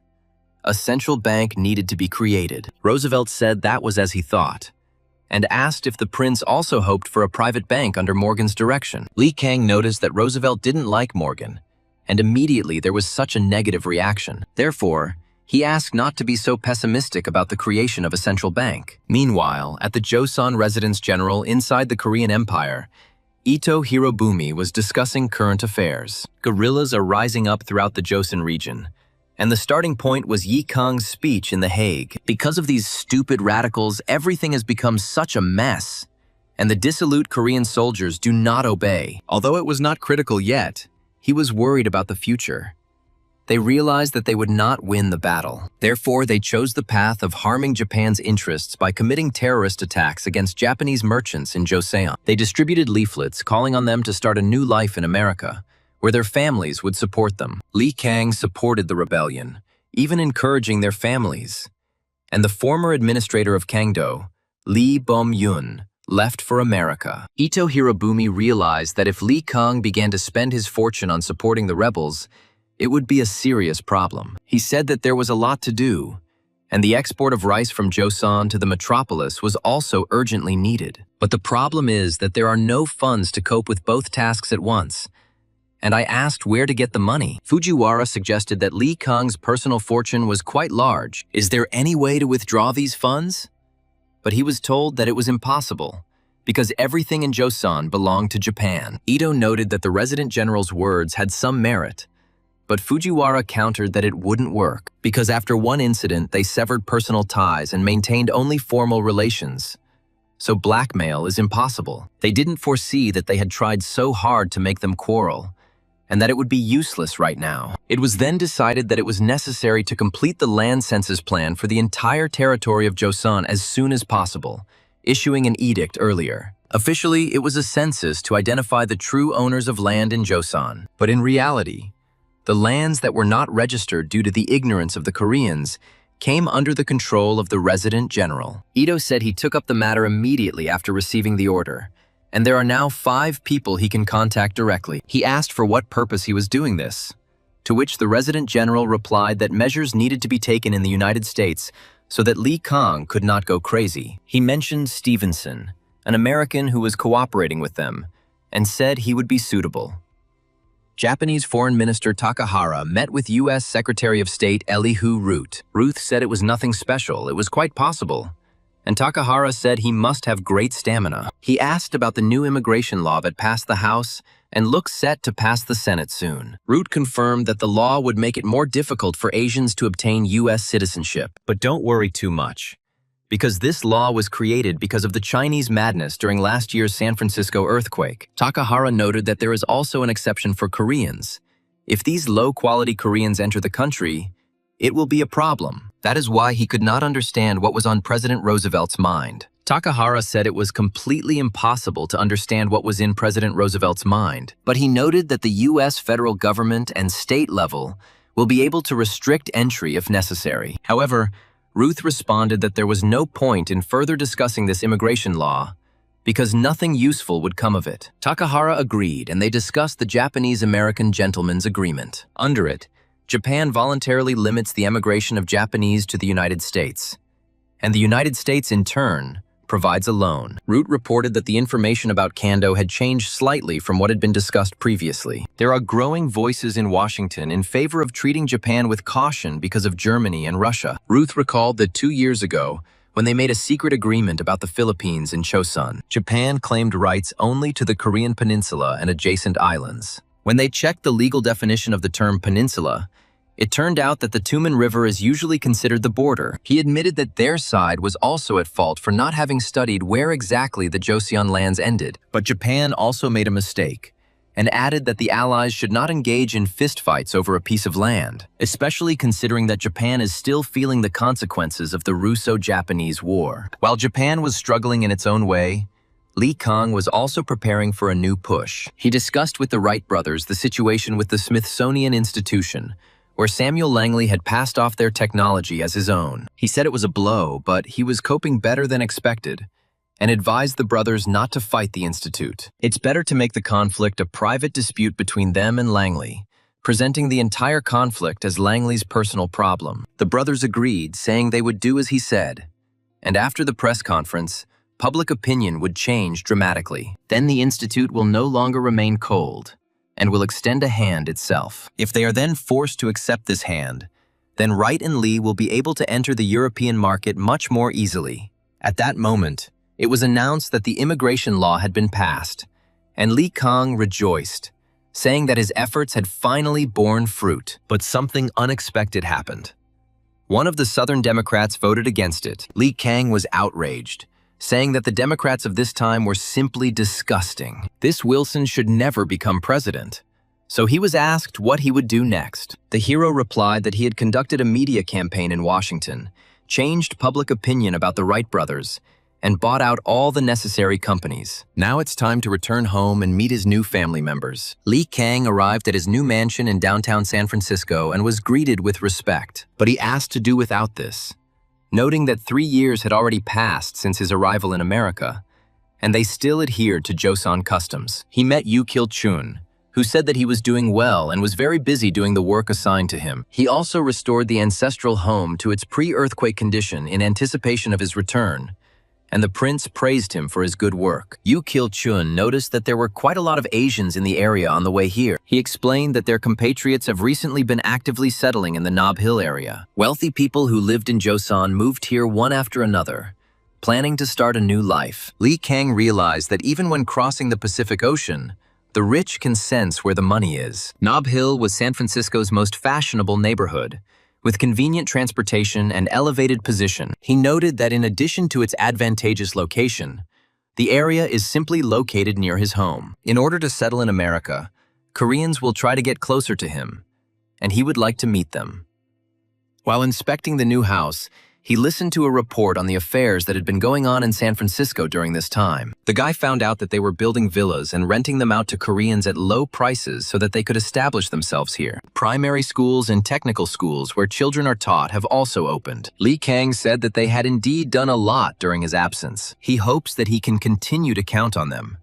And Yu Kil-chun promised to justify their trust to the end. He noted that every piece of news about the prince makes him proud, especially how he wiped the floor with the Japanese bastards in The Hague. Yu Kil-chun called him truly great, but Li Kang replied that it was simply what he had to do. Yu Kil-chun said that this was why everyone was confused and deeply sad. But they decided that there was a cunning Japanese intrigue behind the new emperor, and decided to continue to support the prince. Li Kang noted that support is a given, because when injustice happens to them, he resolves everything himself. It was he who paved the way for them to live here. So it is logical that they rely on and are grateful to him more than to the distant emperor. He said that when he hears that people support him more than the emperor's decrees, he understands that all his efforts were not in vain. The guy is proud of this, but noted that the number of immigrants is growing, and the density of Koreans in the area is already too high. He said that by the end of this year, up to 100,000 people could be living in Northern California alone. This is much faster than he expected, so they plan to start resettling people in different areas as early as this year. Yu Kil-chun showed a list of possible locations that they discussed with their compatriots. Li Kang noted that with his current land plots, it would be difficult to cover everything, because right now they only accept people in San Francisco and Tijuana, Mexico. He realized that soon there would not be enough land or resources to accommodate them, and he would have to buy additional land. But his own funds are not enough. So first he needs to meet with the new settlers and discuss everything with them. Li Kang ordered Hyung-sik to select from among the new immigrants those he absolutely had to meet. Hyun-sik, having received the order, carefully selected and brought the list, which turned out to be too long. Given his responsibilities as a prince, it became very difficult to prioritize. So he decided to meet with everyone. He thanked them for taking the time to respond to the invitation. Among them were Lee Bum-yoon, the manager of Kangdo, and Shin Min-hui representatives Shin Che-ho, Yang Ki-tak, and Lee Dong-hui. Li Kang said that they had come from far away. It was not an easy journey, and invited them to sit down and talk. He said he was sure they all had something to tell him, and that they shouldn't be shy. They thanked him for his financial donation to establish Shin Min-ho, and for building schools for the benefit of the Joseon people. Li Kang replied that for a member of the royal family, this is a natural and obligatory act. If something is missing, he is willing to invest generously in education, as there is an acute shortage of educational institutions in Joseon. They said that if it was urgent, they could first contact the United Community of Displaced Persons, but they were refused, saying that they could not issue funds without His Highness's permission. Li Kang replied that this was logical on their part, since more than 90% of the fund was his personal funds. They couldn't spend them without his knowledge, and when they tried to contact their compatriots who had already settled in the United States, they refused. They also stated that they are already helping their homeland through the United Association. He said that before leaving, he centralized the donation system to maximize his influence and prevent leakage of funds. Then he promised to convene a general meeting of the association in the very near future and discuss this issue. Lee Bum-yoon confirmed that he arrived to receive financial aid for the Korean militias operating in Primoria. Li Kang thought about Lee Bum-yoon's words and realized that behind his indignation, there was not only pride, but also fear. His mind went back to that meeting in Shin Manhwa, when they had argued about his true intentions. The prince understood that his trust in these people must be mutual.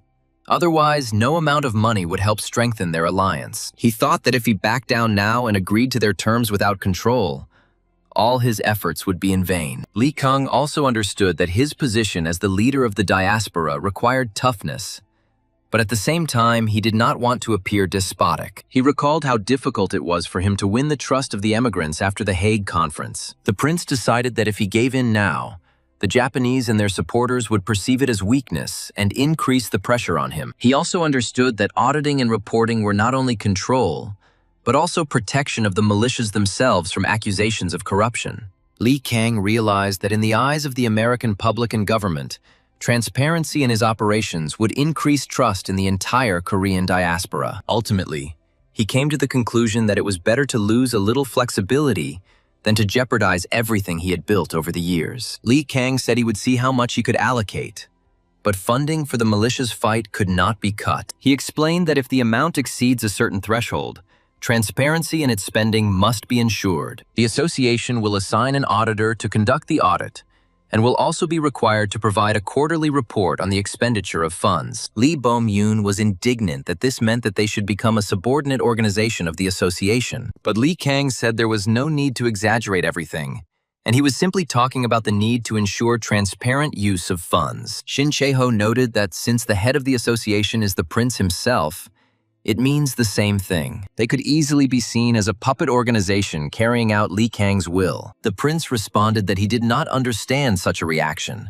since they receive funds from the association and do not want to maintain transparent reporting. He said that it was just a whim, like giving money for no reason, and reminded that the association's funds were not only his personal money, they are also precious donations from compatriots, collected penny by penny. Yan Ki-tak intervened and said that he had made his decision back when he refused to obey the order of the Hanyang government. If this would help liberate the subjects of the empire and those suffering in Primoria, he would accept help even from the official himself. Li Kang noted that Yang Ki-tak is a person who puts people before pride. Li Kang said that he hoped that next time their conversation would be more constructive, and now he offered them tea and to go their separate ways. Sinmin-ho was a place where people gathered with faith in enlightening the people in troubled times. The leadership included a wide variety of people, starting with the last person to pass the national examinations in Joseon, ending with former officers of the old Joseon army. Religion, profession, background, age, everything was different, as were the opinions. It was the biggest dispute since the organization's founding, and Li Kang asked them to speak out. One of them said that it was all so oppressive. What difference did it make whether it was a democracy or a constitutional monarchy? The main thing is to restore sovereignty.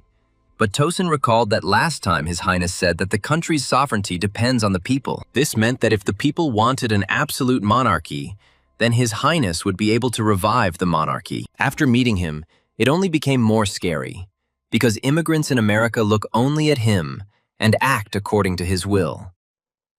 This could make their educational efforts meaningless. Someone said that Li Kang seemed to be controlling everyone like a false prophet or a sectarian. But Yan Ki-tak reminded that His Highness asked not to jump to conclusions. His mere promise to educate the people speaks of his sincerity. He added that it was not natural, that he wanted to know how such large sums of money were being spent. But one of the members was outraged that everyone had caved into this money and asked, what if this aid was just a reason to put a collar on them?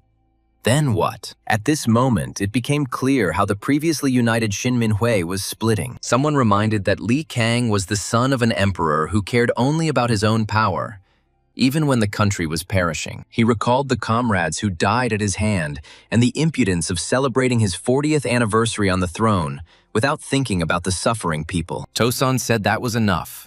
They would never reach an agreement like this, and suggested that instead of arguing, they wait for the upcoming meeting of the Synthesis Association. If His Highness really does resign as head of state as he promised, then he is not like Kojong. On the day of the Synthesis Association meeting, Li Kang asked the Venerable One how he had been all this time, but someone present shouted out that they were shameless, ungrateful bastards and asked why they had come.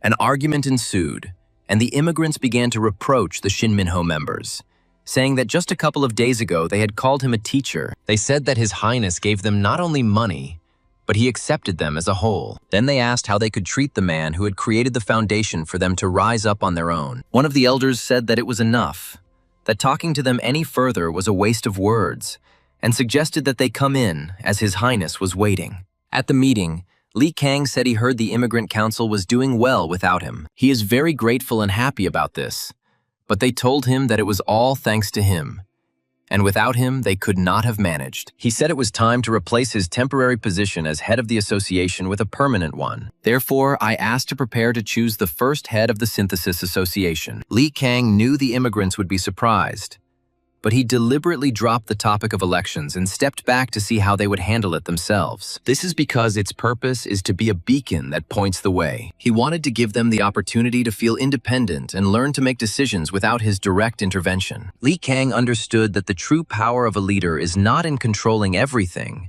but in raising new leaders.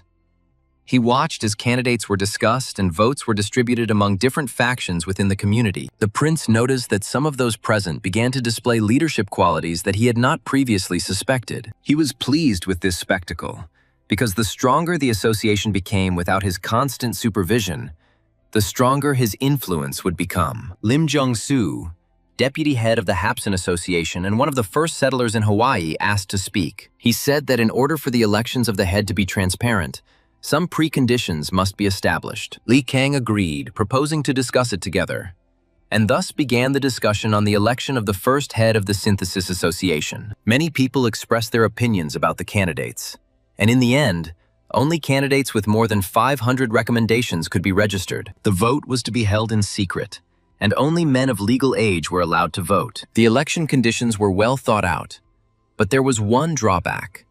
No one mentioned women's right to vote. Li Kang thought that it seemed a bit early, since in those days it was like that in almost every country, but especially in Joseon, a highly patriarchal society. That is why even immigrants hardly discussed women's voting rights, neither active nor passive. And if he had intervened, perhaps women would have been able to vote in these elections. But democracy doesn't work that way. It's not something someone just gives you. You have to earn this right yourself. It's the foundation of democracy. He realized that it was necessary to create an educational environment so that they would realize this themselves. When women become enlightened through education, they will begin to participate in changing the rules themselves. And this is already a good result today. In any case, the preliminary conditions have been agreed upon, and when the exact date and place of the vote are determined, it will be announced immediately. But one of those present asked to speak before the meeting ended. He said that everyone here knows about the deep and sincere will of His Highness. That's why they were so actively discussing the elections.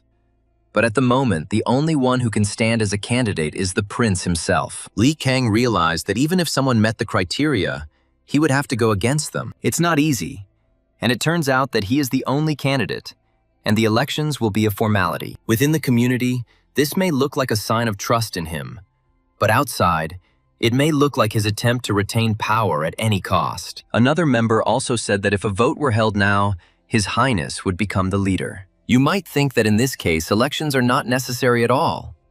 But this is precisely why voting must take place, so that everyone can see, both the community and outsiders, that they truly support and follow His Highness. Li Kang thought it was difficult, since he was just about to step down as head today, but they asked him to abandon this intention, because for now they cannot imagine anyone other than him at the head of this organization. Li Kang understood that politics is an image and a speech, and this is how a politician is created. The reason he had to put on such a show was because of his recent meeting with the members of Shin Minhui. He gave them help, but they still feared him.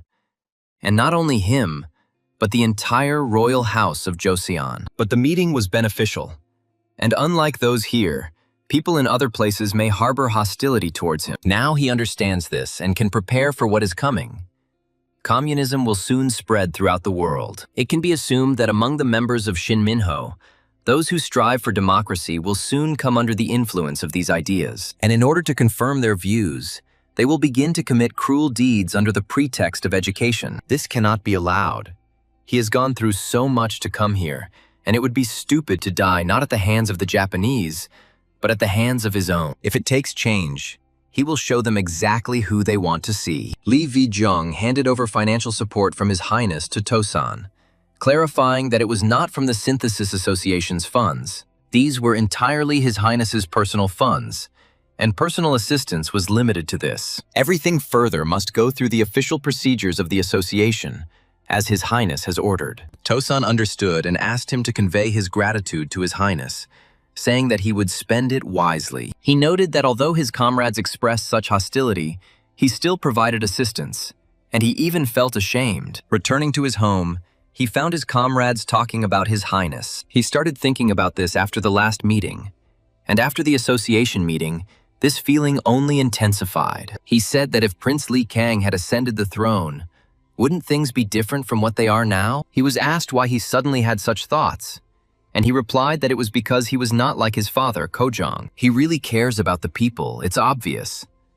But they told him that power is a tricky thing, and you never know when a person will change. A few days later, Li Kang said he heard that Tosan was leaving soon. The hero wanted to introduce him to important people and introduced him to Park Youngman, a representative of the Korean military school, and Lee Wee-jung.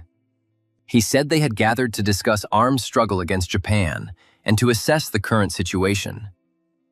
The guy asked how things were in the Kondo area and whether it was true that the Japanese troops had disappeared. They confirmed to him that previously, upon seeing them, the Japanese would immediately cross the Tumen River without warning. Now they don't dare take a single step into Kando, and that's why some of their Safot were able to return to Kando. When asked if it was true that His Highness was behind this, Li Kang replied that it was partly true. Wherever he went, he spoke about Japanese ambitions in Manchuria and their true intentions. As a result, the United States, looking after its own interests, used this to its advantage in a gentleman's agreement. He said that only partly, and they were just very lucky because their interests coincided with the interests of the United States. He was thanked for improving the situation, calling him great, to which he replied that it was his duty as the prince of the country. Park Young-man asked if he could look at the map to clarify something. Then he said that there were partisan detachments operating throughout the country, and if he knew anything,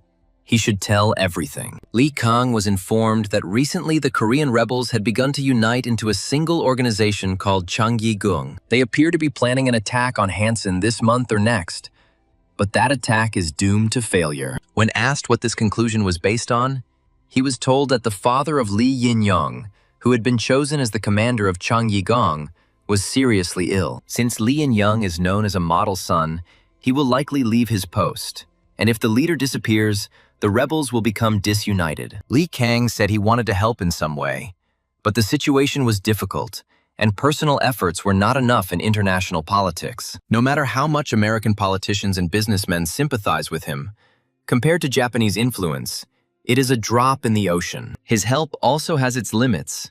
He cannot act on behalf of the state, and in such a situation, guerrilla warfare is the best option. Li Wijhan showed the first Russo-Japanese convention concluded in 1907. There, Russia received Outer Mongolia, and Japan the Korean peninsula, and they simply divided everything between themselves. He reported that, according to the latest news from his father, there are rumors in Russia about the preparation of a second Russo-Japanese agreement. They probably want to divide Manchuria, and if Japan and Russia make an agreement, it will be as they fear. For the sake of its own interests, Russia will weaken its influence in Kando, and this will threaten the Safot. When asked what to do then, Li Kang advised not to stay only in Primorye. He said to expand his activities to Manchuria and try to establish contact with local officials of the Qing administration. Li Kang explained that he was proposing to avoid a full-scale war through a series of small local battles, but he was told that such means could not cause serious damage to Japan unless we resort to eliminating key figures, that is, murder. The method is reliable, but it could provoke international condemnation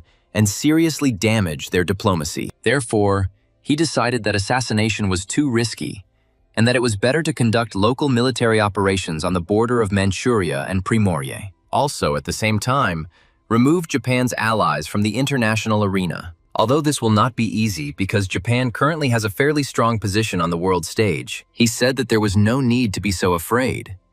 If he wanted to find a way, he would definitely find it. And he promised to help as much as he could. He was asked if everything would be okay because if he continued to support, he could be considered the leader of a radical group. But Li Kang replied that he would help them without any preparation and said not to worry.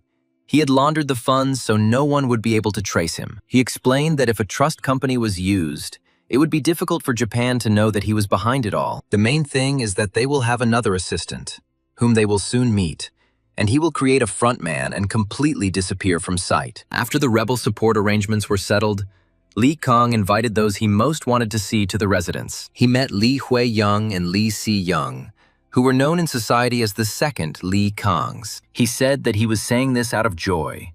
And the more second and third Li Kangs there are among us, the higher the status of Koreans in America will be. Li Kang added that he simply reasons that the more rich and influential people there are besides him, the better the balance of power will be. Li Si-young said he heard he was interested in buying American companies. As someone who came to the US earlier, he wants to help and asked which company he wants to buy. Li Kang replied that they were primarily looking for land for farming, because when they decided to go to America, many families followed them. They thought that first they needed to create conditions so that they could feed themselves. Li Hui-young said he understood this. He did the same thing himself. And people who worked on the land all their lives came here. How could he only think about himself? And he was surprised that Li Kang did the same. He said he saw his compatriots in Hawaii suffer because of unfair contracts. He then decided that when their contracts expired, he would provide them with land where they could work and help them get back on their feet. Li Kang said they were looking at Southern California lands for now.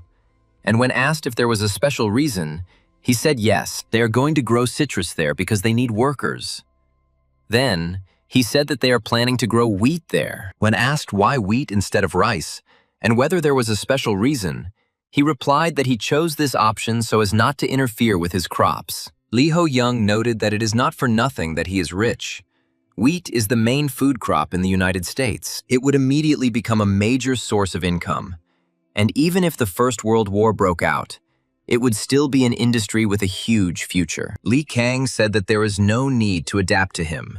In business, monopolies are not important, but relationships in which there is both competition and cooperation. He advised that if everything went according to plan, they should try to enter the flour milling market, and they agreed. After that, they discussed many business matters, and Li Kang realized that they had already discussed everything with the rich people who had arrived before him. They have already drawn up a business plan so as not to interfere with each other. It was a stroke of luck for him, and after meeting the Rothschilds, he would like to have the same influential power as the Jews. If the Koreans unite, expand their business, and accumulate capital, this power will become his too.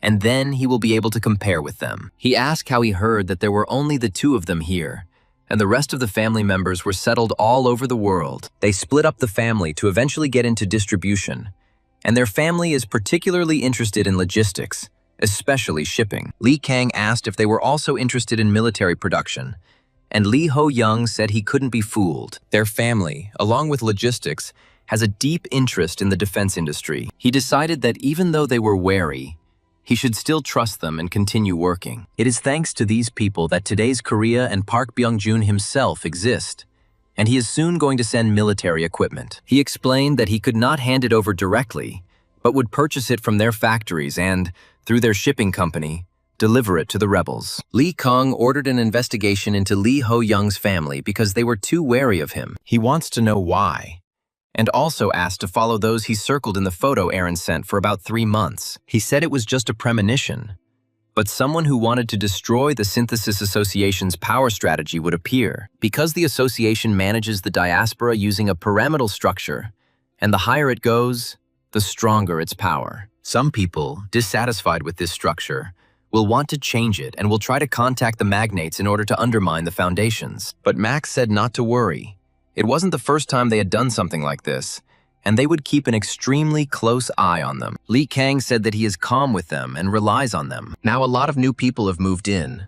There will be someone to help, and they inspire confidence. As Max said, there are now quite a few immigrants of Irish descent in the United States. If he can attract them with the help of the Kaplan brothers, his opportunities will increase significantly. He noted that this year's harvest is 1.5 times larger than last year's. This is premium grain grown right here in California, and they've selected the largest grains. After he said he had improved the variety, Kim Chong-grim enthusiastically began to explain the agricultural data. He looked pleased with the results, but it looked like he would soon collapse from exhaustion. Li Kang ordered that they definitely find a replacement for him, because it seemed like they were harassing his friend's grandfather, and that made him uneasy. He asked how the development of agricultural machinery and new vehicles was progressing. Kim Jong-rim recalled that last year he signed a memorandum of mutual assistance with Ford for the exchange of technological patents. Thanks to this, they can now bring finished products to market, especially by slightly reducing the risk of lawsuits.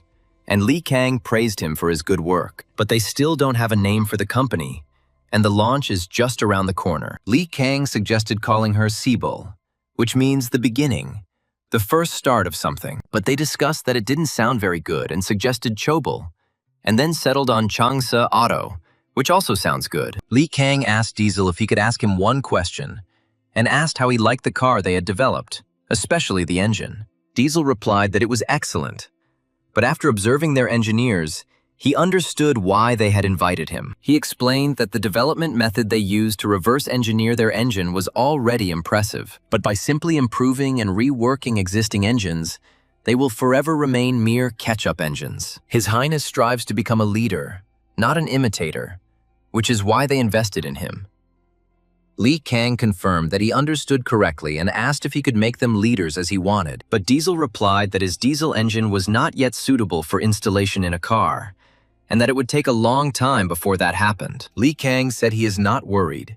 Even if it takes him 5 or 10 years, he will continue to support him. There is no need to worry about the development of a new gasoline engine either. When Diesel asked if the Wright brothers were developing a new engine, he replied that they were not. He explained that this was not just a matter of sharing patents, but a high-level technological partnership. Li Kang said that they would contact him soon, if he was lucky, already this month, at the latest within 3 months. Soon, Henry Ford arrived, and Li Kang said that they hadn't seen each other for a long time. The guy asked how he was doing, to which Ford replied that he was like everyone else. Li Kang noticed that Ford was in a hurry, but pretended to be calm. And since he came, he probably had a reason. The hero invited him to sit down and talk.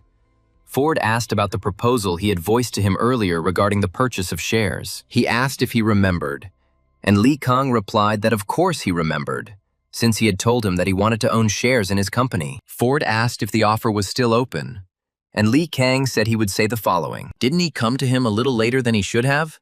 And he won't get all this so easily." Ford asked for understanding because the market situation is currently very bad. Li Kang said that there should be at least this kind of understanding between them and ordered them to speak. Ford explained that it was difficult to sell the old shares he had, so he was thinking of transferring part of his stake to His Highness in the form of new shares. But judging by the situation at Ford, it is impossible to increase capital by issuing new shares. Li Kang thought that issuing bonds with the right to purchase shares was indeed more convenient. Although Ford expects that when he repays the loan, he will only receive the principal and interest. He said that it was good that they would conclude the agreement in this form, and that they would make up for the shortcomings of the agreement with their friendship. After the contract was signed, Ford became a little more open to him and introduced him to the vice president of the Ford company. It was Dr. Francis Dodge, one of the greatest experts on gasoline engines, whom Li Kang had been so eager to meet. Li Kang noted that this is exactly the specialist he most wants to attract. Although he and Ford have a good relationship for now, if things go as they should, they will soon have a big fight. He knew that Dodge would later leave Ford and create his own company that would begin producing military trucks, so he's even more valuable to him. And he asked Dodge to visit their lab because he's an engine engineer. Then he added that since he had come, he should give their researchers some advice. Diesel and Dodge suddenly started arguing when it became clear that they were both being pestered by Edison. Diesel called him a bastard, and Li Kang thought that Edison was a common enemy for them, and they suddenly made peace. He wanted to give them the opportunity to feel independent and learn to make decisions without his direct intervention. Li Kang understood that the true power of a leader is not in controlling everything, but in raising new leaders. He watched as candidates were discussed and votes were distributed among different factions within the community. Li Kang said he had already thought about naming the company after himself. But if the company is Asian and the name has an Oriental tinge, this will create difficulties in future marketing. Dodge suggested using the character Khan in his name, which means hill. Diesel suggested the name Hill Motors or RLH Motors because his last name is spelled both Lee and Ree, and RLH uses all the letters of his last name. Since he is from a royal family, the letter R can be interpreted as royal, making the name ambiguous. Li Kang said that he really liked it and thanked him for his help. Diesel said that he was always happy to help. Ford said that beyond the stock issue, public opinion of the prince was becoming alarming. He asked not to take it to heart. It was just a normal rite of passage for celebrities. But if it were limited to just California, he wouldn't be so worried. He showed newspaper articles where he was called not a prince, but a saucer. And Li Kang said that he had never even seen those newspapers. While this may be a test and deterrent, the scale is too large and too vicious. He realized that someone was deliberately trying to belittle his good deeds, tarnish his honor, and diminish his influence. Because the publication dates are different, but the content is almost the same. Li Kang said that, as Ford said, this is not just deterrence, but clear malicious intent. Then he thanked him for being able to respond quickly thanks to him. Ford replied that he was glad he could help, and said that when he returned home, he would need to investigate further. Li Kang asked, so no one knew that all this was happening. The guys apologized. They checked all the newspapers and found out that the first article came out in a New York tabloid. He realized that they had started the media attack from the farthest place from him. And that was cunning. If they had started in California, he would have stopped it immediately. And judging by the article, it was written by someone who knows him well. He explained that it said that his inclination towards older women was due to the fact that as a child, he missed his dead mother. Based on this, he allegedly began affairs with elderly widows here, and also seduces married Korean immigrant women. Li Kang said that such a thing could only be written with detailed knowledge of his activities. But this is actually helping the families of the rebels fighting in Joseon. How could it be turned around so dirty? It was pure charity for patriots. But they distorted everything so much. He realized that this is how manipulation of public opinion works from the start. 9 spoons of lies mixed with 1 spoon of truth, and it looks credible.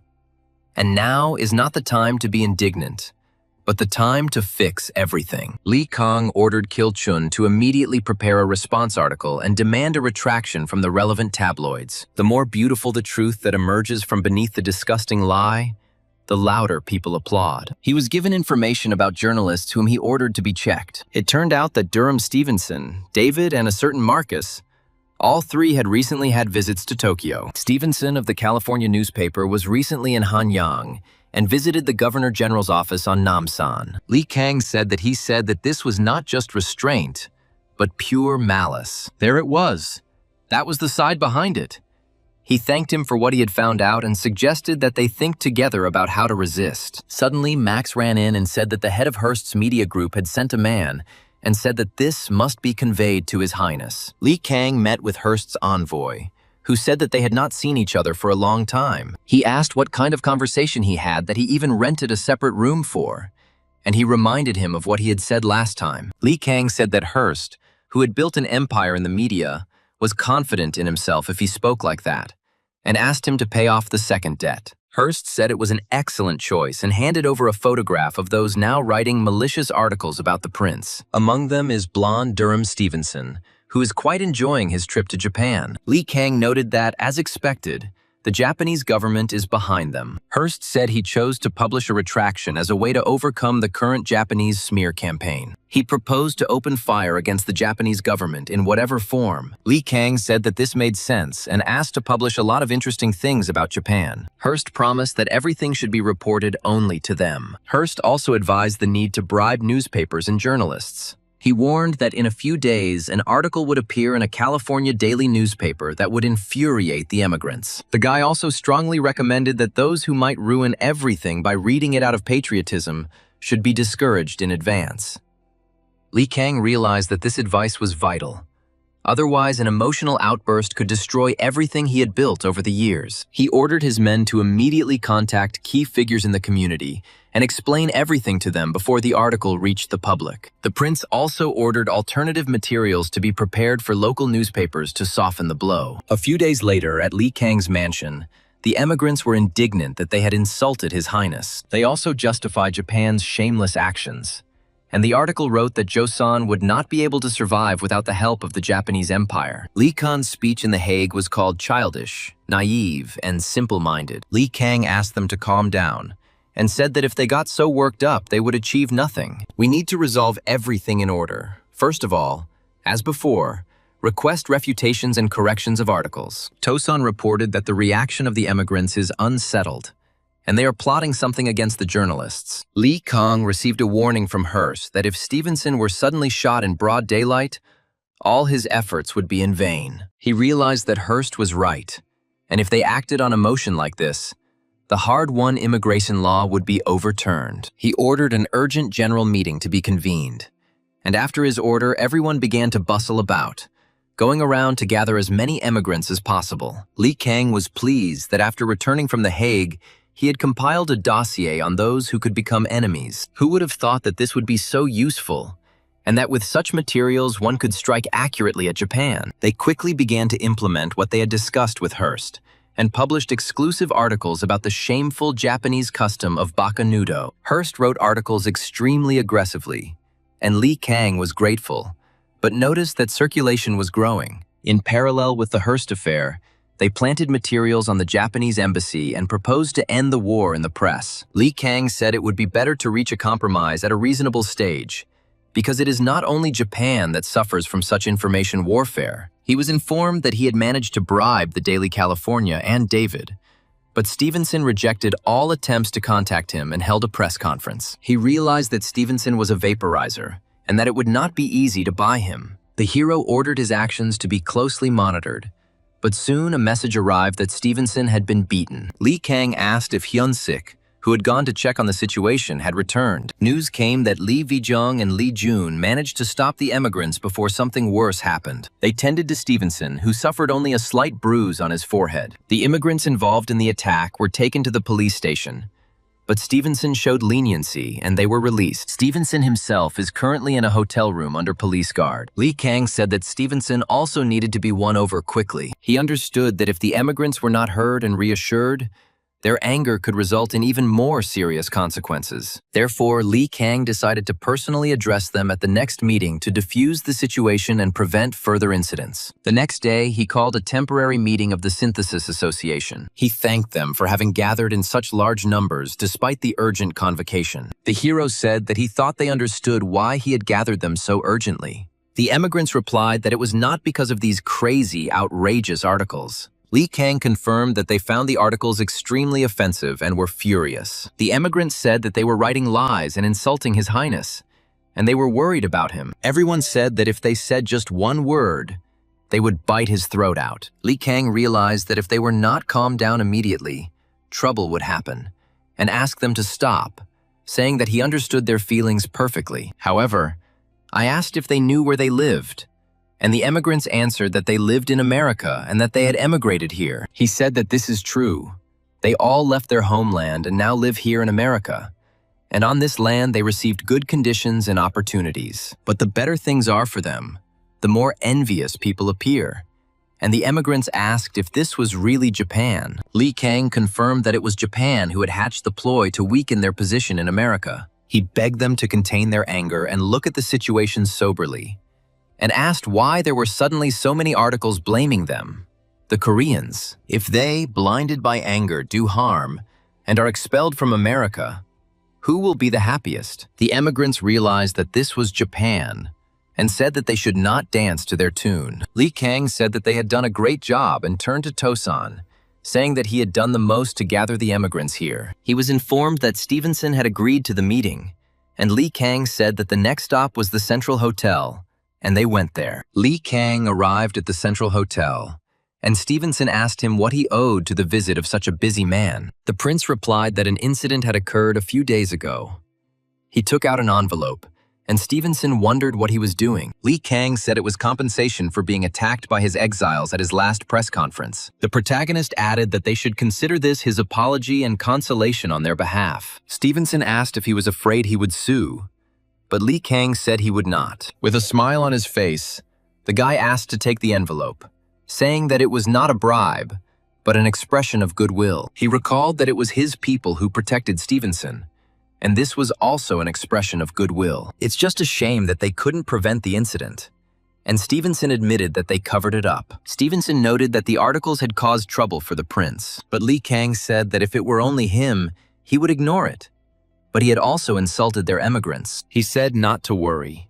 He found out that it was not written of his own free will, but at someone's instigation. Then he asked if he had trusted the Japanese government too much. Lee Kang showed a letter sent to him from the Japanese consulate. The hero said that the papers that Stevenson had obtained contained an opinion on the current situation and a gesture of reconciliation. However, there was no participation or concern for Stevenson himself, which was strange. He explained that the entire document boiled down to the fact that he and Stevenson had no connection whatsoever. The articles are just a personal prank, so it is necessary to clear up the misunderstanding between countries. His threats to the Japanese cabinet were dropped there, and Lee Kang said that this made it easier to win him over to their side. Lee Kang advised him to act like a real journalist, carefully check the facts, and write articles of his own free will. A few days later, Stevenson, in the Daily California newspaper where he wrote articles, acknowledged his mistakes about Korea and stopped publishing. The emigrants were outraged that this scoundrel had finally retracted his column, but had not published a retraction. He only admitted that he didn't have enough information, and they offered to catch him and hit him again. But others reminded them of His Highness's words and said that it was simply offensive. But His Highness himself continued to publish refutations. While the Japanese intrigue in the United States was gradually winding down, the Koreans were arguing among themselves over Lee Kang's earlier words. They said that it was necessary to fight the Japanese using international law and strengthen positions in America. Others assumed that he was a supporter of the idea of self-empowerment, each interpreting Lee Kang's words in his own way. Several inspired future identities fighters concluded that they needed to go where His Highness was. Many patriots, wanting to get to the USA, moved through Primorye. Someone named Kim Chang-soo had just arrived in Vladivostok, and he would later be called Baekpom Kim-gu. He met Hyunpoo An Myung-gun, a rank-and-file member of Shin Minho from the same Hwanghae province, who said he had been waiting for him. Baekpom said that he had been waiting for both the ticket and him, and thanked him for the valuable ticket because the cousin with whom he was supposed to travel did not arrive. Baekpom said that this is the area where political assassinations are planned and carried out. Judging by rumors, official speeches, and his actions, the prince is interested in armed struggle, which means his method will also be of interest. Hyunpa wished him luck, and Baekpom thanked him. And when he left for the United States with such thoughts, American society was in a state of turmoil. The struggle for workers' rights began, breaking out in New York and spreading across the country. Lee Kang asked how things were going at their plant, and they told him that everything was quiet because their working conditions were better than at other factories. People are happy, and there are a lot of people willing to work.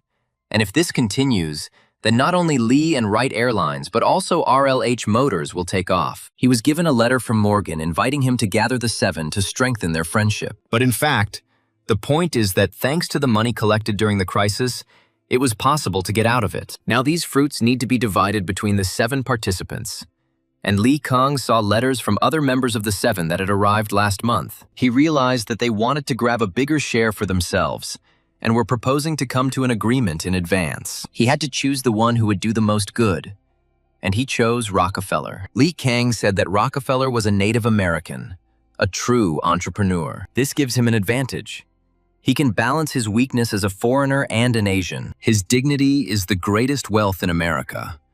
But the decisive reason why he decided to meet was different. Rockefeller said that of all the things His Highness does, the one he understands the least is scholarship programs. He asked why it was necessary to give money and teach the lazy, and whether it was not more correct to help the hardworking. Lee Kang replied that he was not saying that Rockefeller was wrong, but that there were different circumstances. Due to the contradictions of the social system, even hardworking people sometimes go hungry. He is not trying to save everyone, but wants to help at least those who have suffered from such injustices. The protagonist said that in his eyes, he perhaps appears to be the person most concerned with accumulating wealth, all because his words may seem hypocritical.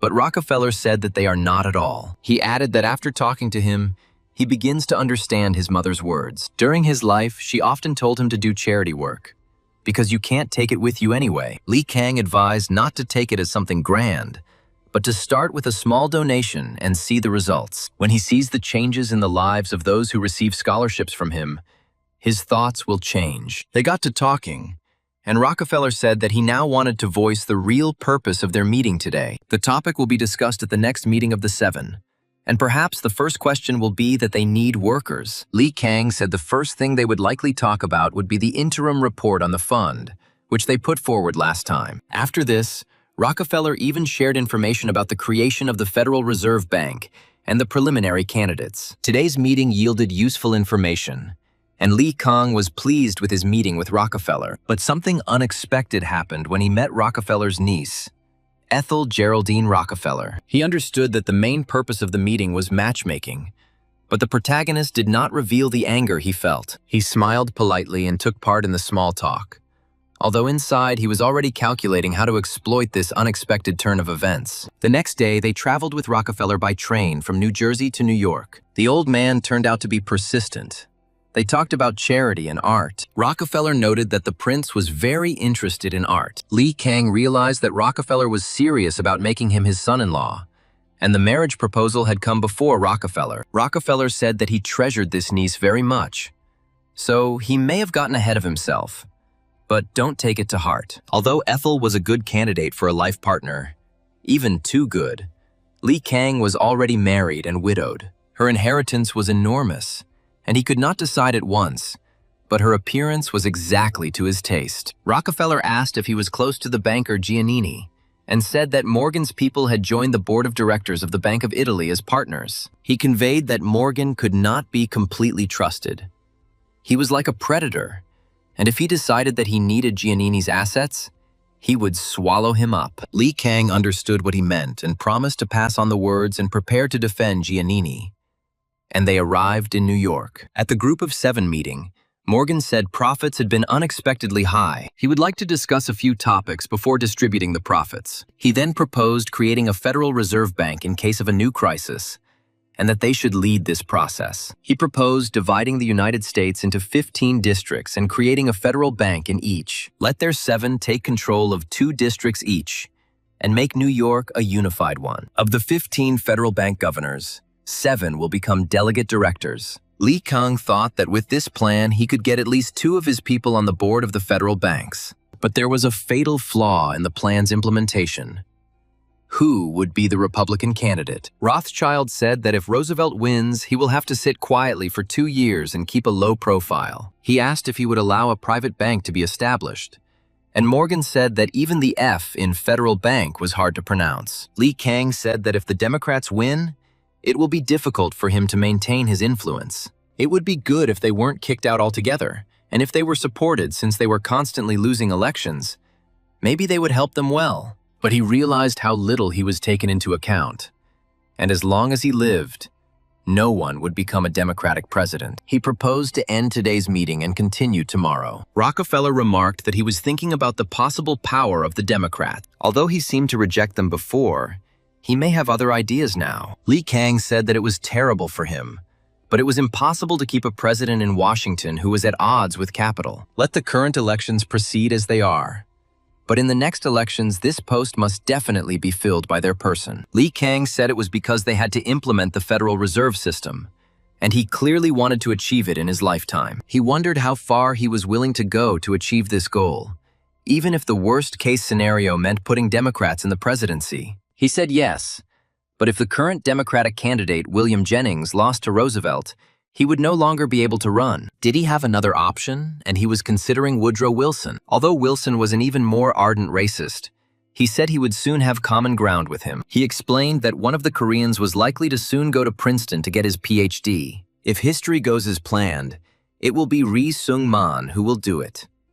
And he must use this connection wisely. First, he needs to meet with Lee Sung-man soon. He also had 2 proposals from Morgan, who proposed resuming construction of the Panama Canal. He also proposed ceding a share in the management of the canal and recruiting workers from Koreans living on the mainland. Although it was tempting, he said the terms were too favorable, like chains to bind him, and he rejected the purchase of shares in the channel. However, he said that if Morgan wanted to hire Koreans or their immigrants, he would help make the connection. Suspicious of Morgan, he only half accepted his proposal and ended the meeting. He understood that Morgan would put his people on the Federal Reserve Board, but these will be puppets acting according to his will, and it will not be so. He, who knows the future, will become its variable, and said that Morgana will shake. When asked again, he said he had a good relationship with Mr. Rockefeller's niece. It would be a good connection, and he asked to congratulate them. albeit awkwardly. And in doing so, he elevated Rockefeller as a true counterweight to Morgan. He prepared for the situation if in the future the president left the Democrats. The hero met with Lee Sung-man, who had already received his master's degree and wanted to try to enroll in a doctoral program. Lee Kang said that he sent him to study, but he ended up in the faculty of flattery. But it could not be otherwise because his competitors, Yu Kil-chun, Kim Gyu-sik, An Chang-ho, were already expanding their influence under him. They are strengthening their positions. And he also wants to be useful to His Highness. Lee Kang said he understood there were a lot of worries, but first he had to focus on his doctorate. Once he gets his degree, his abilities will one day be useful to the Korean diaspora. And he has one more request. He said he heard that Ri Sung-man was going to Princeton for a doctorate. He is likely to meet the president of that university, Woodrow Wilson, soon. The hero would like Lee Sung-man to know in advance what he is interested in, because this is a golden opportunity that he cannot miss. Ri Sung-man promised to carry out the assignment flawlessly and asked for trust in him. Lee Kang said that it seemed like he already understood the significance of his request. You'll have to find out everything thoroughly if you want to be useful. And I entrusted this to him. Lee Kang emphasized that not only their common cause, but also the future of the Korean diaspora in America depended on this information. He added that if Ri Sung-man succeeded in this task, he would be able to earn trust and gain access to more important assignments in the future. The prince gave him a week to gather information and warned him that time was running out, as the meeting with Wilson would take place earlier than expected. Ethel Rockefeller came to see him, and he said she had come a long way. It must have been hard. And she replied that it felt like she was traveling, so everything is fine. And besides, after the wedding was confirmed, her family takes such good care of her. Ethel asked him why he had chosen her as his wife, and Lee Kang realized that there were many reasons for choosing Ethel. Her uncle and father are the richest men in America, and she will become rich too. Her beauty and attractiveness surpass other brides, although it cannot be said directly. But at first sight, she sank into his soul. Ethel said that he was a very good liar, and said it with such a straight face that she would have a very hard time with him. She is not that simple. And he asked in response why she chose him. Because her father asked her opinion before introducing him. She replied that high society women could not love by choice. It's the same with marriage.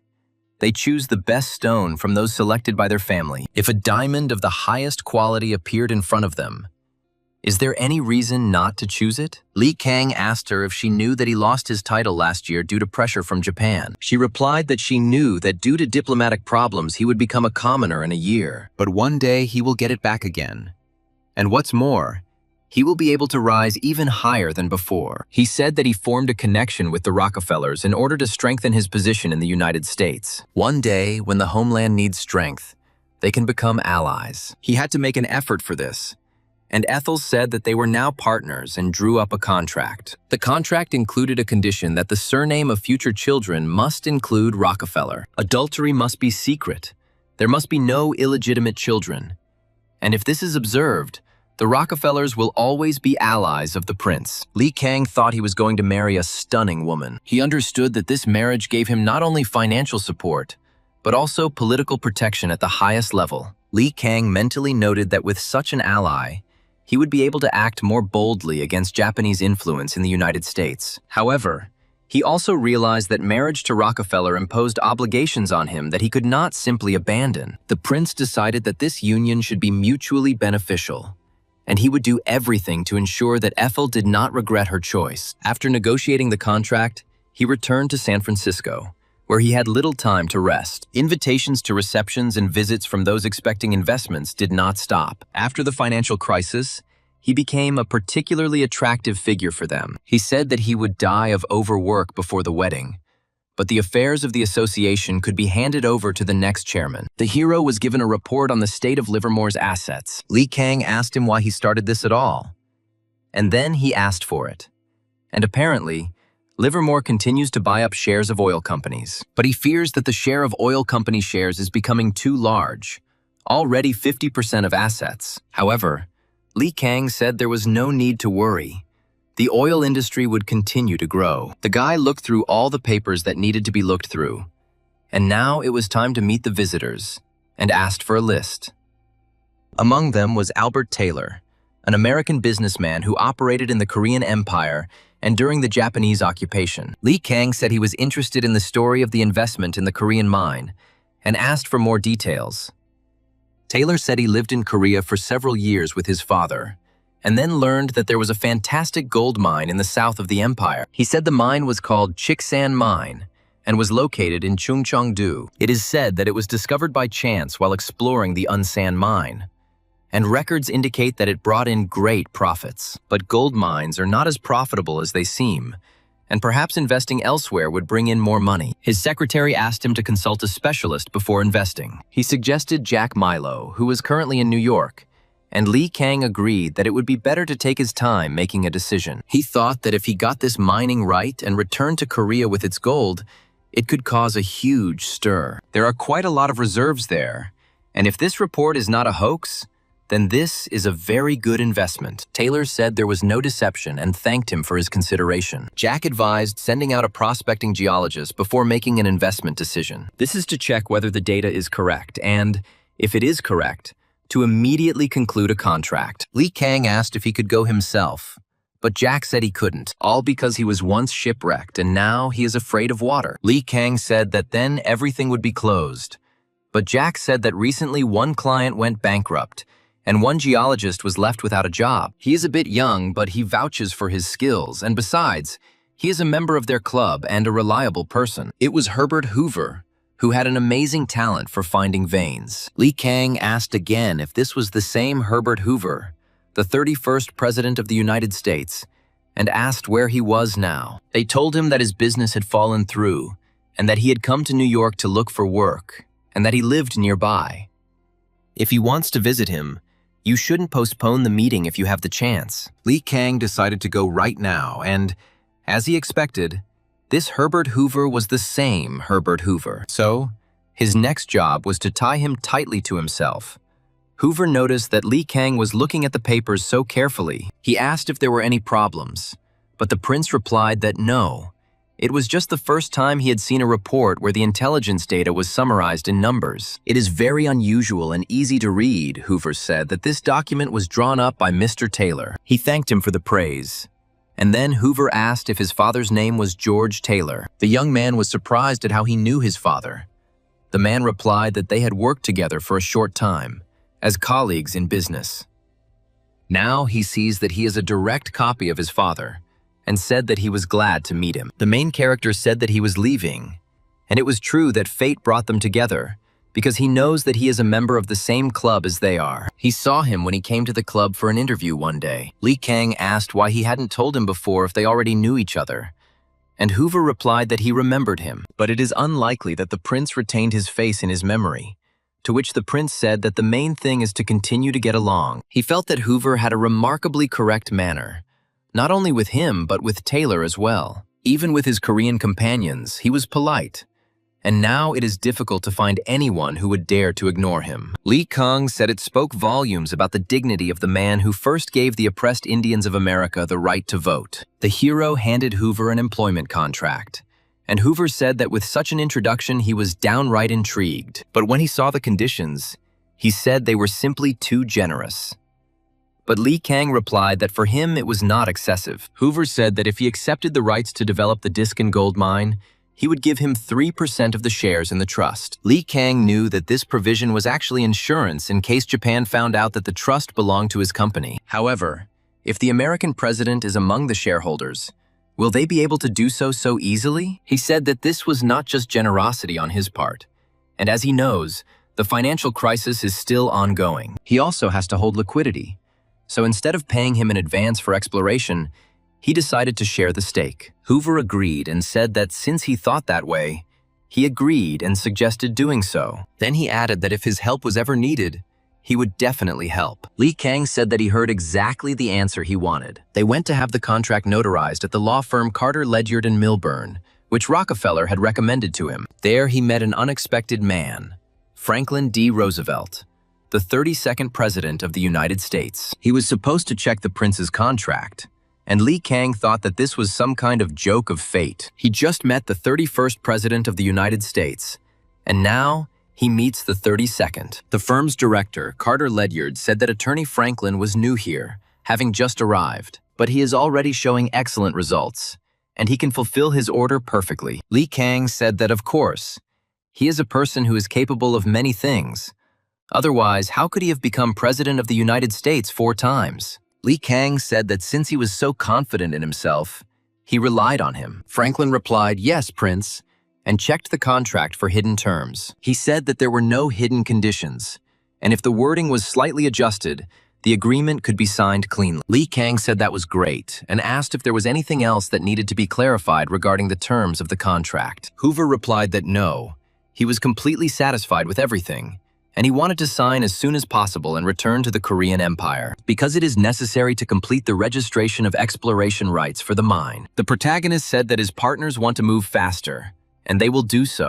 Li Kang said that it was time to start signing right now, and now they were bound by the contract. It will be necessary to establish relations with Roosevelt. After the contract was signed, he asked, "How about a drink?" Hoover happily agreed. But Roosevelt said he had business today. He said that if they didn't mind, we could do it another time. To which the prince replied that of course, no problem. Li Kang said Roosevelt was the real target and asked if they should take the time to get to know each other better. After all, they would have to work together often, and Roosevelt agreed. So the 3 of them sat down to have a drink. And in fact, this meeting was arranged in order to have a more thorough conversation with Franklin Roosevelt. Taylor thanked him for investing in him and said he was doing a good job and asked him to trust him and use him.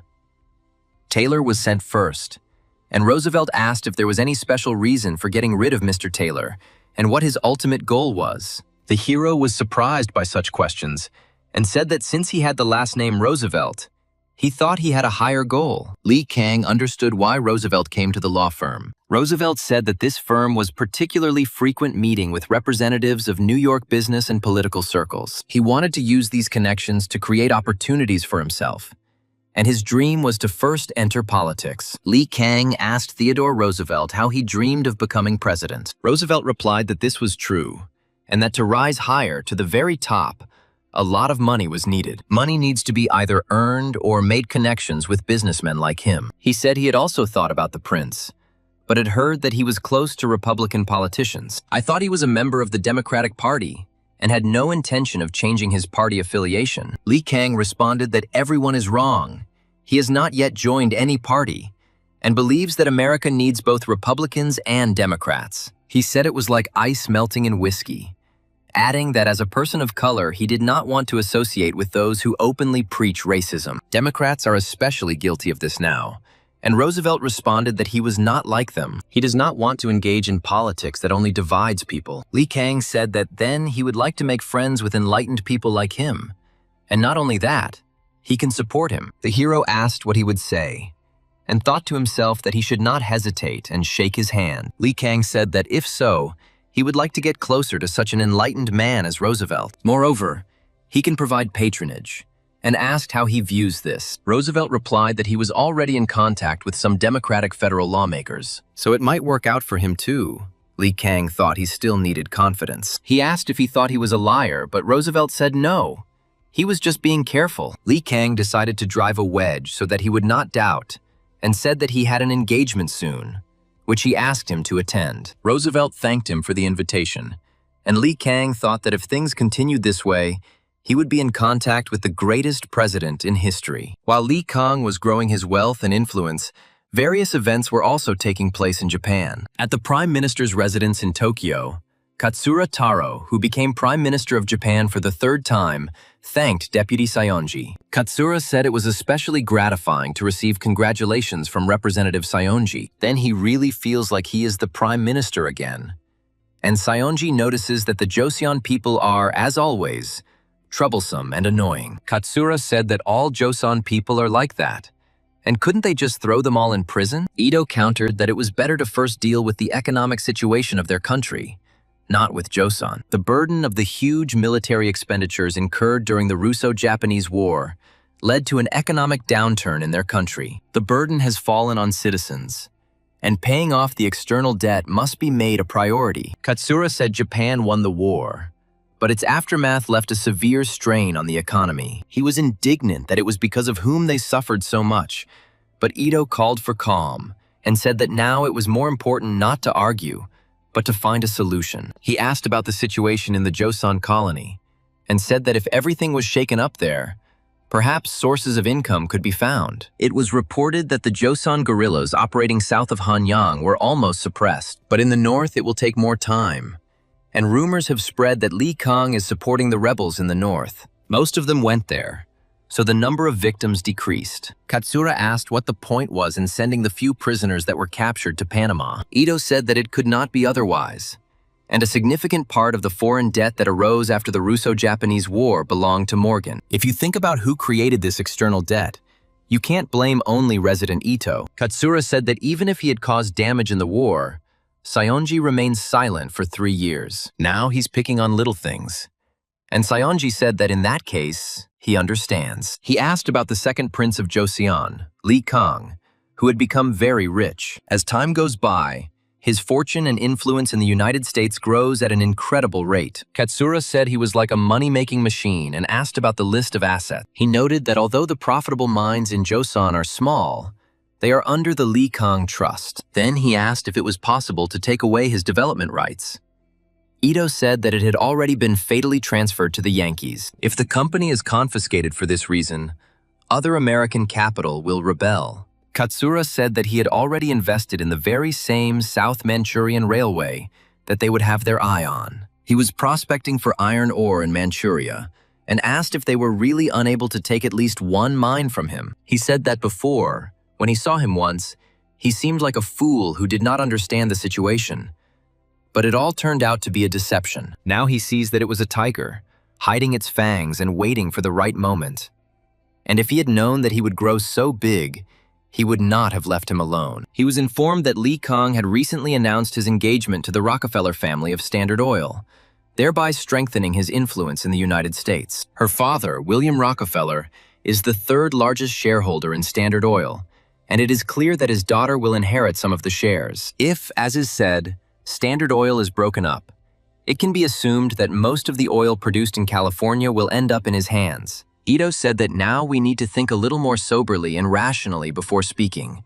The Prime Minister and the situation is not the same as it was during the fox hunt. If they continue to act as they did then, their country's situation will become even more unstable. Those who desire Joseon's independence will be inflamed with enmity over the assassination of Yi Kang, and retaliatory assassination attempts will follow against prominent Japanese figures. Katsura said that he understood his concerns and there was no need to worry. It was better not to touch Lee Kang. Katsura said he would try not to do it, but he didn't say he wouldn't do it at all, and ordered Kuroda to call Miura Matsujiro. Miura Matsujiro, Lieutenant General of the Imperial Japanese Army, appeared before him. Katsura said that seeing how he was dressed reminded him of his father when he was young, and asked if he knew his father. Miura replied that he was good at fox hunting. Katsura said that if he gave encouragement, he would catch the desired prey. He promised any resources needed. But unlike previous times, the stage is now America. He asked if he knew what would happen if they failed. Miura replied that of course it was all his decision. Katsura said that Lee Kang had been acting out in his own way until now. But now, it was all over, and he would soon be lying in the cold ground. There was an icy confidence in his voice, as if he had already seen his plan coming to fruition. Miura nodded silently, accepting the order, and left the office, leaving the Prime Minister alone with his dark thoughts. Katsura walked to the window and looked out at the rain-drenched Tokyo for a long time, realizing that the fate of Japan now depended on the outcome of this dark game. He felt that if Lee Kang remained alive, the consequences for their empire could be catastrophic. Suddenly, Lee Kang felt a chilling sensation, and was told that someone had entered and he heard someone's voice. Lee Kang heard Kim Gyu-sik's voice asking him if he had been doing well all this time. The prince replied that it was he. The hero understood that he was the only person with whom they treated each other as equals. Kim Gyu-sik said that he was doing well and asked how the prince was doing. Lee Kang replied that it was also good, and noted that he had come to him immediately after arriving in New York and asked if something had happened. Kim Gyu-sik replied that no, it was just that what he asked for was finally ready, and he hurried to show it to him. It was an engagement ring for his future wife, ordered from a craftsman from Joseon. Lee Kang said it was very beautiful, and his fiancée would definitely like it. and said he was going to develop a mining and jewelry company. Kim Gyu-sik asked why he paid so much attention to it. But the ring turned out to be quite expensive, and would there be a demand for it? Lee Kang replied that there was no need to worry about this. He would create this demand. He said that in order to increase purchasing power, it is necessary to advertise actively. Although they can't advertise it like they would on modern social media, the mere fact that Idol will be wearing it at their wedding will attract everyone's attention. At first, it will become a popular wedding treasure among the rich, and then among ordinary people. Kim Gyu-sik asked if he had already thought about the name of the new jewelry company. Lee Kang replied that he would name her Idol, after the owner of the ring. And Kim Gyu-sik said that it was in honor of his future wife. He thinks about her much more than he expected. How romantic. Lee Kang said that she is too good for him. While Lee Kang was making a ring and building a jewelry company for Idol, Idol was also trying hard for Lee Kang in her own way. But her father, William Rockefeller, said that the shares transferred to her alone were already worth $1 million. He used to say that when she got married, he would give her all his shares. But that was a joke. Idol said that she didn't take it as a joke, and that her father had lied to her. Her brother asked her what was wrong with her, and she said that if she went west without anything, she would definitely be despised. She doesn't want to be humiliated. Her brother and sister said that it is better to give it away than to let Idol be humiliated. She said that since she was taking it, she needed to get something worthwhile, and it was better to give shares rather than paintings or cash. Only then did the Idol family realize they had been duped. But it was too late. She carefully tucked away the stock documents and silently thanked Lee Kang for teaching her to see the world through the eyes of a strategist. Lee Kang's engagement took place at his summer residence in the Hamptons on Long Island. It was the finest resort in the northeastern United States, and the number of guests who came to congratulate it kept coming, mostly those who knew the Rockefeller family, or sometimes had dealings with them. Alice Roosevelt came up to him and congratulated him on his engagement. And Lee Kang said he was glad she came. She said that she was in place of her father, and he asked her to convey his congratulations and gratitude. He met Nicholas Longworth, Alice's husband, who was a member of the House of Representatives. Lee Kang said that he had heard about him, and if he was in New York, he would come to his office and at least treat him to lunch. Suddenly, he was informed that there were Japanese at the entrance, and he asked, why Japanese? He was informed that they claimed to have come to congratulate and poison him in the name of the emperor. Lee Kang was informed that the Japanese ambassador and his retinue were asking to be admitted, claiming that they had come as a congratulatory delegation on behalf of the emperor. He was surprised at what they were planning and realized that they must understand that he would not let them in anyway, which meant there was another intention. The prince chuckled to himself, realizing that the Japanese never acted without an ulterior motive, especially on a day like his engagement. He quickly glanced at the guests, assessing which of the guests could be connected with this sudden delegation. He decided to go and see and met Ambassador Takahara, who said that they had come to congratulate him on behalf of the Joseon government. But Lee Kang said that it seemed he was mistaken, and he had no right to represent anyone. He does not invite him, and does not want to see here those who do not have the right to do so, so he will not enter, and ordered him to leave immediately. The ambassador replied that it was clear, asking for forgiveness if they had caused any inconvenience, and they left. But before he left, he said he had something to say and warned the prince to be careful. He said to avoid external activity for now and pay attention to family matters. Lee Kang realized that this man had not come to congratulate him, but to warn him of a threat to his life. As far as he knows, he is a close associate of Seonji, the former Prime Minister of Japan. They say that a radical faction came to power 2 weeks ago, and it seems that they are not getting along with him. And because of this, the threat has even reached him. If everything works out, this can be used. But this is a matter for the future. And first, they need to deal with what is in front of them now. At the event, guests admired the heart-shaped diamond ring, which was made by the jewelry company. Lee Kang knew that the effect of such advertising would be great. And now everyone is just waiting for it to begin. He asked his lady to dance, and she gladly accepted. And during the dance, she asked what the prince's dream was. Lee Kang replied that at first his goal was simply to survive. But after everything that happened, he had many desires, and more things he wanted to protect. And to do that, he needed to be safe. He said that he wanted to remove those who disturb his peaceful life and threaten him and his family, forever from the face of the earth. He understands that there are those who threaten him, and he listed 3 main threats. It was Japan, the communists, and the American racists, who really don't like it when someone else encroaches on their privileges. He told her not to worry. No matter what happened, he would definitely protect their family, and he was sure of it. She said that he was truly trustworthy, and he said that even though many enemies would continue to threaten him, he was not afraid. He squeezed her hand and looked straight into her eyes, making it clear that every word he said was spoken with complete seriousness. She felt his confidence rub off on her, and for a moment it seemed to her that she could truly follow this man into fire. Li Kang smiled softly and said that together they could deal with any threat, and that his strength was now her strength too. He quietly proposed a toast to their future, in which there would be no room for fear or doubt. Adel responded to his toast, feeling a warmth spread through her chest that she hadn't felt in a long time. No matter what trials come, the hero will endure everything and protect everyone. And perhaps this is precisely why he ended up in Li Kang's body.